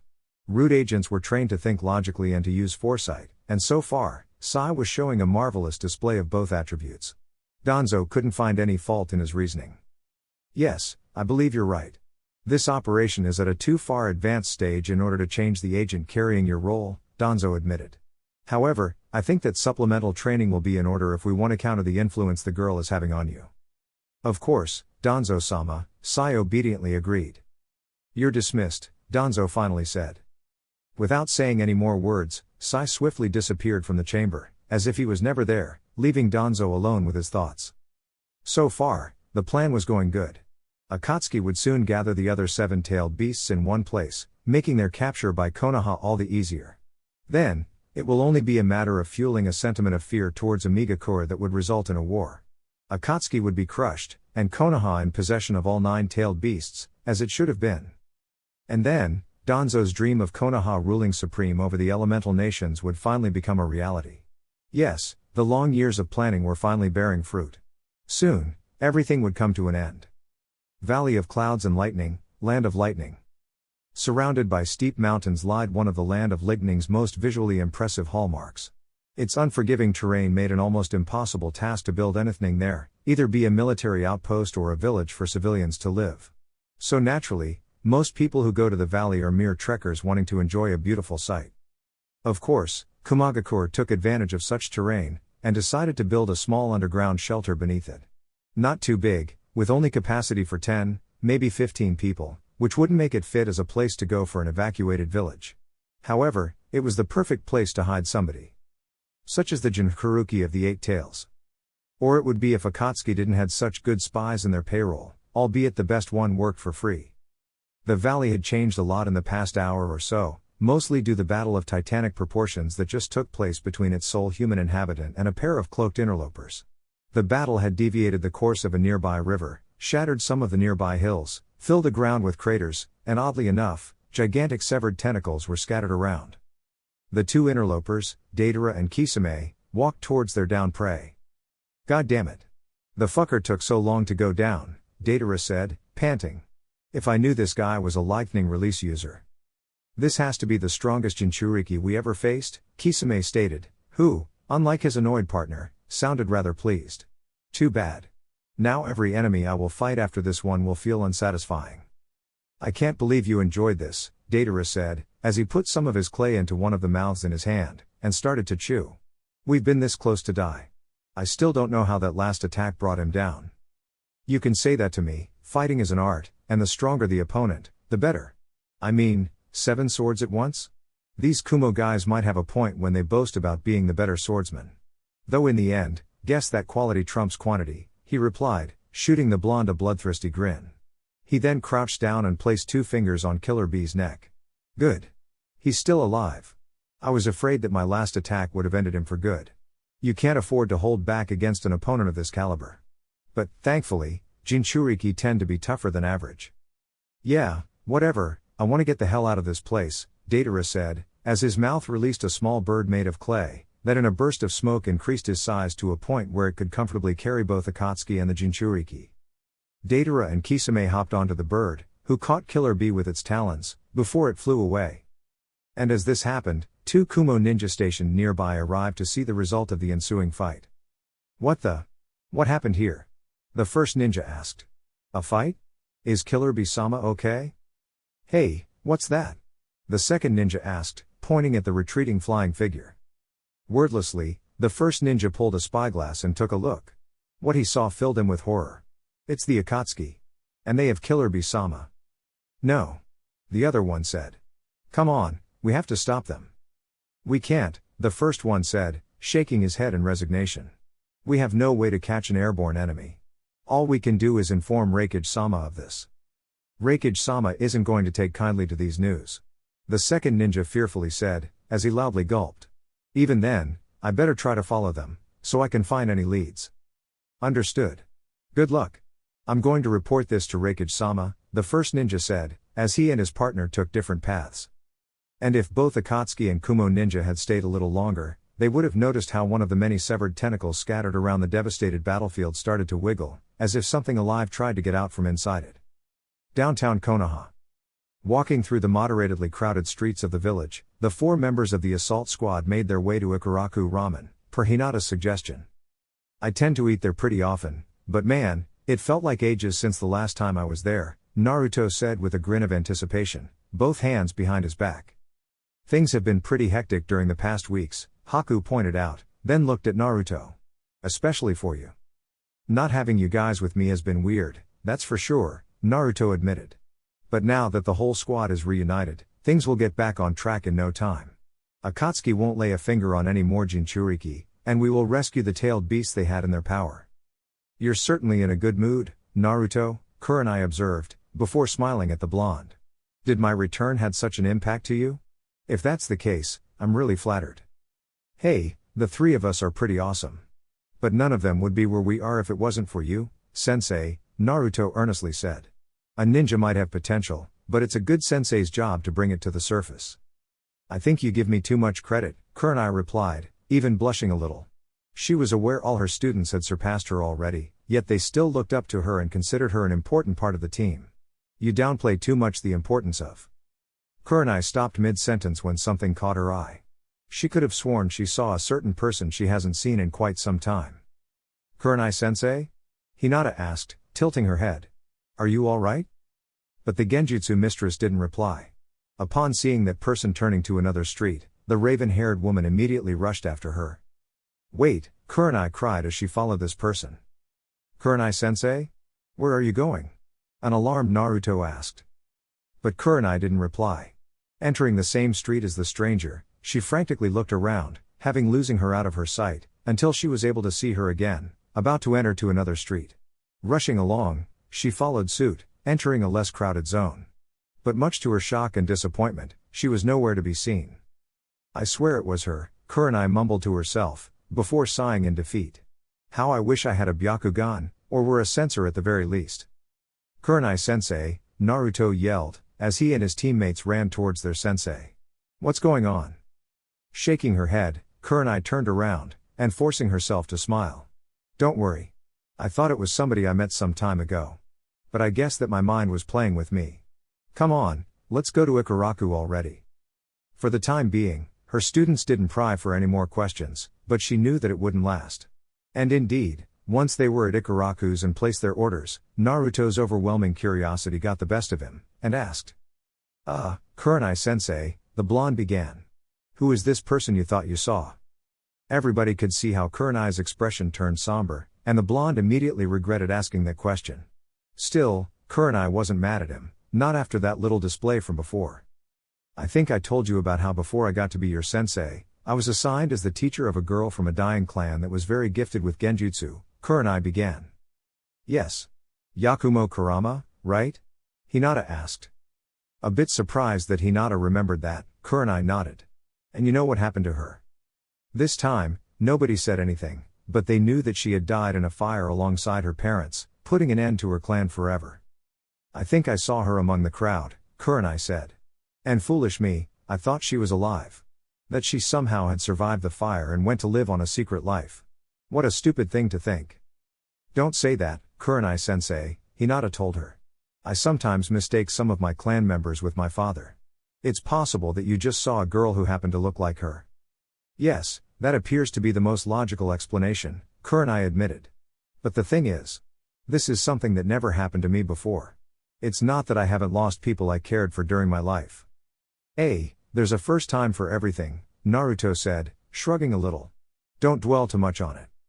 That moment, Ikaraku walked towards them, placing the bowls of ramen in front of the 4 jonin. Alright, your orders are ready. The ramen chef said. Hope you enjoy them. Thanks, old man. Naruto cheerfully said, as he split his chopsticks and digged in as if there was no tomorrow. Well, when you think about it, people coming back from the dead isn't that impossible, Haku observed. Take a look at Kakashi-sensei's teammates, Obito and Rin. Both of them were thought to be dead, and the 2 of them turned out to be alive and well. More or less. While nothing would make me happier than to learn that my former apprentice survived, I would hate to see Yakumo turned into another Obito, Kurenai replied, as she slowly ate. It's kind of a grim thought, but there are some times where death is the better alternative. Hinata sighed heavily. And here I thought that bringing you guys here would distract you from such kind of thoughts. Sorry, Hinata, Kurenai said, as she tried to put on a smile. It's just that. Well, seeing that stranger reminded me of Yakumo. But don't worry, from now onwards, any sort of topic that it's remotely gloomy or grim shall be banned. I can agree with that. Naruto cheerfully said.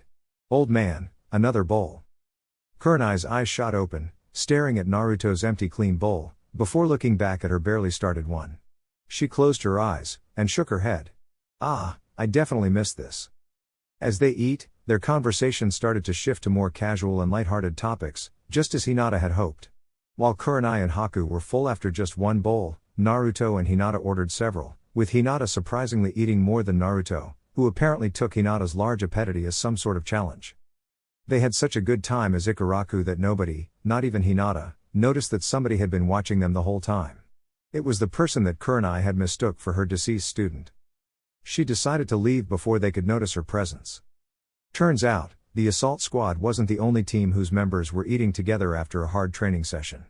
Coincidentally, Kurenai's husband Asuma was also eating with her students, albeit they were having lunch at Yakiniku-Q, their usual and Choji's favorite eating spot. Today's training has been a good one, Asuma commented. You're getting visibly stronger with each day. You guys make me proud. Aw, you don't have to say that, Ino said in fake modesty. But I enjoy being praised a lot, so keep the compliments coming. Asuma laughed at the blonde's reply. Well, this compliment may make your day then. Guys, have you ever thought on applying for a promotion to either Jonin or Special Jonin? Naturally, such question drew the full attention of his 3 students, who looked at him with eyes wide open. Even Choji had stopped chewing on his slice of steak when he heard Asuma saying that. Do you? Choji began, before gulping the piece of meat in his mouth without even chewing it whole. Do you mean it, Asuma-sensei? Do you think we're ready? Of course I do. If it wasn't the case, I wouldn't had say it, the bearded Jonin stated. Honestly, I think that you've pretty much outgrown the rank of Chunin for some time. It's about time you guys move forward. While the perspective of a higher rank is indeed great, I can't help but notice that there's something more to this recommendation, Shikamaru interjected, narrowing his eyes at Asuma as his lips curved into a smirk. I suppose that the fact that you have a child now had nothing to do with it. And that if we had a higher rank, you would be allowed to spend less time with us and more with your family? Asuma was taken aback by Shikamaru's conclusion. No matter how much time he spent with the Nara heir, he would never stop being caught off guard by Shikamaru's keen mind. Fortunately for Asuma, he didn't have to answer as Shikamaru continued talking. Not that I blame you for thinking that, Shikamaru added. I just want to make sure we're ready for it. I'd lie if I didn't admit spending more time with Mirai was part of the reasoning, Asuma bashfully replied. Don't think I want to get rid of you, guys. You're the best students a teacher could have. We'd never think something like that, Shikamaru said. Besides, Tamari has been needling me with that topic as well. Since she became Jonin less than a year after becoming Chunin, she also wants me to get the rank as well. A lot of people of our age group are either Jonin or Special Jonin, Ino commended, as her hand rested under her chin. I mean, Kurenai and Guy's teams have no Chunin among them. Suddenly, Ino's face lit with realization. That's it. You're afraid Kurenai-sensei will make you feel inadequate and won't match your team, aren't you? Ino. Asuma groaned as she shot the blonde an annoyed stare. Kidding. Kidding, Ino laughed, holding her hands up in defense.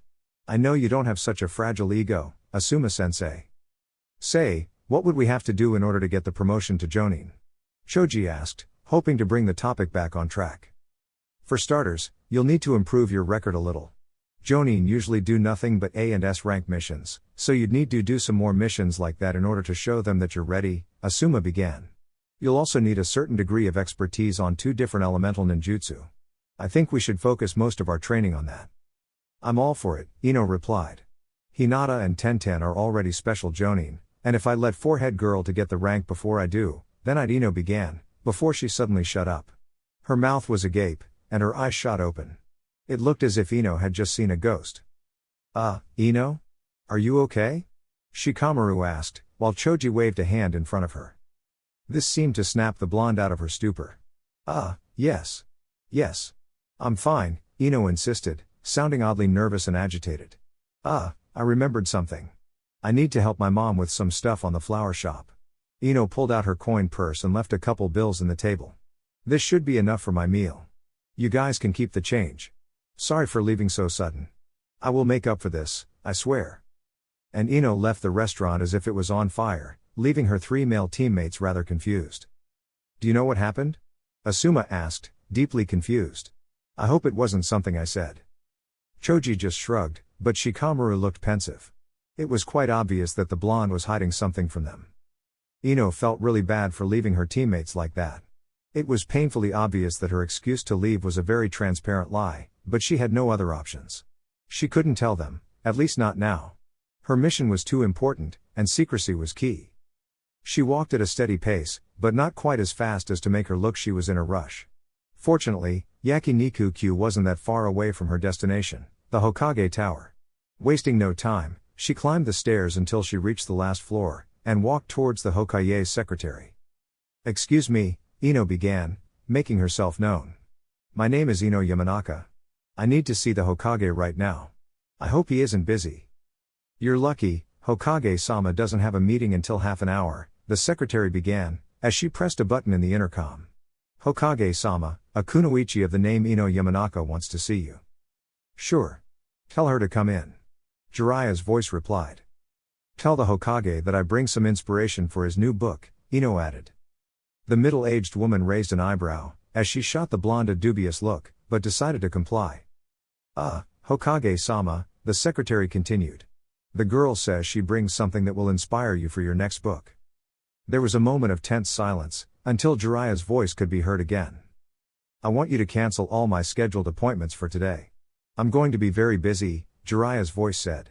His voice had lost all its usual warmth, replaced by steel-cold determination. But sir. Do as I say, Jiraiya insisted, silencing the secretary.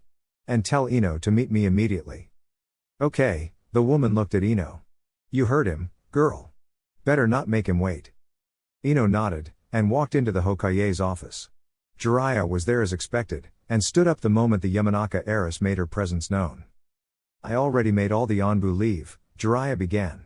You know what to do. Ino nodded, as she and Jiraiya made a hand seal, producing a single shadow clone each.